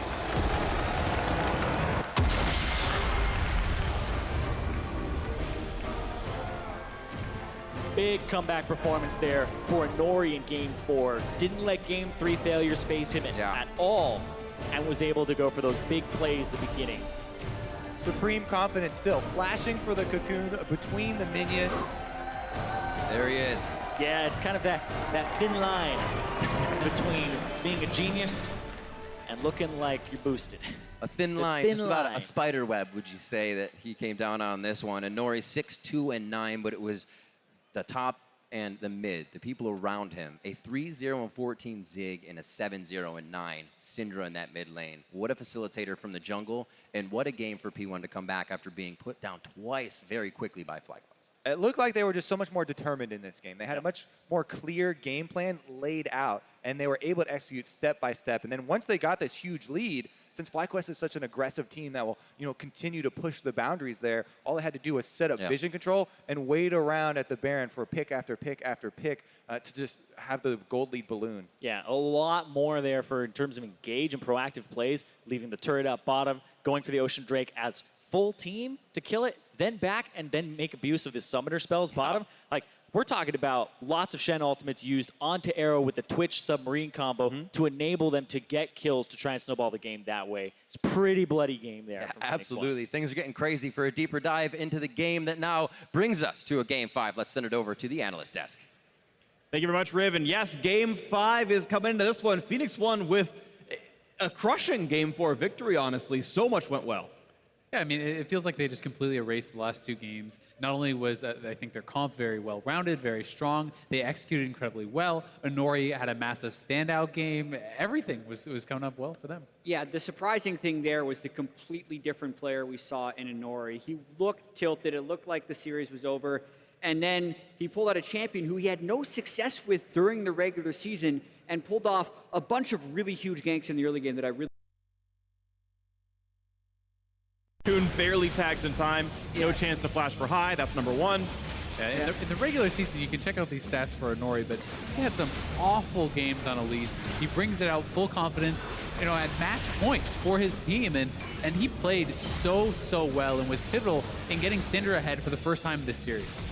Yeah, and then you could see just the confidence he had as well. The second flash Cocoon we have on the reel here, starting a fight, looked like it was going to get a little hairy, but they had the advantage right here, and specifically just the patience and confidence here towards the turret. As he's got the volatile spiderling and an auto attack flying, he just casually cocoons Moon to pick up the triple kill. Just completely different player, it felt like, was behind the keyboard, but it was definitely the same person. Inori just turned it around in the 4th game. It was not the pigeon, it was an Ori. Yeah, they did not sub in the pigeon. Yeah, Midas isn't even here, right? Like, there's no chance it's a different jungler. It clearly was the Nor. We can all see him. It's the glory of playing here in person. But yeah, suddenly you've got bigger smiles in the team. Shady's kind of still all business. He's kind of, all right, yeah, talking about what Game 5 is going to be. More karma? Okay, sure. But like, Nori's like actually like animated and ready to go. And I always like when the players are happy and ready to go and are excited. And I'm excited there's a Game 5. Like, I love getting to see more matches. And I'm glad that now both my analysts are wrong, that I was right that it was a closer match than everyone else. So King of the Desk gave it pretty clearly. Yeah, you want to ask me some questions and I'll tell you what's going on? Okay. No, I'm just kidding. You're much better at this than I am. I'm excited that we are getting a Game 5 because all the cards are on the table right now. We've seen FlyQuest do the first pick jungle strategy over and over again and mostly play through the mid lane and the jungle to much success. Yeah. And we finally saw Phoenix One find an answer to that after games 2 and 3 went heavily in FlyQuest's favor. So now it's kind of FlyQuest's chance to respond once again because they've done the same thing 3 times in a row.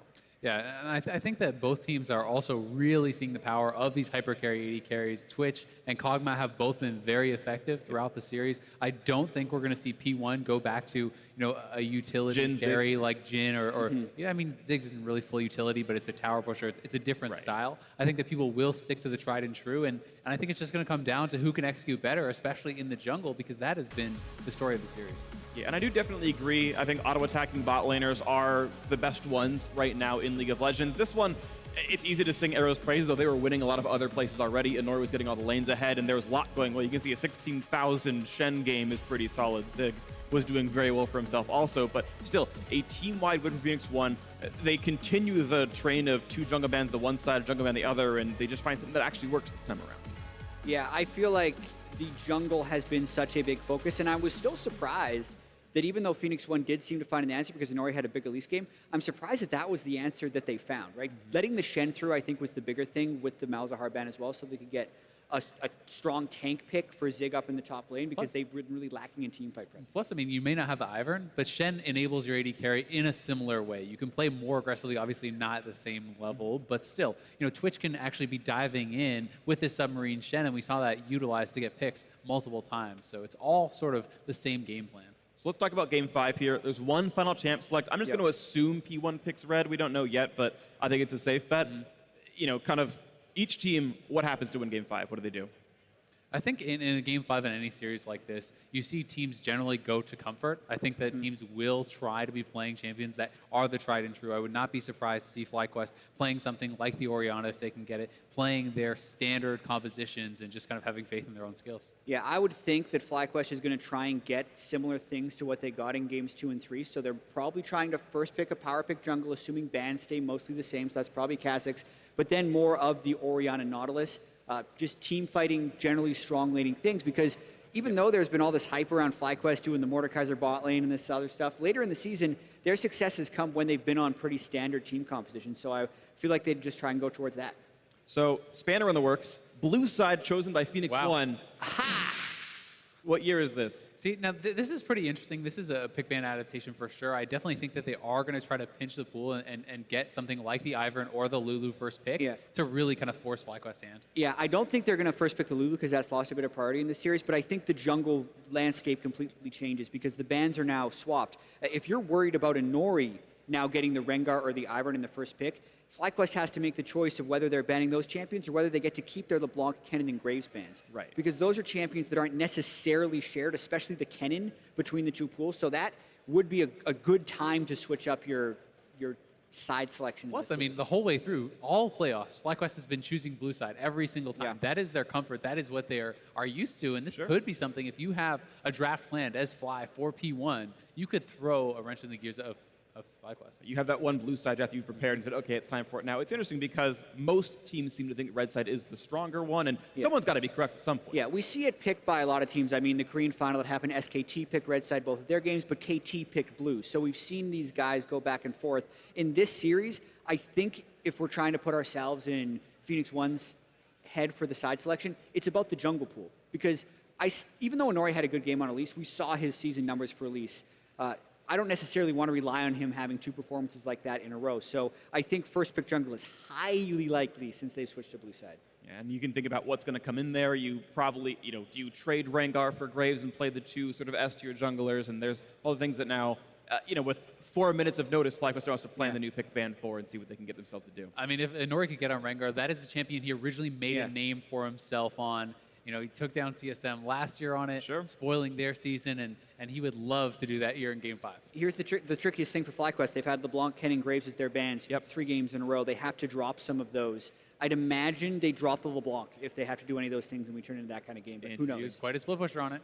Well, we'll see what happens. It's going to be a fun one. Game 5 is coming. Stay tuned. This great crowd in the Pacific Coliseum is here to witness it as well, and you at home can do that as well. Game 5 is coming up. Stay tuned.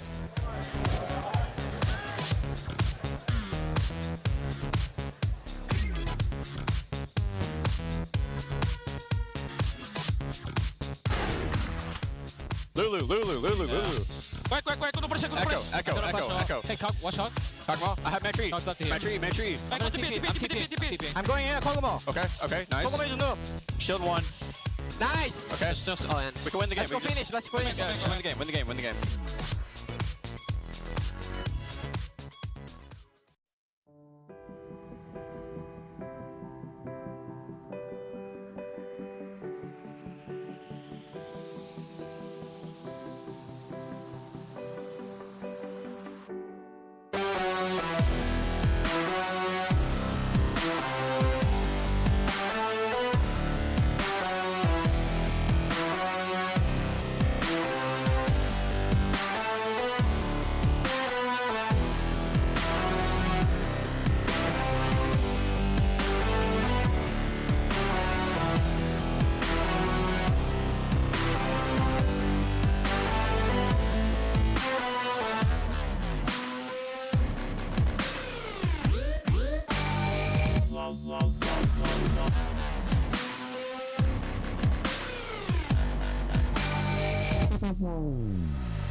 Pacific Coliseum.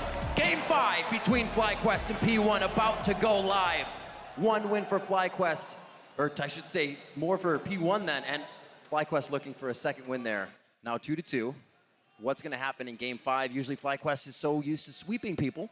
Do they know what the situation is about? Well, one thing that is going to happen in game number 5 is that Phoenix One have actually opted for blue side the first time this time around. So they are going to switch the pick ban order, and this could actually shake things up. We were talking a little bit about before what is actually going to be, what are they actually going for with this first pick and changing from their normal. The junglers have been very big in this series. Yeah, I don't know if you're going to be able to actually pinch the jungle the way that you did previously. Phoenix One were banning both Rengar and Ivern on their red side. So now they kind of free up some of those bans. They won't have to ban the Rengar. And I feel like this is the catalyst of the jungle for both teams. Inori having a great first play snowballs the game. Moon, same thing. And in game 5, when both those guys are the catalysts, the pressure is on. Absolutely. Make them feel comfortable. I think Phoenix One will be looking for a first pick jungler here to try and get Inori on a comfort pick. Yeah, both of these junglers have shown that they are not scared to continue to go for game-changing plays, flash cocoons and ultimates like that. So very, very curious to see if they are able to grab a champion that will make that easier for them. And this is the final game of the 2017 spring split for both of these teams. Right.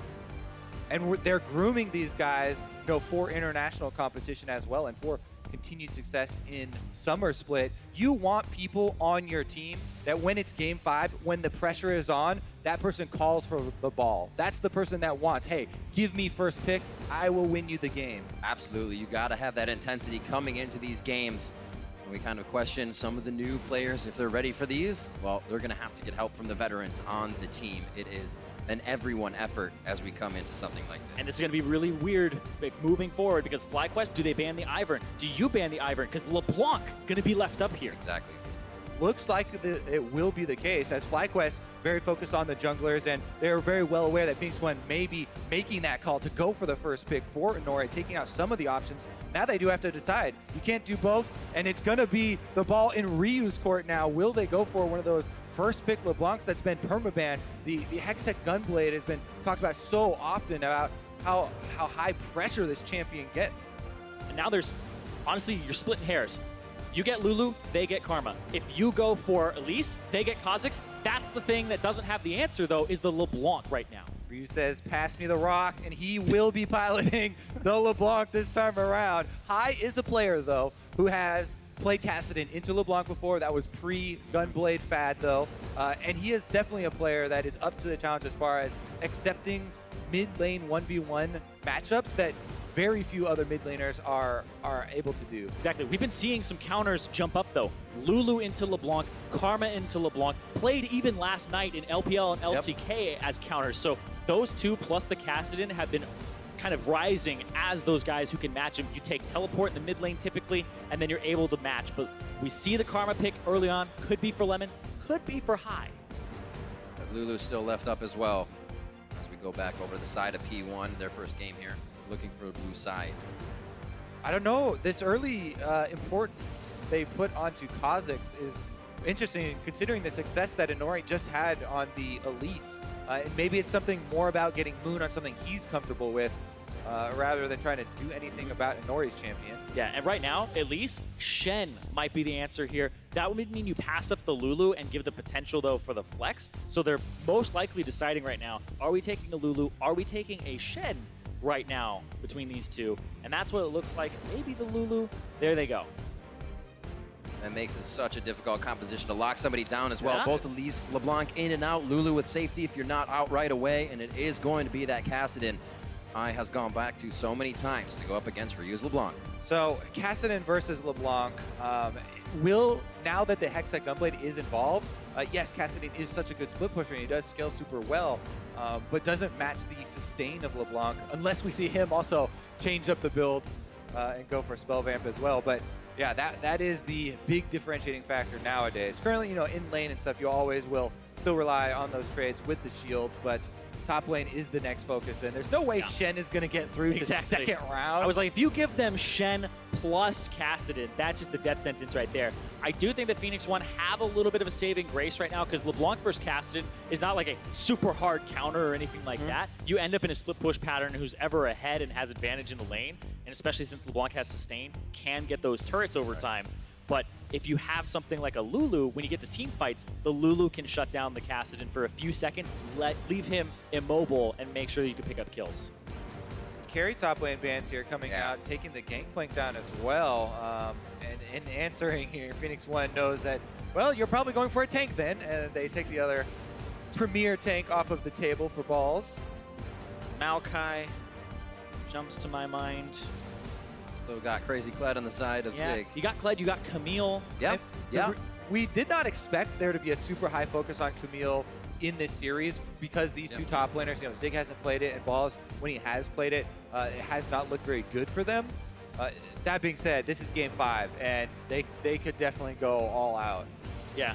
Zibub, correction for myself, Balls had played it 3 times, but it's still one of their most banned champions. They just don't like playing it. They've been banning it on blue side as well from FlyQuest. And FlyQuest already, you know, have the Kassadin who does not have a lot of wave clear, and they would really be pigeonholing themselves. Currently, if you're Kassadin, you can shift it down to the bottom side and just put Caitlyn Karma up in the mid lane for that. And it's the King of Kled making an appearance in the top lane here. Zig, game 5 in front of his home country. Gonna go for the signature pick here. He did lose a game on it, so he's not undefeated anymore. One hell of a fast team as well, or a team that can catch up to you with speed ups and following Kled in his ultimate. So they may be able to run down this FlyQuest team that wants to jump away. It's a bit crazy too, because you think of Kled, you're like, oh, is that blind pickable? For him, it is. Yeah. The thing though, you know, time and time again, FlyQuest have used Caitlyn Karma lane in the bottom side, just the perma push, the ease at which you can push this lane and get down early turrets. That's how they have fueled their mid-game moves, is Caitlyn and Karma try and get that bottom lane turret first, rotate them up to the other outer turrets, and then they can slot Kassadin into that side lane for scaling into the split push. It's going to be the Gragas top. Rumble was still available, but a lot of AP on the side of FlyQuest to come into this game, with Kha'Zix and Caitlyn being that damage for them. Yeah, it gives you a little bit of a better form of engage that you can go for as well. And disengage. This team's going to be rushing straight at your face. If you can separate them, even push Arrow back a few meters, then you're fine. Yeah. Also, you know, with the Ashe Lulu lane actually quite strong there for Phoenix One. Let's see if they can actually handle that wave control this time around. And all these lanes look pretty brutal back and forth. Caitlyn Karma, you got Ashe, Lulu. That's one where you're butting heads trying to find some advantage. Same thing with the mid lane. Especially those solo lanes do look like they might attract some jungler attention. And once again, all eyes will be on them for the early game. Players are ready now for game 5 the way they see it. This is a 1-game win right here. Nothing has happened before. The minds have been cleared as we enter into the final match. And the coaches give their players their final words of wisdom as they head off as well to the back to just listen, kick and scream as their team gets those engages. We'll have to see what happens. Hashtag P1 win, hashtag Fly win, as we're about to get into game 5 for our 3rd place match. One of these teams about to put the crowning achievement of their strong splits. Position ending in number 3 here for whoever is able to get the extra challenger points. Yeah, gets them a few more championship points to get themselves closer to Worlds, but also you definitely want to end on a high note for the split. Both these teams, a little bit of rebuilding here.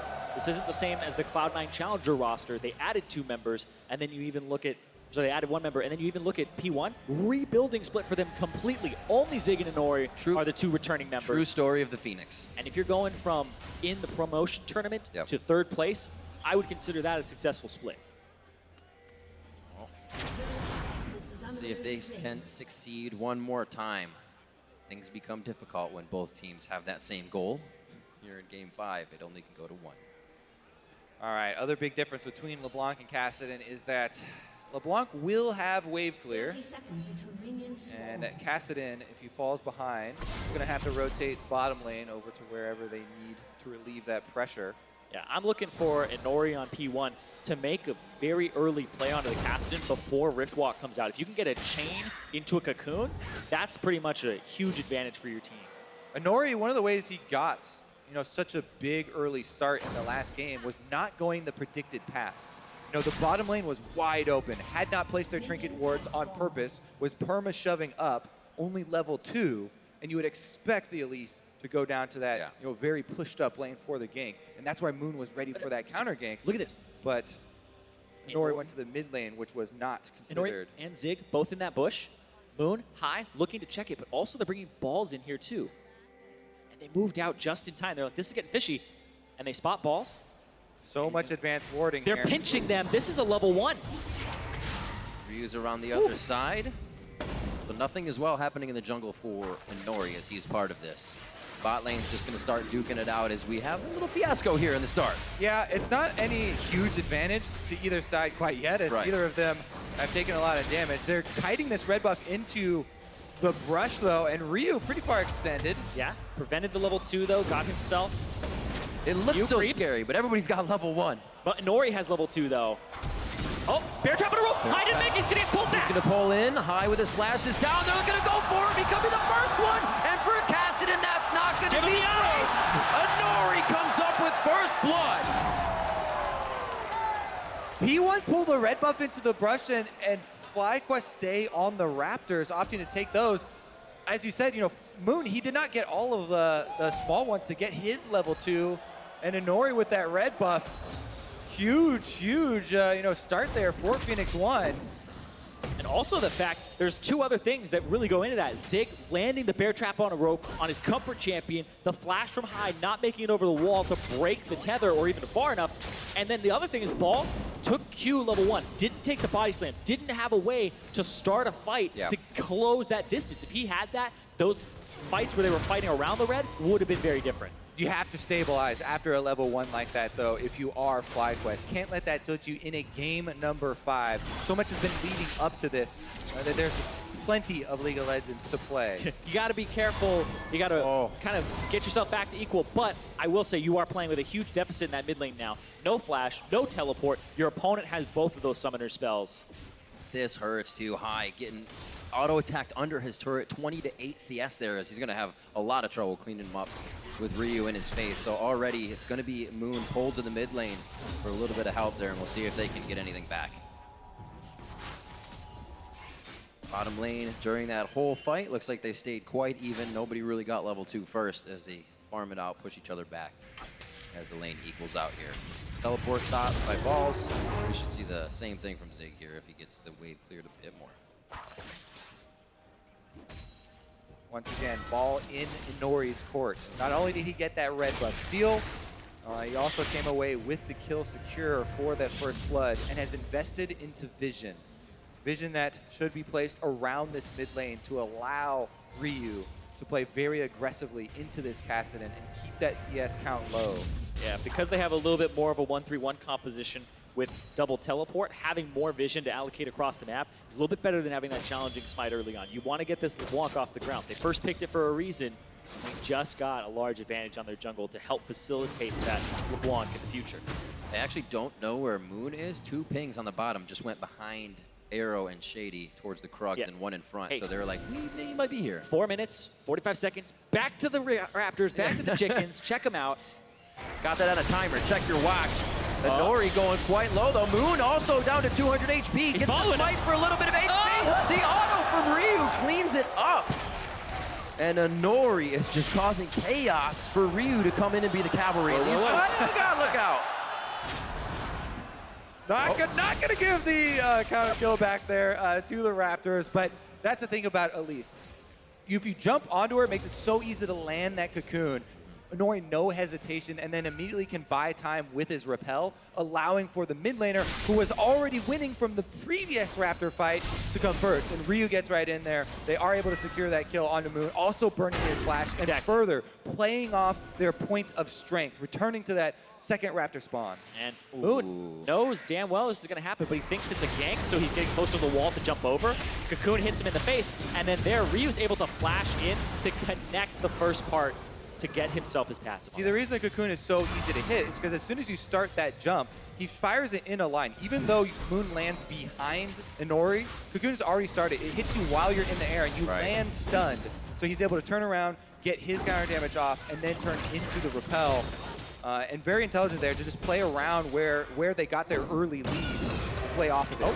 Does he have enough damage to take him down before he remounts? I know. Dual wielding those Doran's blades. He's looking for Scarl back. Just a few more hits. He gets it.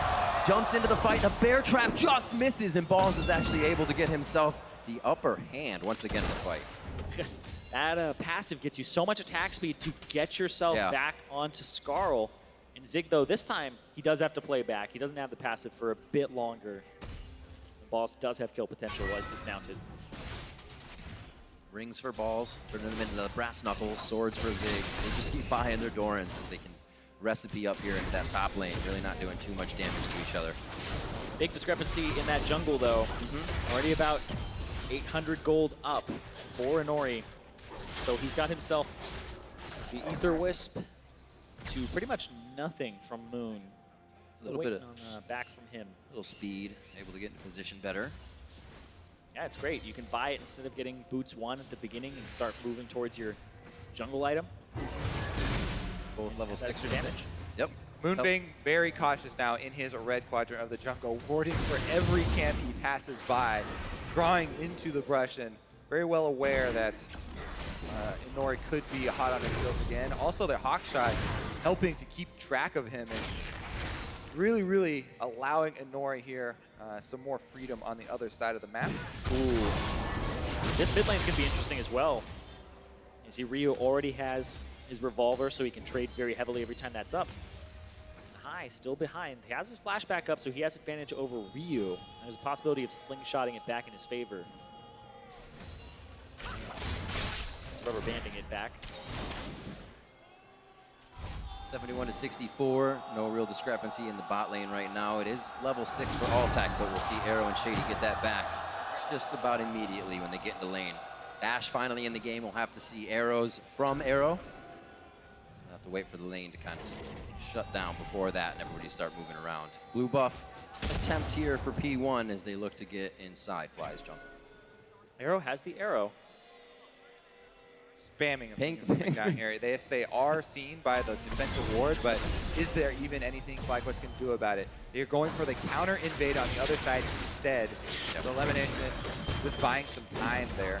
Yeah, it's a bit before that blue buff is up, though, because it's a different route. And now Zig doesn't have the passes, so he can't remount quickly. Ryu gonna chunk out high, has the teleport. And that's a Negatron clip. Not only that, but they already rotate over their dual lane after pushing up on that blue buff, and they're trying to push down the mid lane. Top lane, though, it's not going to get shoved in fast enough here, and he's almost remounted, about to go back on, and he is. What a change from P1 here. Can Zig stay alive in the top as the mid lane getting pushed by P1? They couldn't get a result out of the bot lane. Altec Lemon keep pushing, find a result in mid, and P1 starts to rotate around. Elimination trying to clear the wave, but it's not going to be enough. And Yeah. Phoenix 1, brute force, first blood on turret. Weren't happy with that bot lane result. It's just farming out, and P1 likes the fight. They like to get results, as we've seen from last game in game 1. Moving to mid lane, like you said, picks it up. 2,000 gold lead now in their favor with the 2 kills, and Zig actually dodged out that pressure in the top lane, so they're buying some good time here for an advantage. Phoenix 1 came into this game plan, again, attack the carries of FlyQuest. The Moon and High combo, they went right to the Raptors, skirmishing there before minions have even spawned, and continue the pressure, trying to force this Kassadin really far down, and it has worked. Moon trying to find a way back into this game, gonna go for the counter blue buff here, but They're also going to try to go for top instead. Let's see what happens here. He could get Skarl back. That could really mess things up for them. Don't know if he can. Not going to have enough time to get the autos if you're just stunned up and locked down. Not much you're going to do. We see the teleport stopped as well. Ryu doesn't have the chase, and he also doesn't want to give anything up for High to get back here in the mid lane. That teleport burned as well, so yeah. That means they can push top. They can shove that wave. Get the TP out of Zig. We'll see what Moon does from here. Has he found an opening in the top lane that he wants to keep exploiting? Is the question. Is that going to be the lane he plays to? It's a Gragas, so you aren't going to get too much more, but look at that. Oh, the cocoon does land. Nori could still get into range. They're trying to figure out what that distance he wants would to be. stay in range for the next And they're getting a fuse distortion. Is it enough? The Q comes out. Passive. High gets his own Q back. The chain locks and secures the kill. But he's double shot. All right, work. Caught between a turret and a turret. Yeah, not much you can do about that one. Wanted the kill. He's still keeping High down, but does give High a little bit of cash, a little bit of a shutdown back for the team. Only on 2 kills, though. Yeah, again, though, man, so much hyper focus here from Phoenix 1 on that mid lane. And the big wave there is going to be stuck in front of a Ryu turret. Dragon still on the table. A lot of chaos going on down there, but Zig is the target for Moon as he's trying to create some space. It'll be a difficult one again. Holding the barrel. Oh! Blocks up balls. They're going to be able to get this killing cat. No, maybe not. Scarl! Oh, what a play at the last second. And Zig stays alive. The King of Kled. The ultimate from Balls hit as he was dismounting and cancels it. He's untargetable. He doesn't get knocked back. And then he's able to get a counter kill ×2. This is how you live, Scarl. Oh, they chased him so long under the turret without popping him back off of Scarl. Paid the price in spades here, and now on the other side of the map, bottom turret under a tremendous amount of pressure. Oh. You gotta pop that ultimate before he dismounts, put him in a bad position.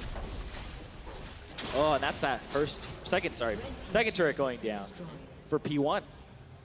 Now they have such a chance to move around the map. We talked about what kind of movement speed and distance they can cover so fast.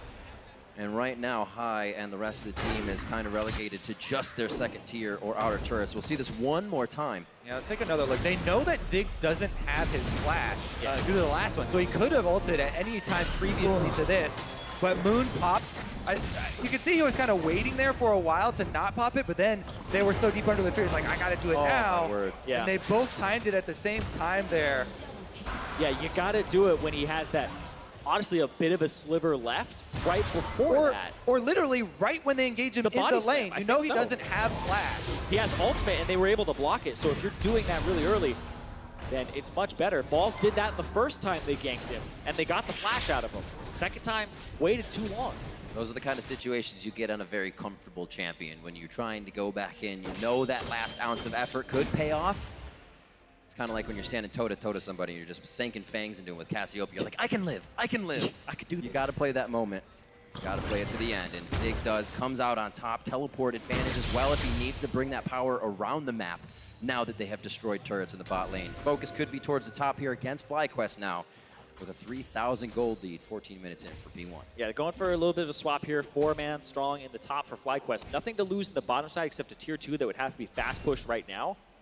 So they're going to try to get an advantage on top side. Yeah, the problem for FlyQuest is that while they could also, 1-3-1, they have double teleports, there's so much engage on Phoenix One. If they decide that, when to pick people off, these outer turrets going down are just fine for Phoenix One in trading. Ash Arrow as well as Kled Ultimate. There's so many options here for Phoenix One to pick off members of FlyQuest while rotating. That's such a great point because we talk about how Karma is so good for your 3-man core to help you all escape.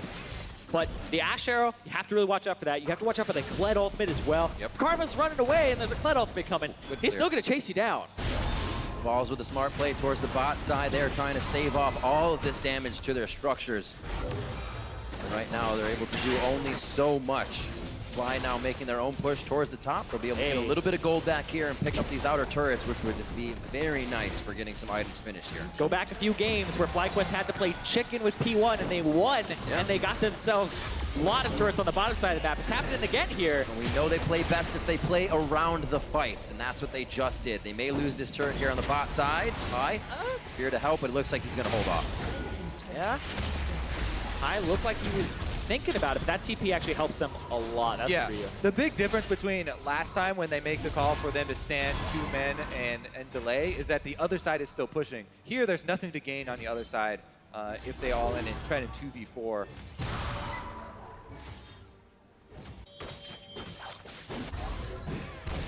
Game 5, we're still seeing everybody's trying to make some moves, trying to find where is that wiggle room. The early parts of the game, Inori was able to find really great openings, and then FlyQuest thought they had found some on the top lane on Zig, turns that around, and now that's a point of strength for P1. Yeah, really great as well. The bottom side of the map is open. Denying blue from High could be huge on that Kassadin as we get in the game. And P1 has the power to keep injecting wards into that side of the jungle. Exactly. They have the strength right now. Even though FlyQuest have wards that see Phoenix One coming, nothing they can do about it as they push it down. FlyQuest just want to trade right now. They'll trade the bottom turret, trade some gold. They don't want to fight at this deficit. Phoenix One, they'll have a very big lead as far as pushing these turrets down, and they're already looking at tier 2 while FlyQuest finally finish up that tier 1. Yeah, a little bit of a tempo advantage there. Balls. Yeah, they see him back, so now they know, oh, might be a push mid to try and get that wave further, and then Zig calls to go take care of bottom side. Yep, gets himself a black cleaver and a control ward to make sure he is safe. He may actually head down, give Ryu that real quick, and then they might make something of what could come in the mid lane. That is the mid turret to protect now as FlyQuest has made their way around, picked up that extra gold. Try to stave off the snowball that P1 did. Yeah, exactly. FlyQuest want to wait a little while because they're the ones fielding the Caitlyn that wants to build their crit multipliers up, whereas the Ashe really embracing the Blade of the Ruin King build, and not to mention the utility that comes from Arrow. Will have a lot of uses here. There goes the double assassin bottom play from FlyQuest. Ryu's very slippery though. Yeah, Ryu also hasn't spent money in a very long time. He's sitting on 2.2 thousand gold. So technically, it's a little bit up right now for Hai in that matchup until that back comes through. Pretty interesting. Also still taking the fights against him. To be able to finalize his item as he goes back. Top lane teleports are both up for these guys. They can lock each other out of those as well. Altec and Elimination not pushing up too much. It's kind of a here nor there for FlyQuest. It seems like they want to do something, but they also don't know where P1 is totally inside that dark jungle. Yeah, Ryu, if he finally is able to get off his recall and go purchase the full Gunblade here, suddenly those trades in the bottom side take a very different turn, as he can just go for them and then heal up completely off of the wave. Zig going for the solo steal here on the red, which should be fairly easy for him to complete.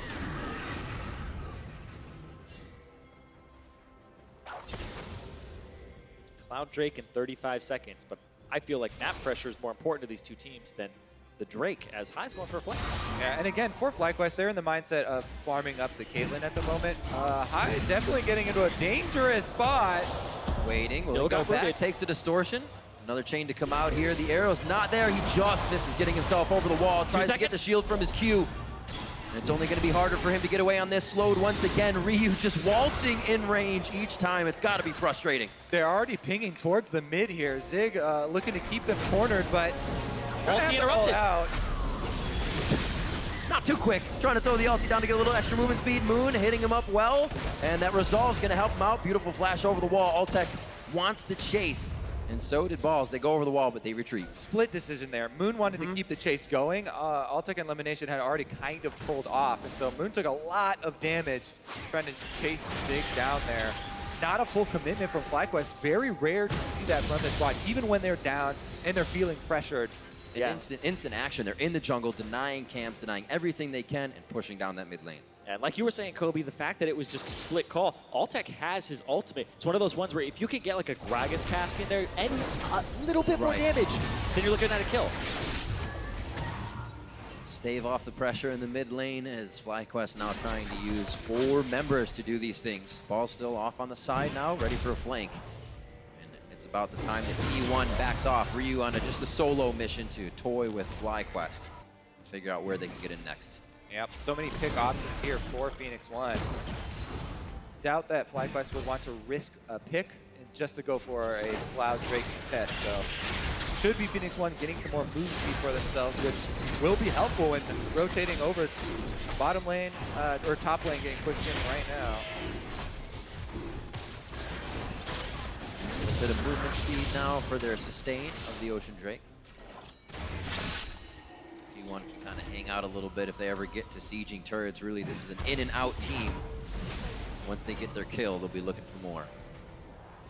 20 minutes on, 6-2 here again. You can see the stark difference between FlyQuest in the lead and working around the game, P1 in the lead and looking for those fights, those skirmishes. And there's a lot of ways that P1 can start them. Those skirmishes can start with a Zig ulti, Arrow, Ryu even just poking around. We've seen a little bit of everything so far in this game, whereas FlyQuest, they're still waiting for Hai. Like this is, oh, the Kassadin takes a while to scale up. It's still that guy that requires like 2-3 items to really feel that punch. It takes even longer if he hasn't gotten the early game. Yeah. So hopefully the Caitlyn, Kassadin come online at kind of the same time. It could be a power spike for FlyQuest looking to use. Then you have to watch out if you're Arrow and you're sitting in the back line. Both Shady and Arrow, very squishy targets that would have to respect the Kassadin damage and have to be very fast on whimsying him, making sure that he's not continuing to burst your team. Right. Problem is that mostly what FlyQuest bring with this comp is kiting and damage. They don't have a lot of proactive tools for themselves to really create any space. So that kind of has to come from really good dodging and counter initiation. Yeah, Balls is kind of their one ticket there, but then you kind of give up the 1-3-1. It's a choice FlyQuest usually can make. Yeah. Now it's that position they put themselves in, and they find a fight just going an ace in their favor. It's been an interesting season to watch how they can get themselves back into games. Right now, it's only going to be that much more difficult. 3,000 down, and without vision in their jungle, it becomes that much harder to take anything back. Yeah, blue buff was handed over to High, but they are completely ignoring the bottom side. Zig is shoving that out. They'll have this up near the turret soon, and when they see all the members of FlyQuest on the top side, see what this ends up in. Chain! The CC chain, beautifully done by P1. High has stood no chance, and the team's just going to kind of hold back until he can get back into position. Just make sure they deliver a little bit of damage while they're waiting. Yeah, eventually a team with that many tools for picking people off and the lead like this with vision control is going to finally find one. High is the target. He does have teleport, so it's not the worst death in the world for FlyQuest. It's more money over to Phoenix One, though. Now they're going to go for that top turret and kind of split the jungle in the Baron area.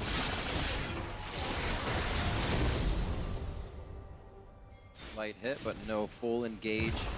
Arrow's still down there. Just trying to make it look juicy to see if they can get FlyQuest into a fight that would be P1's favor. FlyQuest too smart for that, though, staying back, and now know they have to be even smarter about going in their jungle. Power in numbers here is even High, who can get out very easily, is getting taken down by this team in P1. Yeah, we definitely had a very rough early game, but sitting at 1-4, you go back to, I believe, game 1, where he was sitting with about 6 deaths for himself, was heavily picked on, and it was just a mid lane exploitation where that's been this series back and forth. Jungler gets a good move. If it's mid lane, really start going off to a gigantic lead. Infinity Edge finished up by Altec. If he can keep good positioning, just a few shots could change this fight.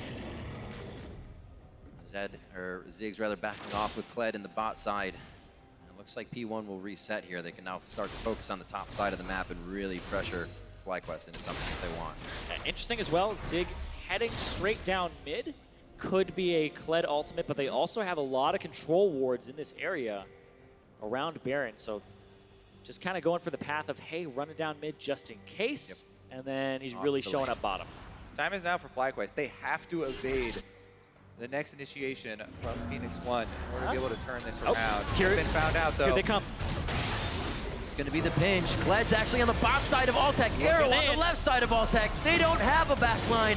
It's just a circle fight for FlyQuest. How are they going to manage this one? Now they have eyes on Ryu. He's Altec almost 100-0. Zig now off of Scarl, and they're going to continue the fight over the wall. Ryu looking for the kill with the chains, but it's not coming through as the team body blocks Ace in the hole, and somehow everybody gets out alive. With summoners. They pulled off step number 1, which is have Balls take half of the initiation. He took the Ash Arrow. He also took the Kled ultimate. That's how they survived there, but just barely. Yeah. Here's the TP. Zig looking to get back in here. That's Ryu and Zig both. Double TP, gonna catch him off guard. Can he follow? One last auto to secure the kill. Altec can now not help clear from the back line. And it looks like P1 will crash down on the mid turret and start to open up the map even more. Waiting 30 seconds for Altec. And then they can retreat back to Baron Pit or try and get an inhibitor before. Now Moon off on the side here. Unsure what he's trying to accomplish, except maybe some potential pressure. Oh, nice, Arrow! Very nice cast. Looks like Arrow can get himself to safety. Moon has an entry into the side, but that entry is all in for him, so he has to stay at bay. They're still waiting for Altec, and they were able to protect that inhibitor turret. Key thing is that so many flashes were blown from key members of FlyQuest in that, though, and now it's so close with them barely escaping. You know, Phoenix One still won with those. Oh! LeBonked.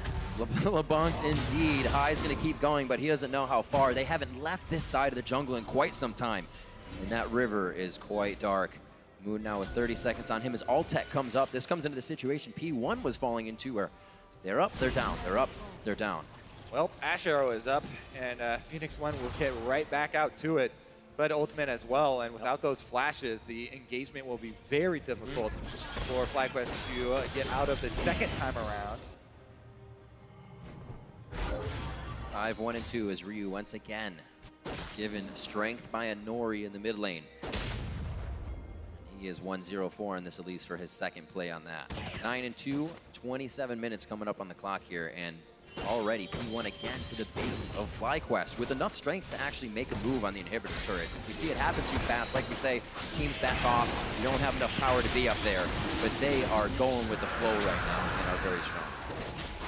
Absolutely. Just picking up all the objectives that they can across the map as they set up. If you think back to the previous game, Baron was never done at all in that game. Phoenix One kept using it to bait.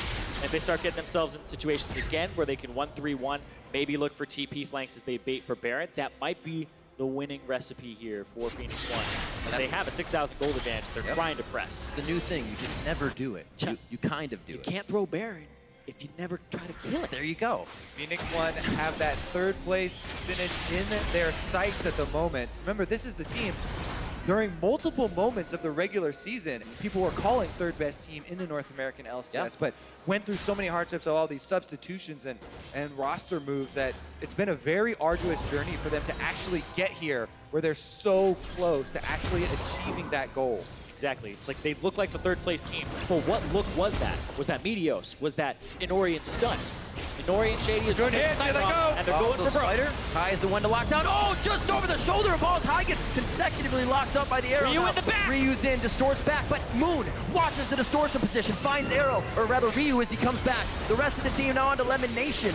And it is the rest of the team staying alive. The ability to dodge out and find their target. Too good. Actually able to get a very substantial counter kill there. Yeah. FlyQuest taking down Ryu. So that doesn't mean this is a free Baron as Phoenix One rotate over to it. FlyQuest still are going to have something to say about it. Yep, Zig will actually get Courage every hit on Epic Monsters, so he'll remount and actually heal himself with a few more autos on if they wanted to go for it. But as Phoenix One, being a little skittish around the Baron again. I mean, you definitely should be, as FlyQuest are hovering very close. Yeah. Trapped in that pit. What would it take for them to do Baron? Well, it'd take much more kills, because FlyQuest, like we said, they have plenty of damage. Yeah, right here. In the pit, wouldn't matter. High gets bear trapped on a rope, but then look at that, you see Ryu trying to go for the back line, but actually needs so much damage on the way out, and Moon covered the exit. Exactly. He took the headshot, but Moon was sticking on that distortion launch pad, basically, and able to clean up that kill. All right. FlyQuest some more time. Ward duty. Too many people off the map after a fight like that, and things can actually open up for a team. As things kind of fall off in vision, it needs to be replaced, and that can get dangerous. Infernal Drake coming up next, but at 30 minutes, it's all about that top side of the map. Yeah, everybody wants to be around that Baron. These control wards, though, have been doing some work for Phoenix One, and they get to place wards like that and then be able to snap back. And there isn't much catch potential on FlyQuest. It's not like LeBlanc goes forward and, oh no, she's hit by a Cocoon. She's kind of the one being the aggressor. High trying to strike back. There's a little bit of a chunk, but Moon gets a big one.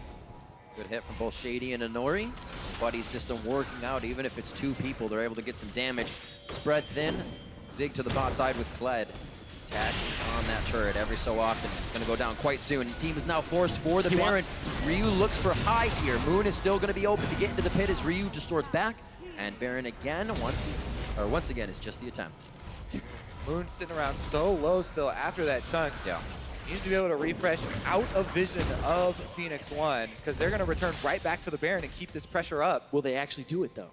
They have plenty of control wards, 3 more slots in inventory, so continue to look for these picks. I feel they like don't have to complete the Baron, they just have to get the kills, similar to like we saw previously. Exactly. It's lower risk for medium reward instead of medium risk, high reward. They just keep going for that. Baron steal, could you lose you the game here? But if you don't go for a pick. D1. Oh, he hit Miners! FlyQuest walking into the wards.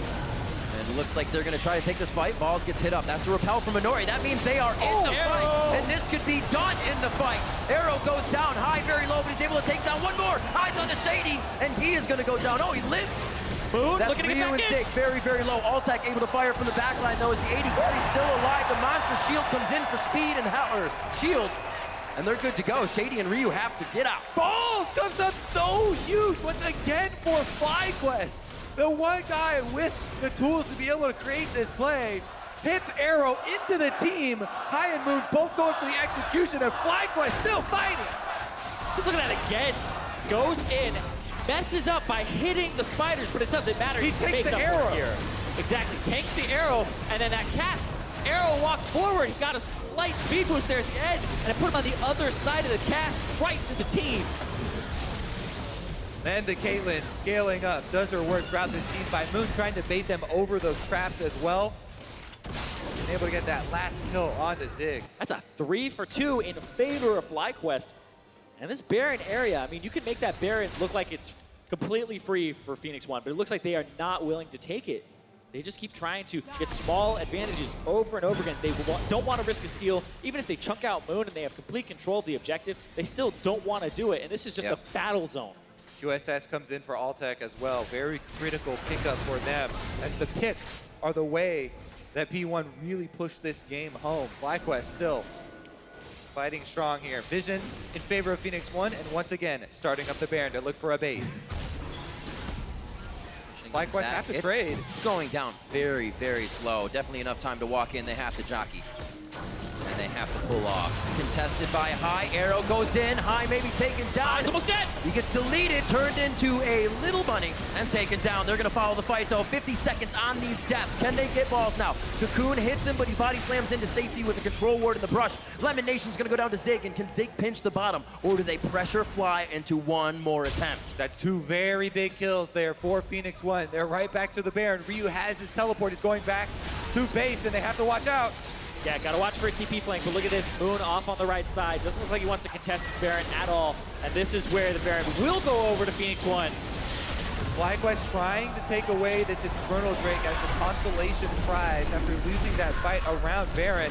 And hopefully for them to try and get back to their inhibitor turrets in time to defend, because Phoenix One are going straight on that top route, trying to get those minions up to the turret in time. Respawn timer's coming up, though. This one looks like it's already going down quite low. Just needs a few shots from Arrow. Yeah, he'll get it, too. Everybody else. Yeah, with the Hurricane, he's just going to wipe down the wave. Looking at the composition now, it's basically up to Altec as these minions are baroned up to be cleared out of these turrets. Oh, Lemon. God gives you lemons. You try to take third place. It's going to keep pushing up here, too. Now that they've gotten elimination, less wards being placed around, they can keep going for this and keep pushing. They have no control, even just steps outside of their base. P1 suffocating FlyQuest 16-6 with a 10,000 gold lead as they finally break the base open. And they have been toying with FlyQuest just to get the Baron. It kind of shows the lead they've held and were able to control throughout the game for P1. Huge failure right there. Not able to get back and set up their defenses. I mean, there's no reason to go outside of the base. Just set up the Caitlyn traps in front of your turret at your base. Everyone stay inside the walls to try and delay. But after that death, it's very clear for FlyQuest. Give up the inhibitor. No further deaths for them. And they're going to try and wait out Phoenix One's Baron. FlyQuest, you know, they've been fighting this whole series. Altec in particular has had really good performances so far in this match. This is a game where he does have carry potential again. Now has his armor penetration item, has 3 items, the QSS. So again, one of those matches where he kind of flies under the radar. Yeah. And you find him in a fight later where he becomes a Caitlyn or he becomes whoever he's playing. Ryu and Arrow trying to find him in these team fights, for sure. Trying to pick him off, make sure he has no effect or a way to get back in this game. And the casting scaling will continue to happen here. And that's something High is ready to do. He's ready to go in knowing Altec's going to be on the back line, knowing he can just keep stomping on people with Moon and Balls. High quite behind, though, so it will take him some time. He's down 2 levels. Right. FlyQuest making a move on to Zig in the bottom lane. Doesn't really have an escape. Gonna go for the flash and ulti, trying to speed away. That means they left the top lane unattended. Phoenix One actually were rotating all members down, so FlyQuest didn't lose any damage on the turret. Really good kind of counterpunch there from FlyQuest. They still have to deal with Baron's buff, though. Ryu level 18, Zig level 18, 3 levels above High. He actually hit 16 just now. Safety for Zig, he's still tanking, but they have the turret in time. And P1 is gonna make it into the base. And now pressure FlyQuest for the possible ending game. Yeah, they have 2 inhibitors down. Baron buff for 40 more seconds, but I think that's just empowered recalls, reset waves. get yourself your items for the next fight. Yeah, FlyQuest isn't an inherently defensive composition. Now they've got 2 inhibitors down.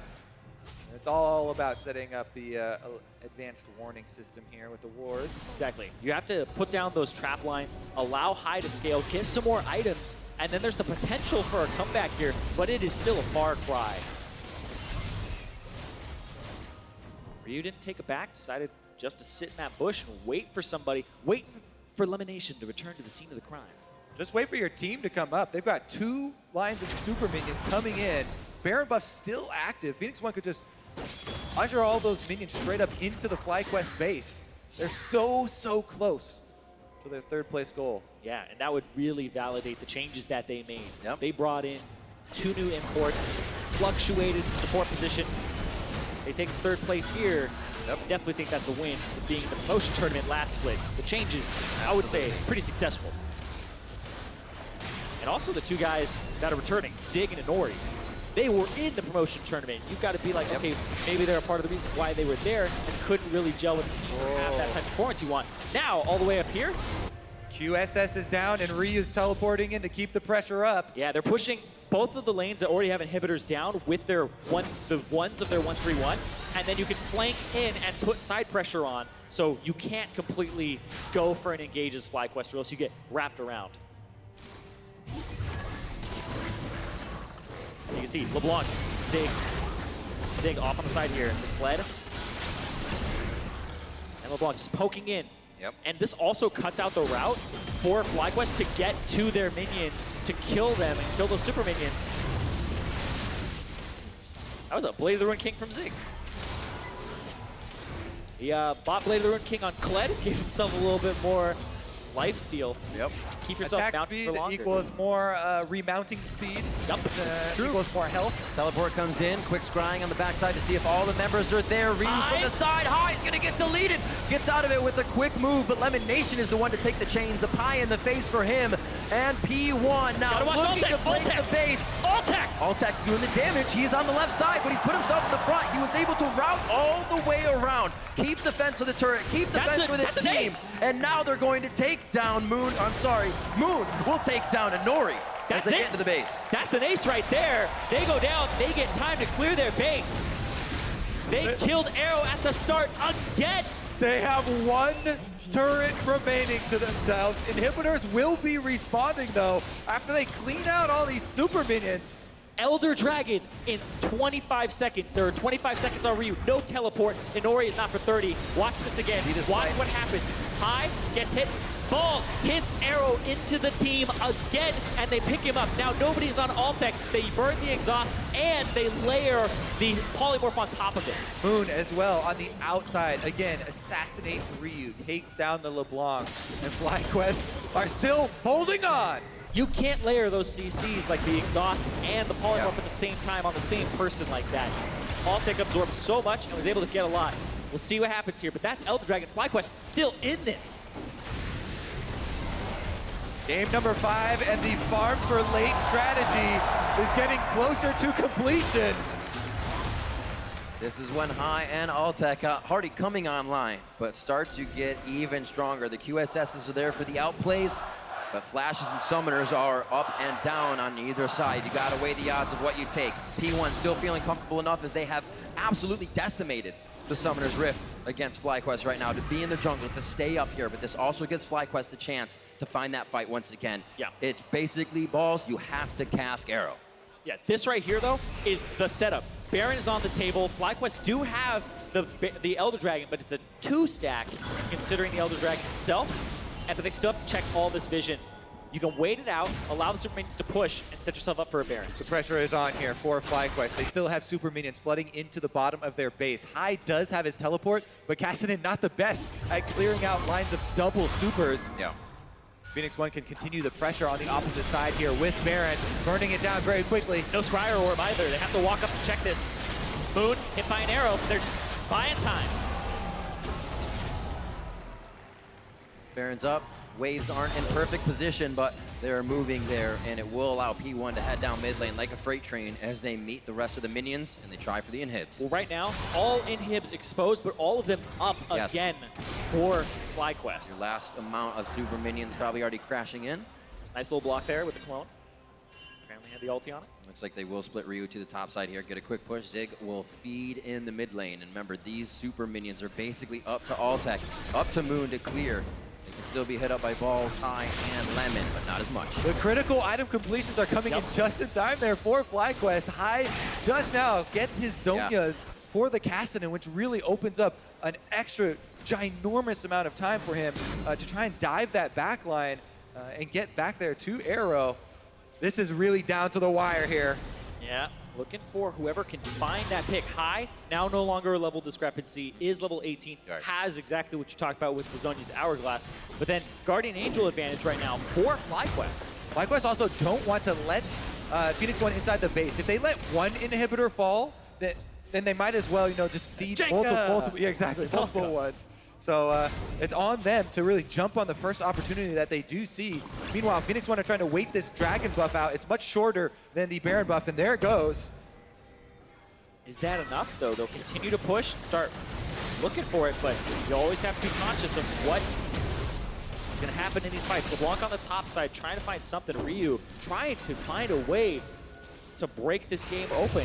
He's had all the cards for a while now. First pick LeBlanc, getting that assist on first blood. Now he's got the split push on, but game's actually way closer than the goal to tell you right now. Every auto Phoenix One move into onto this inhibitor, FlyQuest move up and threaten them. Slowly going down to the Baron up cannon minion though, firing from afar.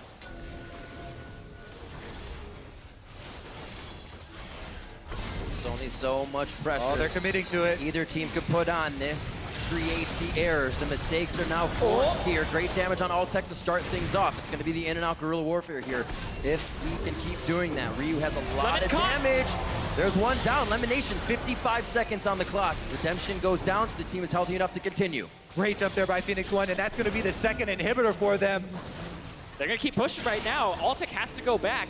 They're going to go for that third inhibitor, pick that one up, and then they have all three. Yeah, FlyQuest have to go right now. Even though it's a 4 versus 5, they have no options. Baroned up minions still streaming in, though, and they're trying to clean everything up. Who is going to play their hand? It looks like FlyQuest is actually holding off for now. P1's not going in as fast as they can. To Zig teleport, however, is definitely going to speed things up here as he goes towards the back line. Who pulls the trigger? Who is the hero of this match to secure third? Ball's in. That's going to be a fight for him. Cask is there looking for Arrow. He pushes him out, though, and this could be the fight that P1 want. Arrow gets the right side of the fight. Ball's in once again. Moon and the team back and forth, but they're really only dodging out damage. Phoenix One early flashes. They know they just have to survive. It's an invulnerability. That's the GA coming up now for Balls. Altec! Locked on onto Altec. That's the damage of the 80 carry, but we also lose Zig in the fight. Ryu now looking to get himself in and out. They try to distract Moon. Moon goes down. P1 looking to drop every member of FlyQuest and go for broke in the last fight. The Nexus and 2 members of FlyQuest in their eyes, and their quest is the Nexus. 23-13, 44 minutes in. Arrow wants to clean up a few more kills and secure this one. Make sure it's theirs. From the ashes, fighting hard and bringing it to a game 5. P1 will lock in third place in the 2017 NALCS Spring Split. Successful rebuilding for Phoenix One from the promotion tournament to third place in the NALCS. They lock it in. They figured out what their roster was going to be. No substitutions throughout the whole series, and they said there wasn't going to be either. A triumphant return home for Inori after coming back in the middle of the season. Absolutely. So many things that team had to battle through. And FlyQuest, definitely the biggest of those things. Huge performance from them as well, pushing this all the way to game number 5. And like we said, we keep saying it, a team that was once looking at a promotion tournament now pockets some championship points. Absolutely. And this team, well, we look at somebody like Inori, first playoffs for him. Zig, same story. And then you go over to Shady, who pretty much his first few games, handful of games in the NALCS as a professional player. So we'll see what the future has in store for that support. Straight into the fire for Shady, and he comes out. Sometimes you got to do it as well. The team behind him all the way. We saw a lot of focus for Arrow and Shady from the team at a lot of times. And you can hear the crowd still very happy, the fans of FlyQuest, with the performance this season and what the expectation was. It's definitely different to see this team kind of go out in such a fashion. They always fight so hard. Huge cheers for these guys on FlyQuest. They have fought valiantly this split. And what a return for them as well. That's why you love to watch FlyQuest, because sometimes you don't always know what they're going to do, but then they pull off these really crazy moves. Right there, that game was so much closer than the gold implied it to be, and that was really just a great performance from both teams at the end. And to talk about FlyQuest quick before we move to P1, for Hai, this meant a lot. Talking to him before they played TSM, he said, this is another season I'm back in mid lane, so I really want to show that that's something I can still do. And you think about Hai, after Cloud9 Challenger qualified, he even said, oh, I'm thinking about retirement. The guy is so competitive, comes back. We knew that he had some wrist issues in the past, but he's still playing Assassins. He's still playing Casper. He's still playing all of these guys that are mechanically and playing them well. Very efficient. And it's amazing. Plays them well. It's amazing to bring a team up to that level as well around you with the teammates he had on him. P1, though, coming out so strong, persevering through what a lot of people fail to do is when FlyQuest get a hold of a series, it's theirs, but P1 did not fall prey to that. Exactly. And also sometimes when they would drop the ball, you think about Inori, some misplays, but then right back in the saddle, empowered immediately again to make plays, flash cocoons going off. So both teams were really kind of, you could tell, empowering certain members to go and make those plays. And if they failed, they just get right back up. Absolutely amazing game. I believe we are almost ready on stage. We are going to go ahead and set it over to Pastry Time, who's on stage for an interview with two members of the victorious Phoenix One. Thank you very much. I'm here with the Canadians of Phoenix One, Inori and Zig Vancouver. Give it up for your boys.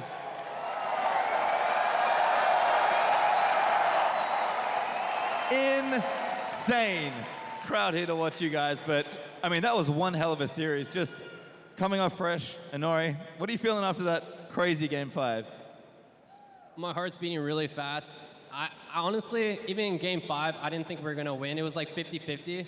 I was getting super nervous, but towards the end, that feeling of knowing that you're going to win is so good, and I'm so proud to be a Canadian and win in front of my country. And for Zig, what about you? I mean, that was an incredible series from both of you, but how are you feeling after Game 5?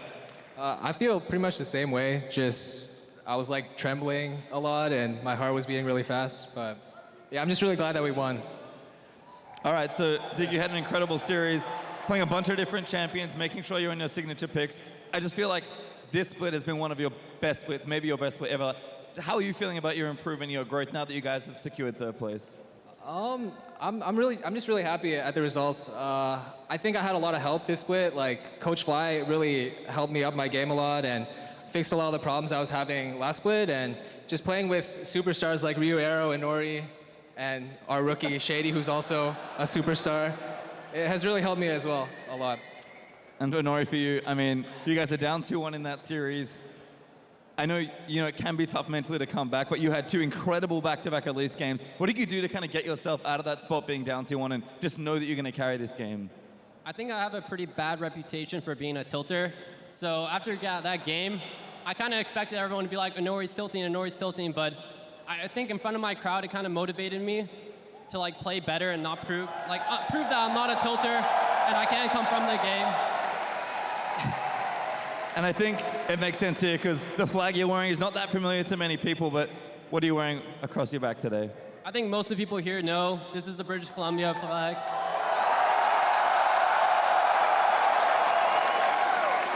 And I'm so happy to represent this place and win in front of them. This place is amazing, beautiful British Columbia. All right, so for both of you, it's obviously been a monumental experience to win here in Canada. What do you guys have to say to your friends, your family, your friends? Zig, we'll start with you. Wait, what? One more time? What do you have to say to your friends, your fans, your family, winning here in Canada? Just thanks for all the support, and hopefully you can cheer for us next season too. And Inori, what about you? Yeah, thanks for watching. Thanks for supporting us. I'm so happy. The crowd was amazing. You guys were so loud, we could hear it. And it helped. It wasn't bad, it helped me. It kind of pushed me to play better. So I appreciated all the noise you guys gave us. All right, so fantastic series from you both. Once again, congratulations on your third place finish, but we are going to throw it back to the analyst desk to get their thoughts on the series. Thank you very much, Pastry Time. What a series, all 5 games. down 2-1. The untilt happens, and you had two great games out of Inori at the very end there. Game 5 was incredible. It looked like, it was going to be P1 the whole time, and then FlyQuest actually was able to fight back, and it was a real nail-biter. I like it when the 5th game is the closest, because even though this was a 5-game series, it had a lot of very close one-sided games early on. And then the fact that just Inori was able to recover from those really poor games when people were chanting Meteos, and then to come back in front of the home crowd is just a great story. Yeah, absolutely. So speaking of being in front of the home crowd, Pastry is here once again with a interview with FlyQuest bot laner. Thank you very much. I'm here with Altec, the hometown hero of Vancouver. I'm sorry I have to be talking to you on a loss here. I mean, such a rough series, so close. How are you feeling, man? Honestly, it sucks that we lost, but we're able to play 5 games here in Vancouver, and it's really exciting. The audience was great, and I love you guys. And I have to say, I don't know if it's kind of being home that made this happen, but you played amazing today. What happened? Like, I remember seeing you a few years ago playing this good on those hard carry champions. You told me all these weeks ago that you're maybe happy if the meta shifts back in. Honestly, at that point, you could have carried that last game, and you very nearly did. I mean, what's happened to Altec? Are you back? I don't know, honestly. It's just like, I guess the crowd just kind of gets the last little part of me and gets me going, so I was able to play really well today. And of course, for FlyQuest in general, it's been a very up and down split for you guys, but the expectations coming in were pretty low, and almost finishing 3rd here in your first ever split as FlyQuest. I mean, that's just incredible in general, but what are you guys doing moving into the summer split, moving in towards Worlds? Your teammate Hai has never missed a Worlds, or he has been an active LCS player. How are you guys feeling moving into the summer, especially given just what the expectations were like coming into spring? We weren't able to, I guess, play in the finals here, but I think moving on to summer and onto Worlds even, I think we can, we'll practice harder, troll less, I guess, in a way. But that's something we kind of do often. So I think that even though we lost today, I think people will take next split a lot more seriously, and hopefully we're able to go to Worlds. And the results already just seem so good. My final question for you, Altec. You have the floor. You're surrounded by friends, fans, and family here in Vancouver. Do you have any words for them? Honestly, thank you guys for coming here. It honestly means a lot to me. A lot of friends, family, even people that I went to school with, or maybe seen me in school. Thank you guys for coming, even though we didn't win. I'm very honored to be here. Vancouver, I heard in the last game you chanting his name. If you have some love for Altec, now's your final chance.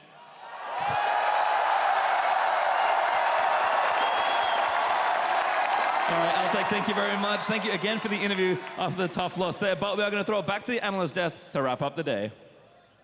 Thank you very much, Pastry Time. Great cast in the day, great interviews as well to everyone involved. And it was, again, a very great series. Let's talk about what happened in Game 5. Phoenix One said, you know what, it's time to go blue side. They did have a little bit of spice something prepared. They had a nice level 1 invade that came out well for them. And they had control kind of the entire time, it felt like. Yeah, okay, there were some comeback fights, but this was P1's game to win almost the whole way through. I think throughout this series, early fights were pivotal in deciding the entire game. This one put both Inori and Ryu massively ahead, even more so in the follow-up fight that they won around mid because they won the first one. So these early fights were so big. Yeah, and you can see Altec there nearly being able to come back later in the team fights because it was a fairly 1-3-1 style team composition that Phoenix One put together. We knew that Phoenix One was going to switch things up as they had their first game on blue side, and the fact that they were willing to first pick LeBlanc dictated the rest of the strategy because that still meant that the jungle pinch was going to be happening. They were going to be trying to put Inori onto Elise, and that's already just a full pick composition, but Phoenix One was ready for it and able to execute. Yes, the kind of comp where you do need to keep the early lead, otherwise you don't have a way to 5v5 and get back in. You need some level of control, and the fact that they were able to maintain that the whole way through definitely spoke well of their ability to close out games. Yeah, it certainly did. And Hai has never been one to shy away from LeBlanc, even when this champion was completely permanent. FlyQuest has always been a team that was willing to let champions like LeBlanc through or Camille through with planned answers to it, such as the Cassin, such as the Poppy in the top lane, and and they did come out with that. Well, and of course, the planned answer Cassidy got shut down early on. We do have the replay of that level 1 invade that I always enjoy planned plays like that. It felt like there was a little bit something they had prepped, and it went really nicely. It did go incredibly nicely, and this is so big from Ryu. He needs to deny this last little Raptor to stop level 2 on Moon. So that alone gives them the level advantage, while his jungler and top lane are doing the red buff. Now they can come in with not only the red buff, but a level up. Yeah, almost a sneaky invade there to be able to be doing the red buff and get level 2s in what is otherwise a level 1 engagement. Gives him that extra spell in which to take high down. So much of that was on a very slim margin, but Phoenix One was able to pull it off thanks to the plan. I mean, that was massive in putting High behind. Not only did that happen, but then again, they fight mid lane jungle around the mid lane again, and now Ryu gets the kill, gets a blue buff. That put him so far ahead of High, and High was almost 100 CS below the kind of pro pace that you would like on a Kassadin for the whole game. You know, if that early fight goes different, it could be a completely different series. I mean, you just saw the damage graph down there. High had done a really good amount, only second to the Caitlyn who was going off on his team. Imagine another 4,000 gold. He takes over that game probably. Potentially, he was down about 3,000 or 4,000 gold to Ryu, and even then, some of the R stacking he was able to do in the fights made them very competitive down the stretch. Exactly. But that's what we saw, a very close 5 game and very closely matched teams. Yeah, very closely matched teams, but it was the 5-game win to Phoenix One. And of course, as P1 has had plenty of huge plays, it was hard to call out exactly who stood above the rest, but we are going to award Zig as player of the series from the top lane. I loved his play game 5, absolutely. Honorable mentions do go to Inori. We're also at one point considering Ryu in the mid lane, but we said Zig #1 here on the team. Yeah, a lot of standout players for Phoenix One. Pacer did call him the king of Pled, and he pulled out the comfort pick in game 5 as we we're kind of expecting, but that's not to understate his Rumble games as well, which were dominant. And I think one of the most impressive things about Zig is he created his own leads. Particularly when you look at this Pled game, he's getting camped nonstop by Moon. Not only does he absorb all this pressure and still stay even, he turns around a 1v2 dive, gets a double kill, and ends up being way ahead. And that moment right there was such a pivotal moment in the series because in the mid lane, FlyQuest had just turned a play around and the game was getting very close. If that dive is successful onto Zig, FlyQuest pretty much pulls even in that game 5 with the scaling of the Cassidy and Caitlyn. So huge moment there to just kind of cap off his player of the series performance. Yeah, that was where Moon was putting so much of his attention in the first place, was trying to get that top lane ahead, and the fact that he's able to turn that around is obviously pretty incredible. Now, before we look ahead to tomorrow's match, let's check in with what some of you sent us at home with your tweets. We have Snoopy, who joined us in the crowd. Thank you very much, Snoopy, for joining us. One of the old school LCS pros. If you don't know who he is, has been a top 4 Long world time no competitor. see. Yeah, but old a great school EG player. Yeah, absolutely. Lots of great people on that team. Lots of great people. Can't think of anyone else though. Once played with Altec as well, who was on stage today. That's true. Yeah, used to be in the same team together on the Winter Fox, I think, lineup if it was at that point, or something. One of the incarnations that turned to that. Anyway, more tweets at Ponox brought their crew to cheer on Phoenix One. To get that one up there. I'm glad everyone's got their jerseys in, smiling and happy to join the crowd. And we also have more to point out with at Koala Tea Time. Beautiful. Good job on the pickup there. And Pigeon. Yep. Our VIP on stage, Pigeon, maybe Medios Incarnate, as some people are calling That it. Pigeon was having a blast. It was just circling the arena for what felt like hours. To applause every time we went in front of that audience. They're like, yeah, it's the Pigeon. Oh, fuck. Another one. Yeah. Someone made a Twitter account for him. Yeah, we have an LCS Pigeon account now as well, making it a very appropriate Twitter handle. Of course, fly a win. No surprise you've got the wings, but honestly, just was great to see all the fun memes that showed up today, and of course, huge props to Riv for the great carrier pigeon pun earlier. Yeah, we had so many great moments. I think the Altec Penta at home, that's something that's going to live with him forever, and that's one of those moments that is really, really special for any player.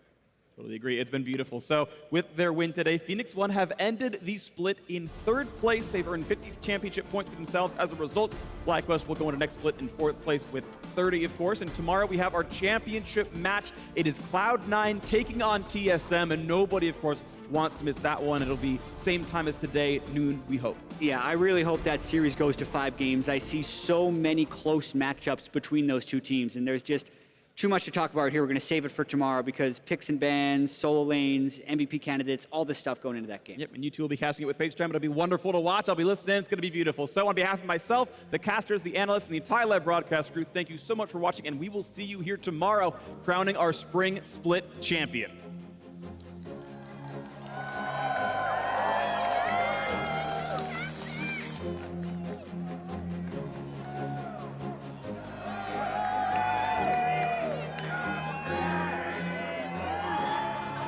Hello, Vancouver!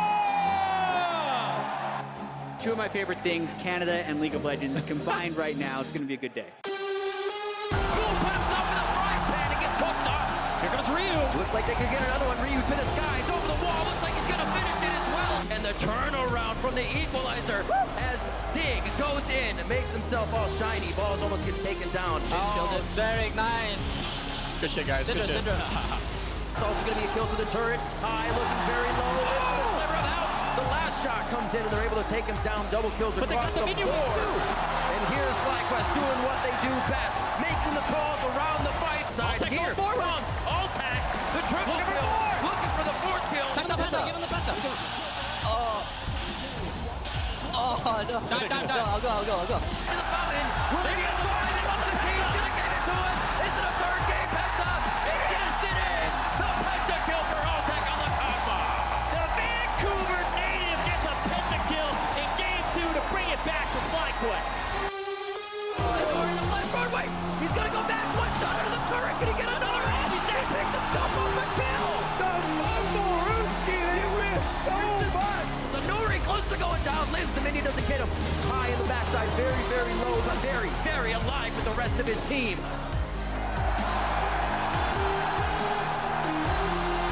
I have my tree. My tree.